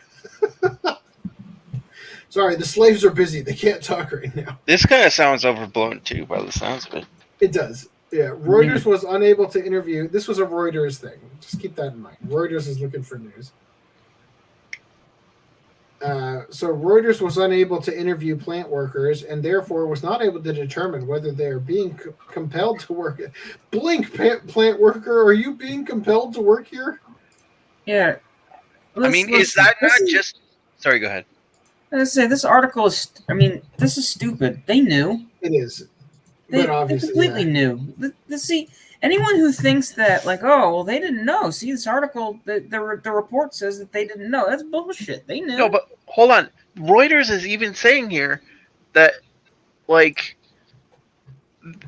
there's no evidence that they were being forced. So... Well, they're saying they were unable to interview the plant workers, but yes, yeah, for sure. I guarantee, yeah. It's okay. They may not have been forced necessarily, but I can assure you the Chinese labor laws are a lot looser. Yeah, what's this here? The conditions they face, however, bear hallmarks of standard definitions of forced labor, such as working in isolation, under police guard, and with restricted freedom of movement. That sounds a lot like how Amazon treats their but seriously, and in China, they do that to normal people, not just the Uyghurs. Yeah. They do that to everyone. Yes. Well, when COVID started, they welded the doors shut to keep people in their homes. Yeah. They literally let them die. Yeah, China's a shit place. China is asshole, right? As for whether or not the companies Reuters mentioned would get into trouble, the U.S. State Department and U.S. Justice Department, of course, offered no comment. A State Department spokesperson declined to comment on UEI, but said wittingly benefiting from forced labor in the United States was a crime under the U.S. Trafficking Victims Protection Act. Really, I'm surprised considering Amazon, right? Apple. What about Apple? Yeah, Foxconn, Costco. Yeah, none of these companies are all of them. Literally all of them. Any company doing business in China that in has China is by definition benefiting from slave labor because the Chinese are all not necessarily slave labor necessarily, although that's probably true. But the fact of the matter is they are well aware that the like I said, the labor laws in China are so lax compared to ours, and they're willingly to do business because it's cheaper. But they know these are awful conditions. Yeah.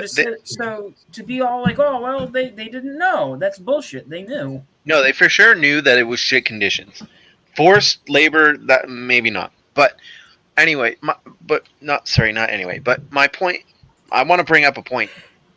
Earlier in the article, they're like, this company, subcontract this company, and that's they play this shell game, right? So when you hire company A, it goes through 7 different other companies that are all, not even necessarily real companies, they're just names. Mm-hmm. And that way, you don't actually know what's happening. And then when they do get figured out, and it does come down oh no, this is a bad company, the company name just gets axed. And all the people behind that company just put up a new company name. Yeah, and it's so okay. It's funny what I do for a job where I have. If I just noticed my name, I just. By the way, good evening, Neko Volts. You've missed my amazing cosplay, bitch Von Fontaine. Anyway, what was I saying? So, fuck, I totally lost it now. Part of your company or part of your work? Well, my job, yeah. So I go to a bunch of people's houses, right, for the route. And it's funny because I always can tell who owns a business because try to go to a person's house. It's like Futanan's Dance Studio, right? It's like what it says on Google Maps when I type in their home address, because they're like an online business or something, but the address is registered. And it's like literally Futanan's, right? That's the name that comes up. Trans Futanan? Yeah, Futa. I see it every month. Futanan's. I'm sure in whatever language they made is that doesn't mean something bad. Yeah, I still love that. Anyway, all right. So I don't think. Let's see. Do we finish reading this? Pretty much. Venture engaged in forced labor. The spokesperson sent a statement. The law imposes criminal liability on individuals or entities present in the United States. The statement added, even when the forced labor occurs in another country. The State Department referred Reuters to the Justice Department for further comment on UEI, and the Justice did not respond. So, real quick, I want to address Incognito Bandito. You may not recognize Sankaku Complex if you have seen it before, because I have all the ads blocked and all the porn posts on the side removed. So, so that I can host the show without any issue. So that's possible. Don't be so hard on yourself, young one. Don't be so hard. Thank you, Nicobolts. Do I dress up for myself, the podcast, or maybe my wife? Definitely only for the podcast. My wife would like to see you go over 9,000. Wife's not putting on the Bulma costume? My wife really did not want to. I called my wife over. Like, what do you need? And I'm like, I need your help. I handed her a permanent marker.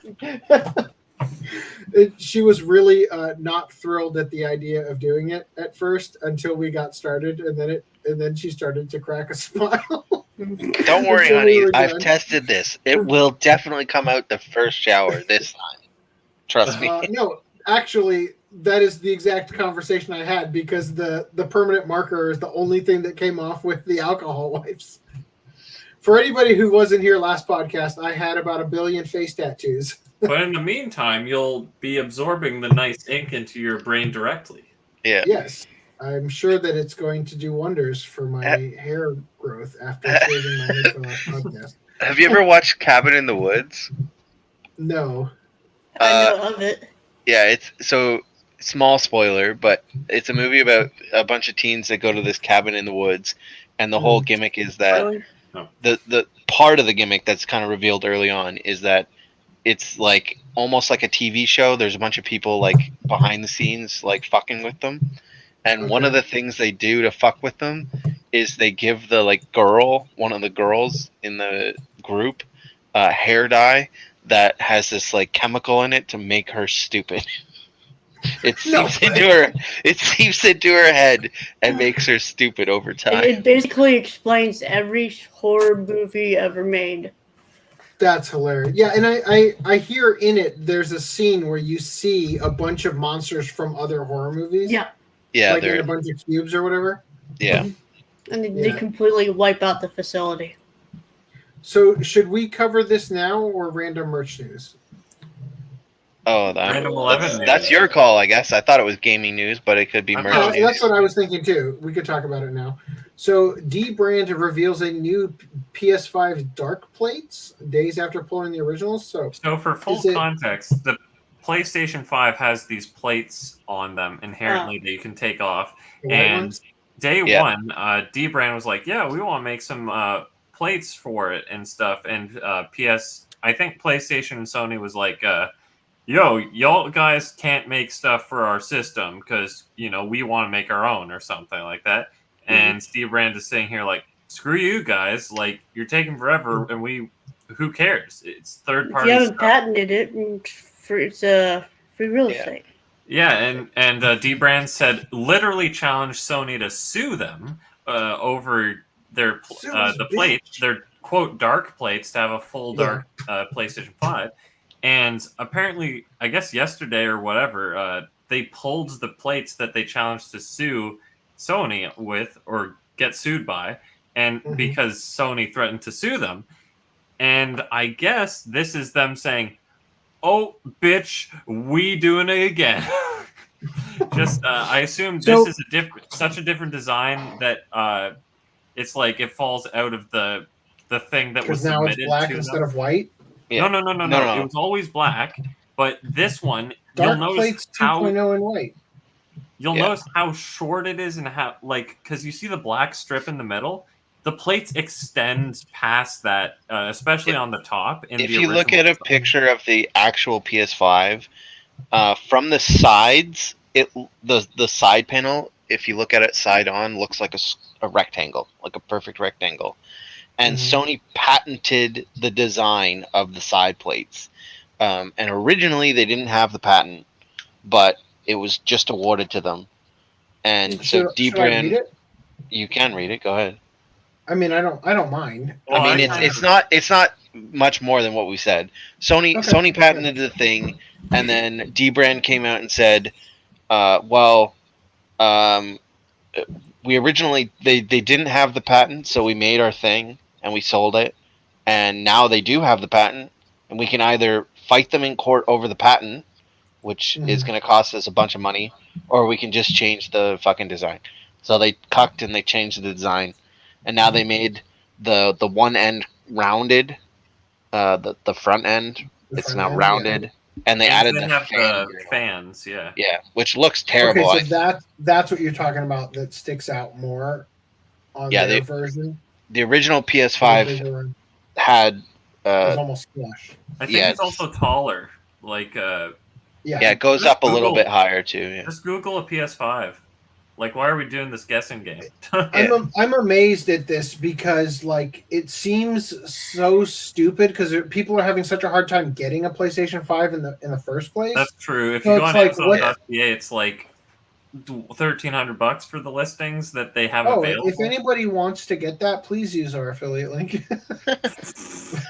They actually just popped up on Amazon.ca this today. A bunch of restocks happened today.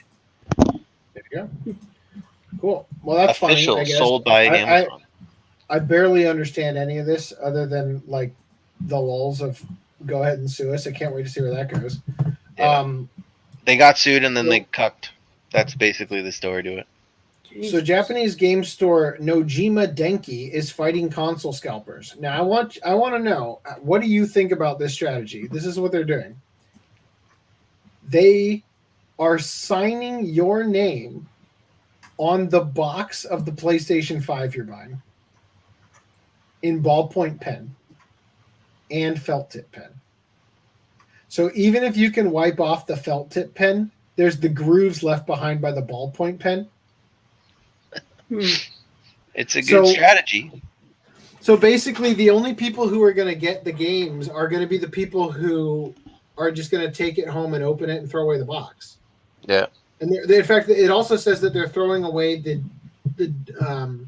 they opened it and take the controller box out and dispose of the DualShock controller box as well. Yeah. Yeah. So it's an interesting strategy, but if they started to do this on like art boxes for anime and stuff, I'd be so fucking pissed. I mean, like, you bitch. I wouldn't want my PlayStation 5 box. I keep the boxes to shit like that. Yeah. So yeah. I mean, even though I'm not going to scalp it, I still don't want my fucking address engraved into the box. Right. The thing that really makes me like, as far as I know, it's just their name, right? It's not their address. I thought it was your name and address, but maybe it's just your name. Having your real name written on it is a major turnoff for resellers. But the thing is that if you're actually reselling it, like, no, the person who's buying is just going to open the box and throw it away. I guess it's because it's no longer considered new. I don't know. Mm-hmm. It's kind of crazy. Yeah. Well, it's better than what Best Buy's doing, though. I don't know if you heard that Best Buy's making it so that you have to pay for their, like, super tech support or whatever. Like, it's $200 a year or something. Jesus Christ. Oh, yeah, that. Didn't we cover that?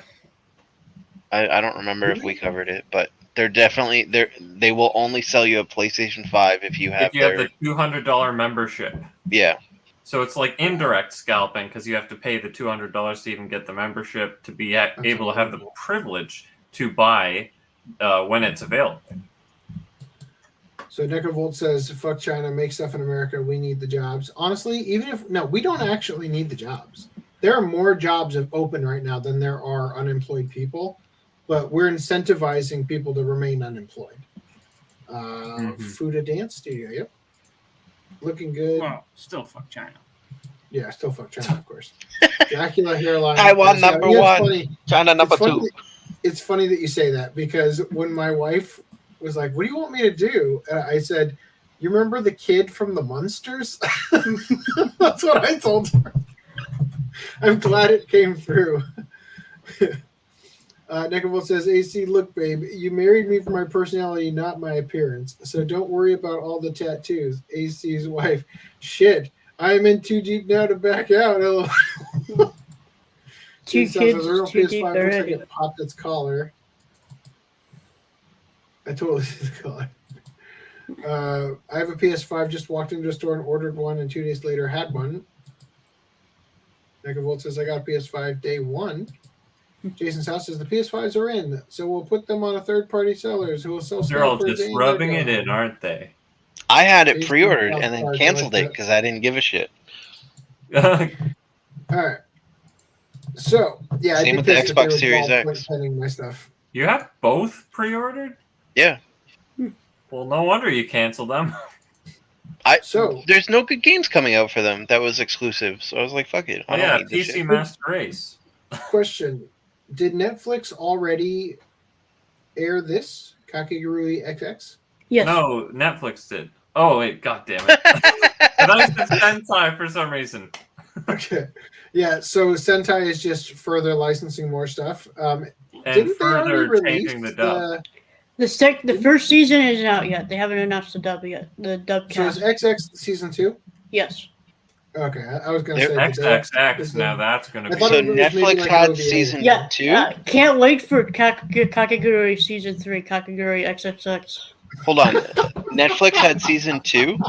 Yeah. Yeah. They've had it for a while. Okay, so it's not new. Okay, then I probably watched it. Continuing. Hey, I told you guys about this ages ago. You're right. Hey, I have to find something to do for every podcast until it grows back. Thank you very much. Put like Chia Pet stuff on there. Just like that.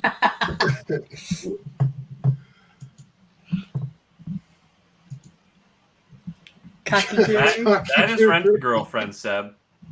That's the Triple X season 3 title. Yeah. Kakegurui. All right, so what is that? Why is that there? this? What? Yeah. That's the standard edition, and it's going to have a HDR disc the first time, supposedly.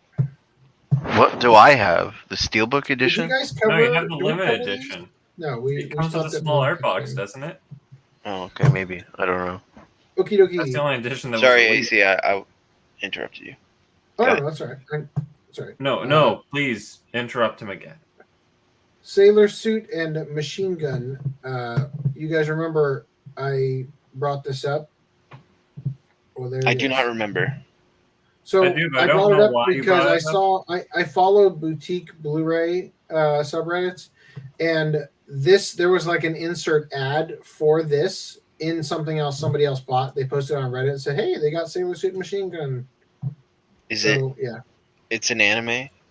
No, it's a live action movie from like the 70s. No, the Okay, early then 80s. Live action, I do remember talking about it, I think. Anyway, continuing. Wow, that time I got Reincarnated as a Slime Steelbook. Best Buy had that listing earlier, right? Which is standard practice. God damn it. How many Steelbooks am I going to need to buy? Like, this is the new thing. You don't need to buy any of them. Steelbooks are bad. Don't You buy already it. have the series. They fuck up your collection. They No, look bad. I have the series and part 2 twice. Yeah, I think I think you bought both of them twice, but I haven't bought part 1. I still haven't gotten part 1. And this is like a weird. Like, part look one at had the this. art box. You already got or Look at the corners on this steelbook. It looks like a new design for a steelbook. It's a weird mock-up. Don't worry about it. It is a weird mock-up because there's like look at the second photo. Look at the second photo. Why is there a crease there? Because look at the second photo. Oh. Okay. It's just, yes, it's just a jank mock-up. Yeah. Steelbooks are bad. They look bad in collections. They're short and stupid. Hey.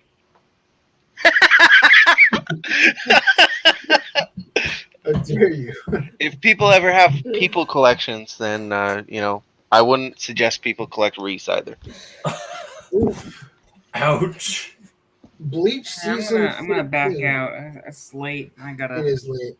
I've worked. I'm falling asleep. Night, Sergeant. Take it easy. Buddy. Yeah. Have a good one, guys. See ya. So that's the final Bleach. The honky. Yeah. What the hell? What? That's I didn't true. realize He was a you honky. changed it to the honky. He was a honky. Like, yeah. So. Anyway, did anyone want to say anything about Bleach Set 13, or is it the It's same the stuff final as one. Final one for Bleach No, until the new series comes that's out. far less than I have on DVD. Exactly. If it ever comes out. I didn't know he had like tats. Just now it's just to wait for a Blu-ray movie They're collection. not tats. They're tits. Jason I South never says, watched the ending of that. People Me neither. illegally. Also, Kakegurui is the kind of show that worked for hentai. Plot: the main girl challenges guys to cum inside her, and if she gets preggo, they win a loyal wife. What the? Okay, It man. is waifu material. That is But she's season crazy. 3. Kakegurui XXX, right, as we were just talking about. Yeah. There was a chapter of Bleach where one of the We're just from Cypher. Sorry, say that again, random one.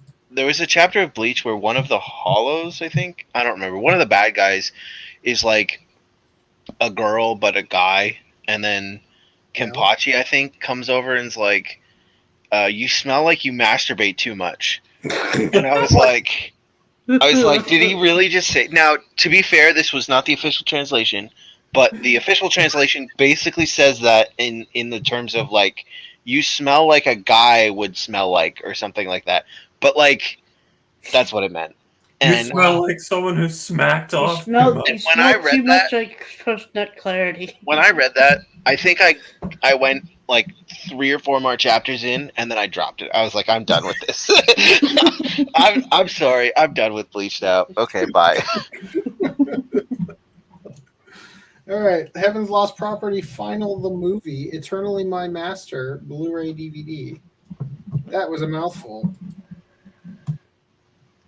At least they changed. They didn't use the stupid logo on the spine. That would have been so goddamn tiny. Any thoughts? Yeah, this came out how many years after? Yeah, like 5 years ago, and it's only Heaven's like an Lost hour. Property. Remember the last week I said an anime, and you were like, "No, it can't be that anime." And I was talking about a guy who like jizzes or something. I think it was. We're talking about the jizz count. And I said heavenly something. Yeah. Anyway, I said an anime title, and you were like, "No, it cannot be that." And I was like, "Oh yeah, okay, it wasn't." I don't that." think it's this one either. It's not this one. But I think this is the one I was thinking of in my head. I might have been wrong on the plot because I never actually watched it. I just kind of watched clips. It's not this one. It's this one's got he's like chibi at parts and like Yeah, he's chibi in a lot of the series. Yeah. and BB Coombs. and there's scenes of him like crawling through boobs, aren't there? Yeah. Yeah, And, this is and definitely flying panties. yeah, okay. This is definitely the anime I was talking about. I may have been wrong on the content of the thing about the jizz thing, but this is the anime I was thinking about. Okay. So Jason South says, "Need to drink bleach to forget bleach." That's extreme, but yeah. Yeah. Like so I think that's an extreme yeah. sport in some Hey, states. I was just going to briefly say that it's great that we're finally getting the final part so we can finally finish our nut. The final. Heaven's Lost Property final. Not final. It's not fun.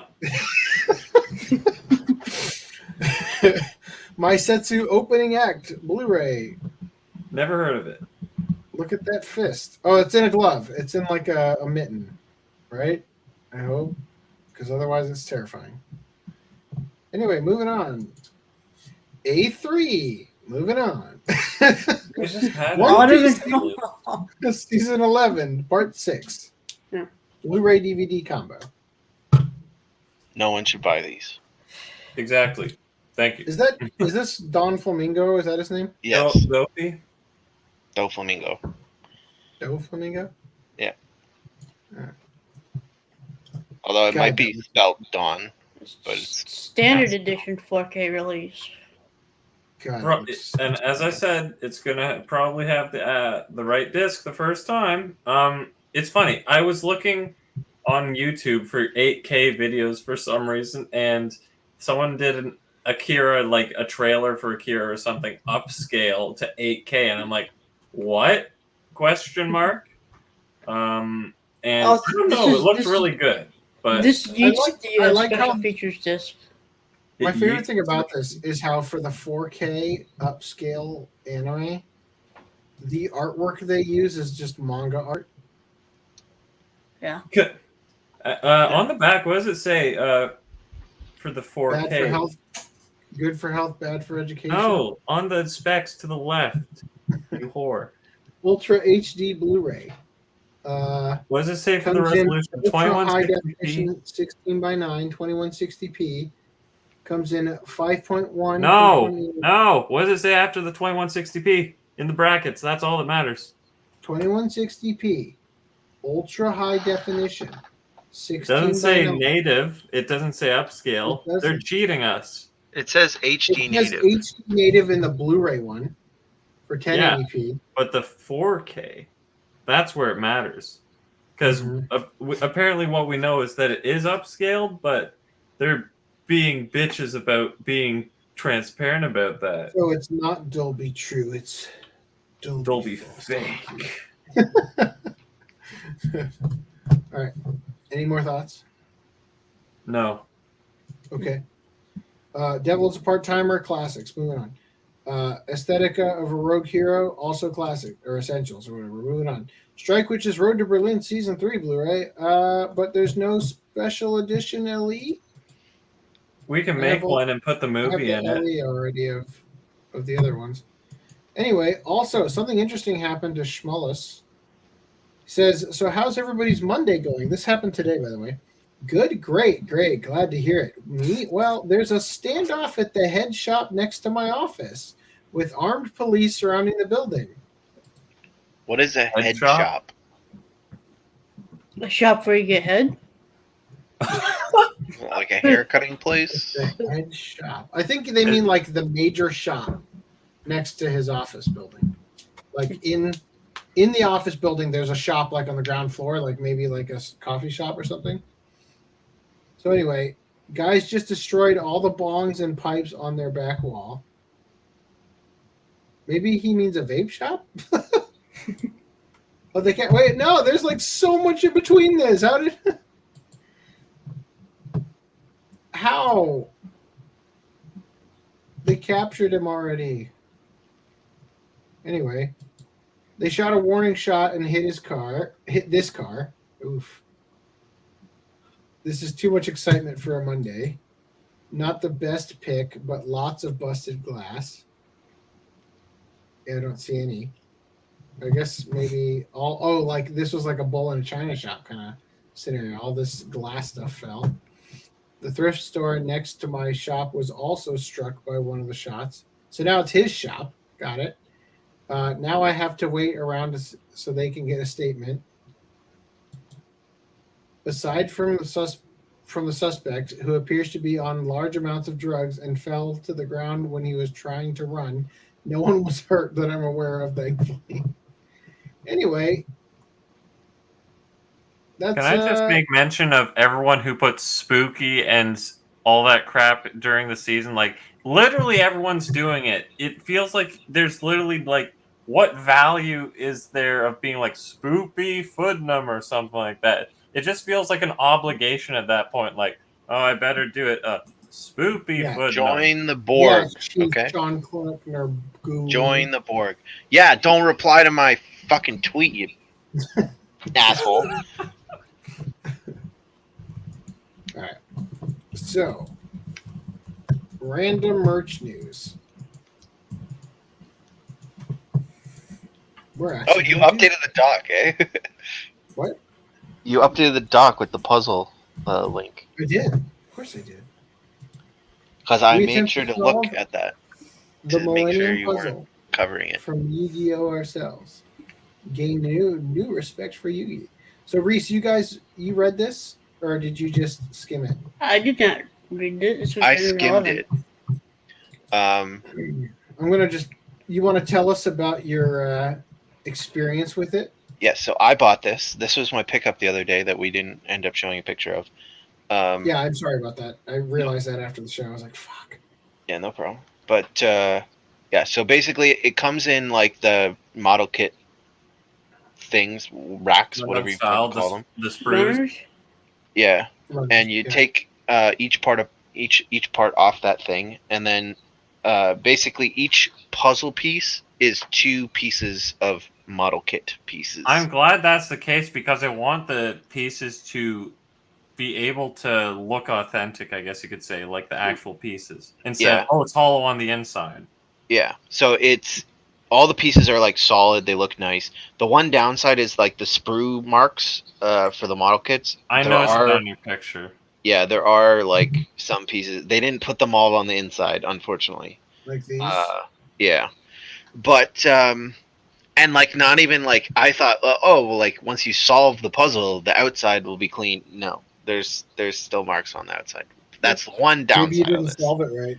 That would be something. I think I did though. I can't imagine there would be another way to solve That's it. when you pull up the Maybe little you failed bottle as kit. bad as I did, where that beer just fell out the side of my mouth. Yeah. So these guys were solving it bottom or like the top of the pyramid up, I guess, to the base of the pyramid. That is not how I solved it.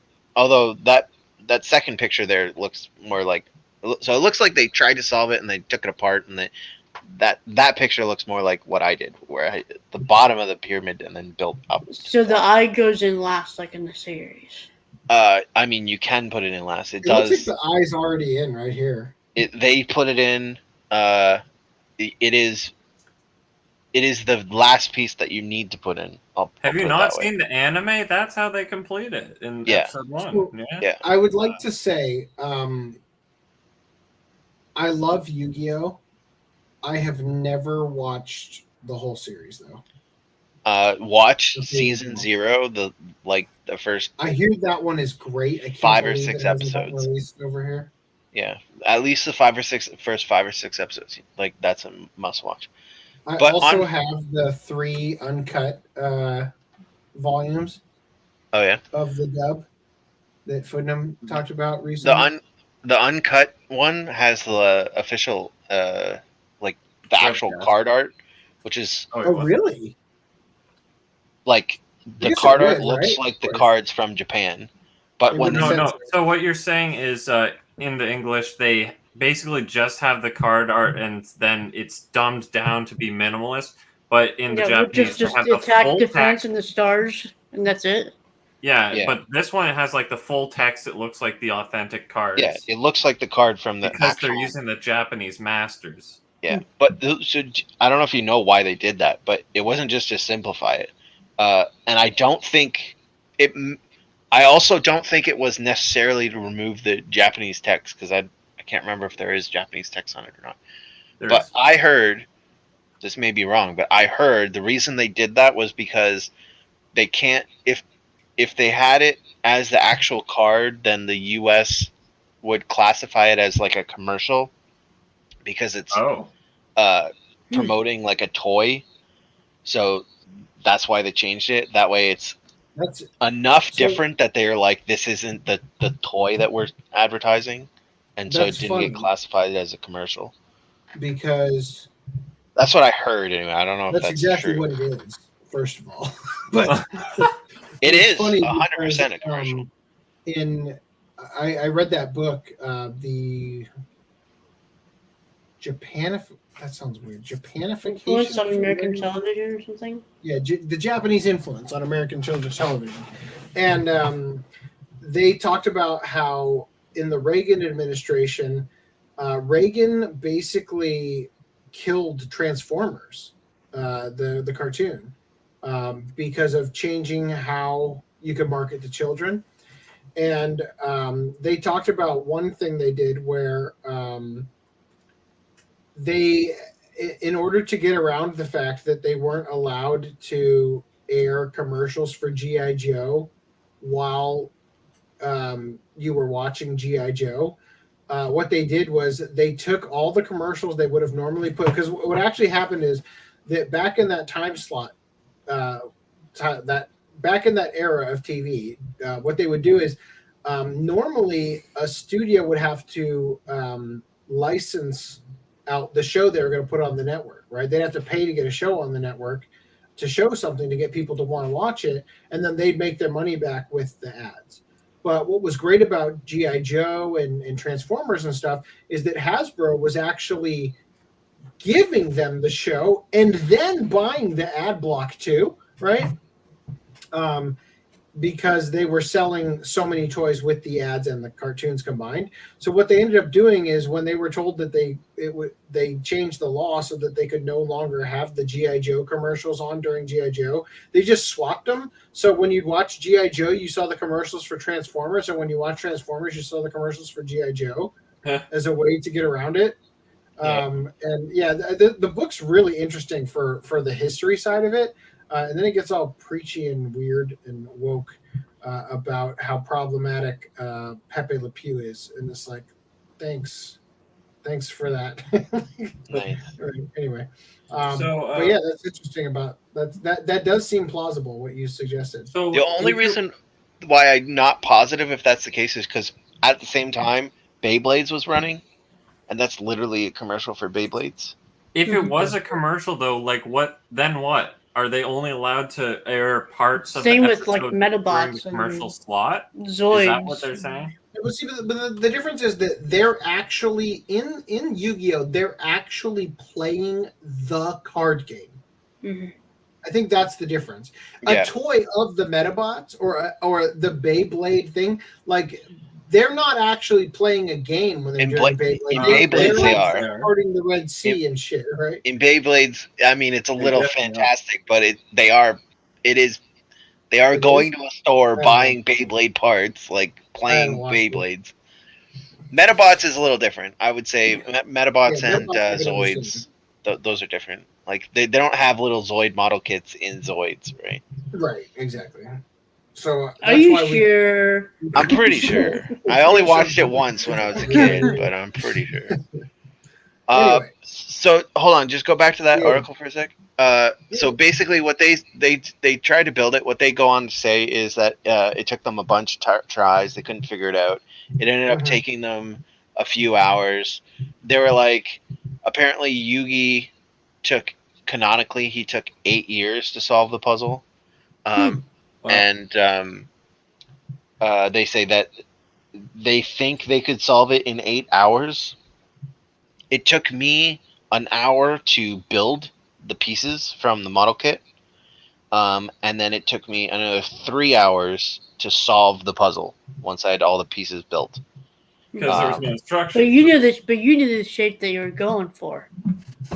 I'm pretty sure they knew the shape that they were going for too. It's on the box. If you were going to give this to somebody who had no idea what shape they're supposed to be aiming for, I mean, it's on the box. It'd be hard to miss. No. Give them the pieces. He's saying if you were to give this to Yugi, who had never seen it put together. Oh, I see. Yeah. Okay, Yugi has a handicap. You don't know the angle that you're aiming for. Fair enough. Yugi has a handicap. If you were to build it, like put all the pieces together yourself. So I think what Reese was saying is if you had no idea what it was supposed to look like and you put it together, you would invite a demon to possess you and make you an older version of yourself. That is how that works. Yeah. So yeah, it took me 3 hours. I think the build quality was good. Besides the sprue thing, it slides together like all the. It's really cool how it works. Like pieces like slide in and out and like interlock with each other. It's a really neat design. I don't know who thought of it. Like some psychopath built it, but it's ironic because we covered on the podcast a fan who made one in a 3D modeling program. Yeah. That Sora News 24 covered, and they're like, we can't believe this hasn't gone to market yet. The guys talked about selling the plans for it, like the 3D It must model be the same puzzle. Yourself, but that he couldn't sell it with the eye. Yeah, and everything. I think I seen the same thing. Yeah.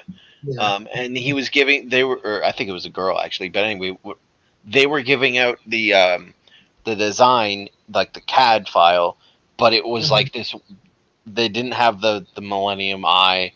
It was this weird like ghost face. It was kind of dumb. Basically just a puzzle for puzzlers rather than Yu-Gi-Oh fans. Yeah.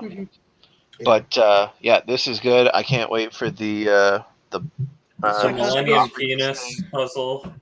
No, the Millennium Dildo. The box, not the dildo. What I saw with that box is basically going to have to take the puzzle apart and puzzle your way to fit all of those pieces inside that box correctly.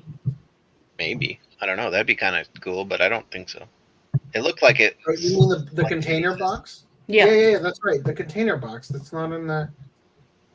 Yeah, the image was one there. that we were looking at before. It had an actual box, right? Yeah, if you scroll up, there's an image of the box. I don't see it. Yeah, you passed it. It's up right there. Okay. No, up right there. Second picture, right there, right below I'm the not box. talking about the cardboard box. No, on the box. It's on the box. Right below Yugi's face. Oh, next box below the sarcophagus it's a picture on the box. Yes. I'm forgive me. I am looking through a red shielded like scouter. So there may be some trick to like fitting the pieces in there. From the image I seen, it didn't look like that, but I mean it'd be cool if they added some extra feature to it because for $40, it's sized. It's gotta be sized just right. Yeah, for $40, it seems pretty basic, but yeah, we'll see what they give out with it. Oh, and also these guys cucked out and they looked up a guide. They didn't actually solve it. Bitches.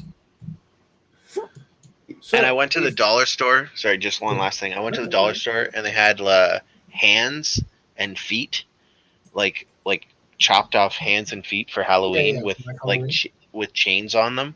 And so I took the chain off, plastic chain, and I took the chain off the hands and feet and made a necklace out of it. So I can be like Yugi. AC, you're gonna wear that in public now? No. He's gonna cosplay on the next podcast. Oh, thank you, Reese. Yeah, this is the if you guys wanted to buy it yourself, please use our affiliate link at ocapodcast.com/support and then click on the Right Stuff link. If they ever lower the threshold for Canadian free shipping, let me know. I'll consider it. I will be buying multiple of these.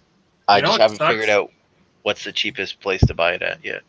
Sentai has increased their rate to one match Right Stuffs at 250s when it was like 200 at one point. So cancel Sentai. Also, don't go much off of these promo images. Oh, this is the box for the puzzle that is sold separately. Yeah. So you have to buy the box. And this is just an empty box. And it doesn't come out till March or something. Yeah. April 30th. But if anybody is interested in this, I will get you the link to that affiliate code for this particular product right now. The prototype images of the puzzle changed significantly after they actually put out the proper images. Yeah, it looks really different. So expect the sarcophagus to look also significantly different when they get the actual images out. But I'm still buying it. Okay, creating a custom link. Pasting. It comes out almost near my birthday, so you guys know what to get me. I bought 3 of the puzzle. Oh, really? One for myself to open and like have. One for seal. Yeah, and one for Lennox. and one for my There's the brother. Oh, there it goes to every platform. There you go. You woofed it. I kind of want everybody who's watching to get it. Yeah, there you go. And I bought it from Hobby Link Japan, and it was the cheapest, I think, like base price. But they wanted $75, and I paid it. They wanted $75 for shipping Canadian. Jesus Christ. And I was like, what the fuck? So, but because of their base price being lower, it actually worked out that it was still cheaper to do it through them and pay $75 for shipping than import it from Amazon.com. You were getting 3 copies though, so it was more worth it than just a single puzzle, right? Not really. I looked at what the cost to ship one puzzle was, and the cost was like $25. So, to ship 3 separate puzzles would have been $75 anyway. So. And I would have had to pick the airmail to get that cheap price. Cheap being $25. And so it would have taken a lot longer if I had separated the orders. Obviously, I want to copy the actual link for. But yeah, so if Right Stuff ever does like I'm gonna pay attention at Black Friday. If they do like we're gonna do like a promo free shipping to Canada, then I'll be definitely buying those. That's definitely something to do. From Right Stuff. Otherwise, I might wait for Amazon or something. I don't know. The puzzle from Right Stuff is $44. Yeah. And ship. I gotta sign in first. Hobby Link Japan, I think, was 44 Canadian versus 44 American. Also, Hobby Link Japan, for whatever reason, they limit the puzzle to 20 per user, but they limit the box to 1 per user. It's like, what the fuck? What? So I can't. Your brother's screwed. Yeah, I can't even buy more than 1 of the box. That's stupid. Well, you get it from Right Stuff. That's legit. I want to preferably a deal on the shipping, or wait until there's something else I want to get free shipping. What is the free shipping? It's $250 or something like that. So you just gotta buy what, like 6 of them? Yeah. 5 of them, and then an anime. Hold on, one second. I gotta remove some stuff from my cart, and I'll tell you what. FDDM, do you want to? I'll split the shipping with you.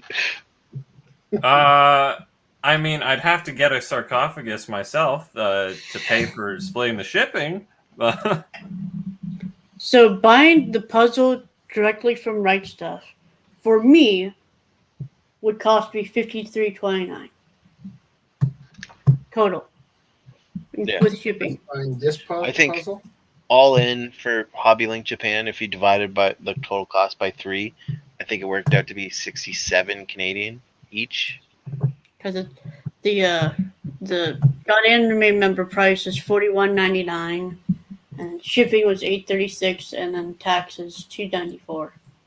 Yeah. So it sounds like it's about the same as what I paid, like conversion wise, but it would be more expensive for me to import from Right Stuff because my shipping would be a lot. And I would get it like next day from Right Stuff. Great audience. Here's the. If you want to buy it from Right Stuff, there's the link to the actual Millennium. See, Puzzle. they still have the old picture of the puzzle here. Like, look at that picture.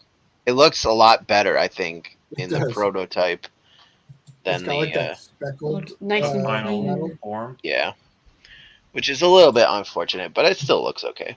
So you gotta get the nippers right up to the edge of the thing before when you cut it, so you can try and get it as flush as possible. Yeah, and even if it's flush though, it leaves behind a different color. Yeah, so you're gonna be screwed with the mark. Like you can't get rid of that shit. Would you try getting like a drama tool to buff it out? I would feel like you would do more damage than anything if you did that. But what I do with the Gundams is I like take the knife and just like take. Yeah. How do you describe it? You basically scrape off really tiny layers until it's flat. Yeah. So I have the snips, and I snip, and then I go in with the X-Acto blade and like clean it up. And you have to with this one. Otherwise, it won't sit together. Yeah, it when you combine the two pieces to make a single puzzle piece, they are really tight fitting, snapped together. And so if there's like a little bit of plastic sticking out of one of those sprue holes that you didn't, yeah, it's not going to close. And I've almost fucked myself on one of them. It was going in on thank you. Not that kind of fucking.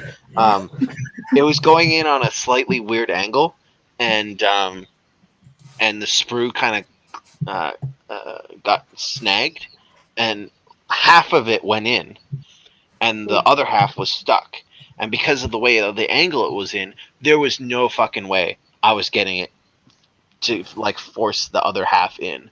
The angle was just gonna block it, and I couldn't pull it out. That's what she said, but that's what he said. But anyway, I couldn't get it. I couldn't separate it. Okay, I couldn't. It was like jammed, and I was like, shit. And eventually, I got it to work, but it was I was in a tricky position, and I thought I was gonna have to bust out the other one. A goner. But yeah, so be careful if you are building it. Wear protection when you do it. Make sure those things are flush. But I don't care about Yu-Gi-Oh enough to pay like $100 for the puzzle and. Also, don't look up. Don't be a cheater and look up the instructions. Yeah, that's be a cheating. real Chad. Build it yourself. It's fun. Be a man. What's that? Russell Peters. Russell Peters. Is that Russell Peters? Yeah. Be a man. Man. He was buying a bag. He wanted more than a 50-cent discount. Be a man. Yeah, that's yeah. All right. You don't buy now for $3.50. You go home. You decide you want it. You come back. It's gonna be $40. Be a man. I don't want to say it again. All right. So a father lovingly constructs the box of Kimetsu no Yaiba's Nezuko for his daughter. That's cute. To put her in? Yeah. Apparently.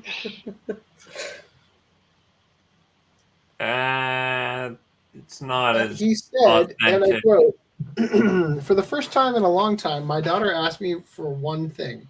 Make me Nezuko-chan's box. Priceless. I do things without regard for money or time, and I try to be as close to the original design as possible. You failed. Yeah. Not even close. You missed it by a mile. The space was built to be functional, practical, and robust. Ignoring my wife's complaints, saying, "Don't go out like this, it's embarrassing." We went for a walk around town. My daughter weighs 35 pounds, and my you're not allowed to disclose so a female's weight. That is illegal. My back hurt so much that I thought I was going to die. Tanjiro-kun is really amazing. It's a picture of him like, dear God, she's so heavy. Anyway, I thought it was adorable. All right. Check out Char-inspired cookware for hungry Gundam fans. As the dub says. Char. Zar. Gazar. There it is. That's it. Blarg. It's red. Why is there tuna here? It's just a tin. It's not tuna. It's just a fake tin. Some Zaku tuna? All right. Hilariously low quality Attack on Titan Levi figures lead fans to start a petition for replacements. Let's turn off the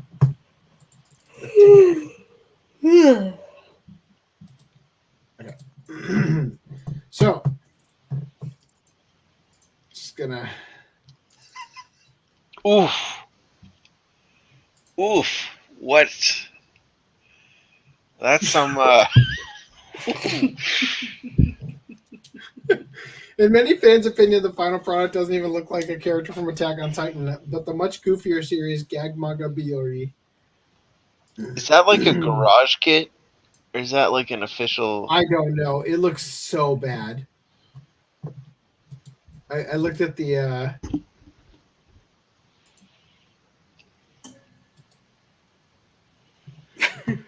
It looks horrible. It does. Look at the. He still has that broken foot from Mikasa, that bitch. Look at his foot. You can't see it censored by the blue wave. Oh yeah, I forgot. Random 11's foot fetish.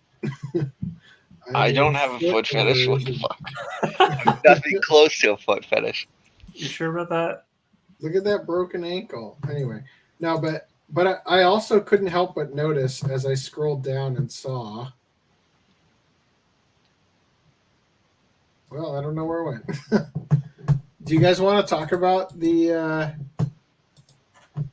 amazing Attack on Titan AI generated? Not I mean, really. it What's looks the bad. point? Oh shit. Yeah. I don't get What do it. you think What? Zeke looks really good. Like, There's a guy on TikTok that looked like Zeke, and oh yeah. he did a really good job at making himself look like him. The thing I find funny about this is Bertold in both images just looks like a school shooter.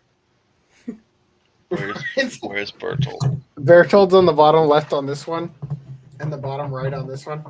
Oh yeah. Doesn't he look like a school I shooter? don't know what it is about Hanji in this one, but Levi in this one, Levi looks like a fucking psycho. Yeah, so does Ervin. Connie looks like the middle picture in this Jesse one. Eisenberg. the middle one is Hanji. Yeah, and the one above it. Those two look the most real. Hanji Who's and the one Sasha. above it?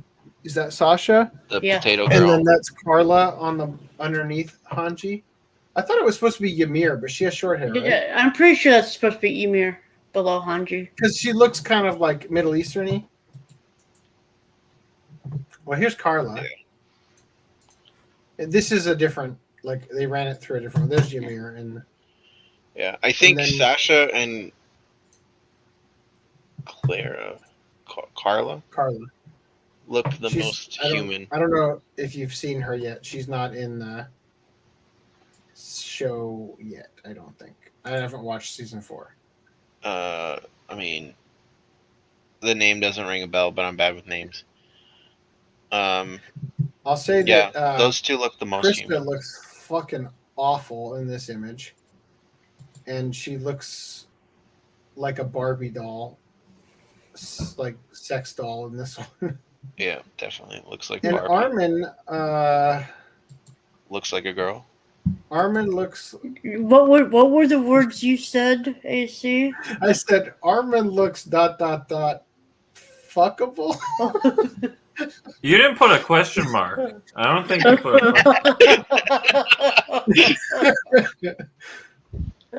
I was braver back then. Anyway. All right. So moving on, let's talk about Tokyo Revengers swastika merchandise. So once again, for anybody who is unaware, in Japan, in most of the Eastern world, in fact, everywhere before Hitler decided to literally steal the symbol. I thought you were In going to give us a Japan World War especially. II history lesson. Well, If you weren't aware, something happened in 1935. Before there were grammar Jews, there were real Jews. There's So, today. So this symbol, which is, I'll show you. This is what the Nazis used, and well, actually no, the Hakenkreuz is diagonal, so this isn't even accurate. But the Manji is backwards, right? It's the other way. They took it and flipped it anyway. So it's used all over in anime. I would Right. argue it's not even like the Nazi symbol is diagonal, one. Yeah. It's mirrored, two. Inverted, yeah. It's got a circle around it, and it's red, white, and black. Like that is Right. the symbol.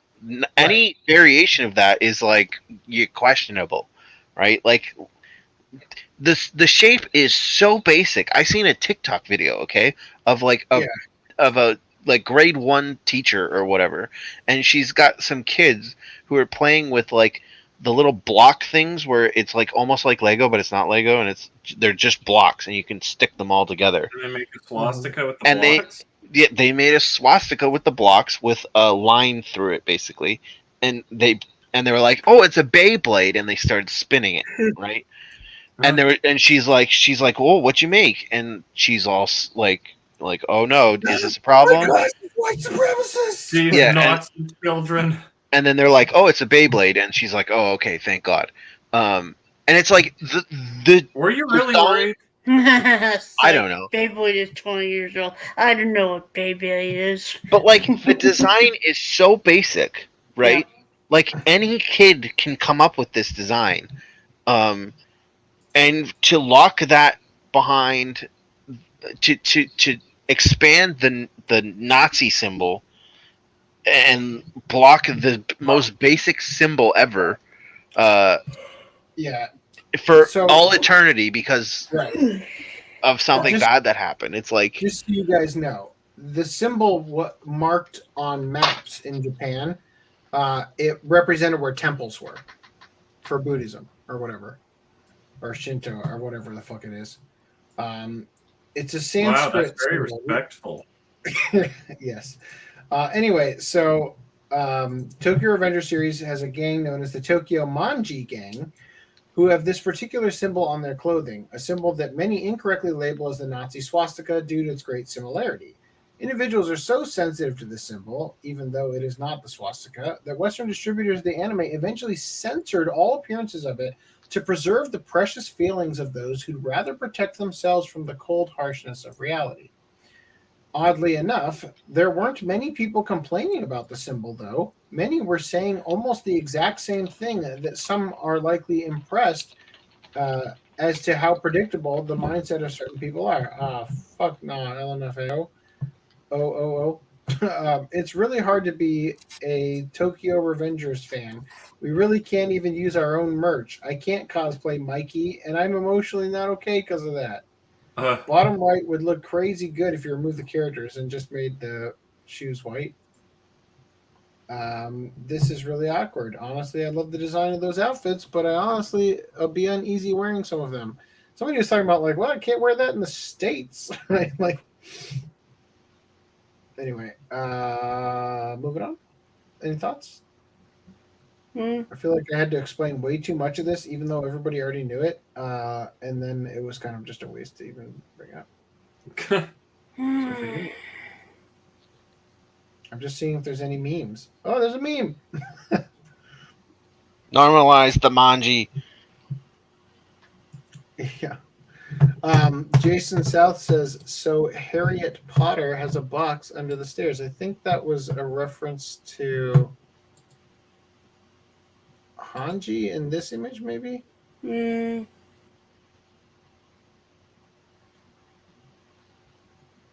Because the...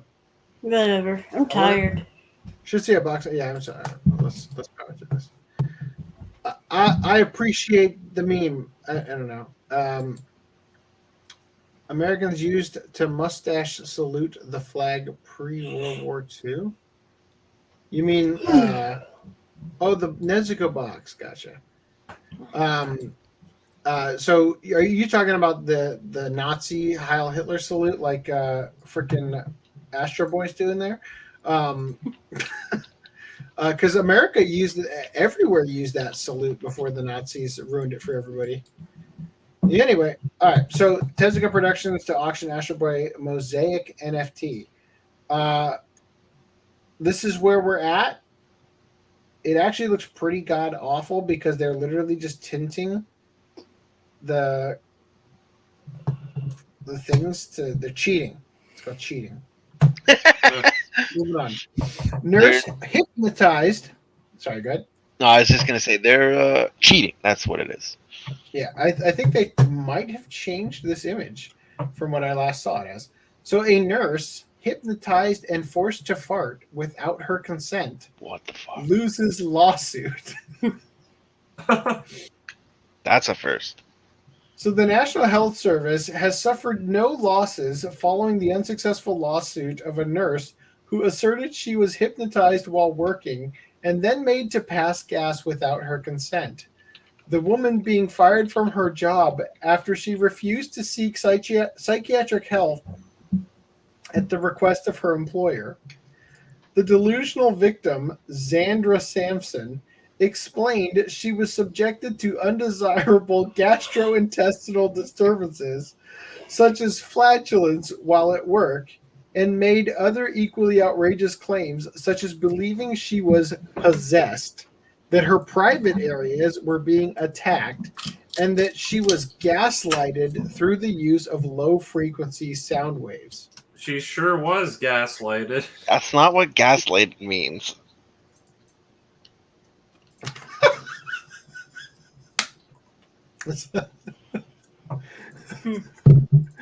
Gaslighted. I'm falling asleep here, so I'm gonna probably call it quit for the night.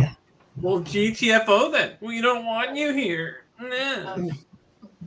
Say it to my face. I'm almost done. All right, I'll say. Okay. That's my sprue hole.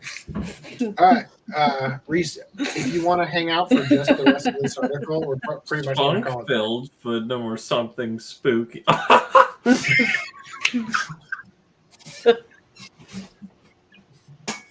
Spunk is quite spooky. Okay, all right, let's just finish the article. We'll call it quits here. Oh my god. All right. Are you 5 sure minutes you know late. what?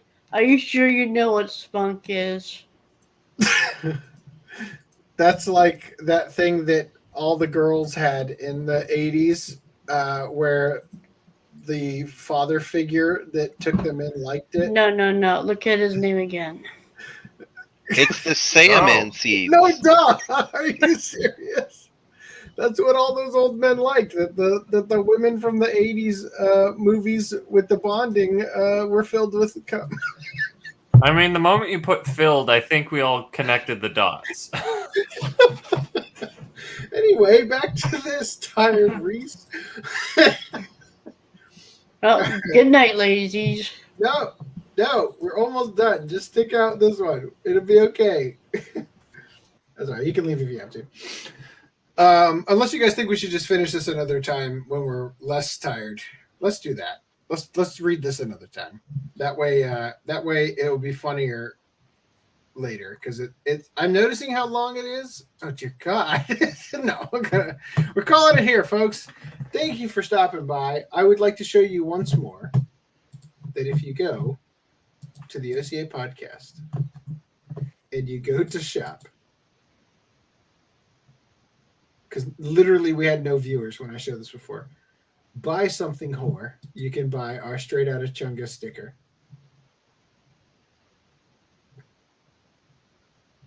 It's magical. Anyway. Work of art. Yep. And you can also rape us now. Yeah. If you'd like to support us, which I'm going to move support so that shop and all that shit is on the right side. Or I don't know. Maybe. I don't like. I wish I could double. Tell them what we can do. You can rape us monthly. Also, name your own price in the anal option, or rape us once, and that's how you give us all the cash. You can stick it right in our buttholes. Anyway, that's how that works. Thank you for watching this amazing show that I put on. I am now going to walk the dog or something looking like this lunatic. So thank you for stopping by. Anything you guys would like to say before we leave? You want to hit the last two comments? Where it's at. The last two comments. Let's do one comment. Yes. Gaslighting, no fireball, not gaslighting. There you go. All right.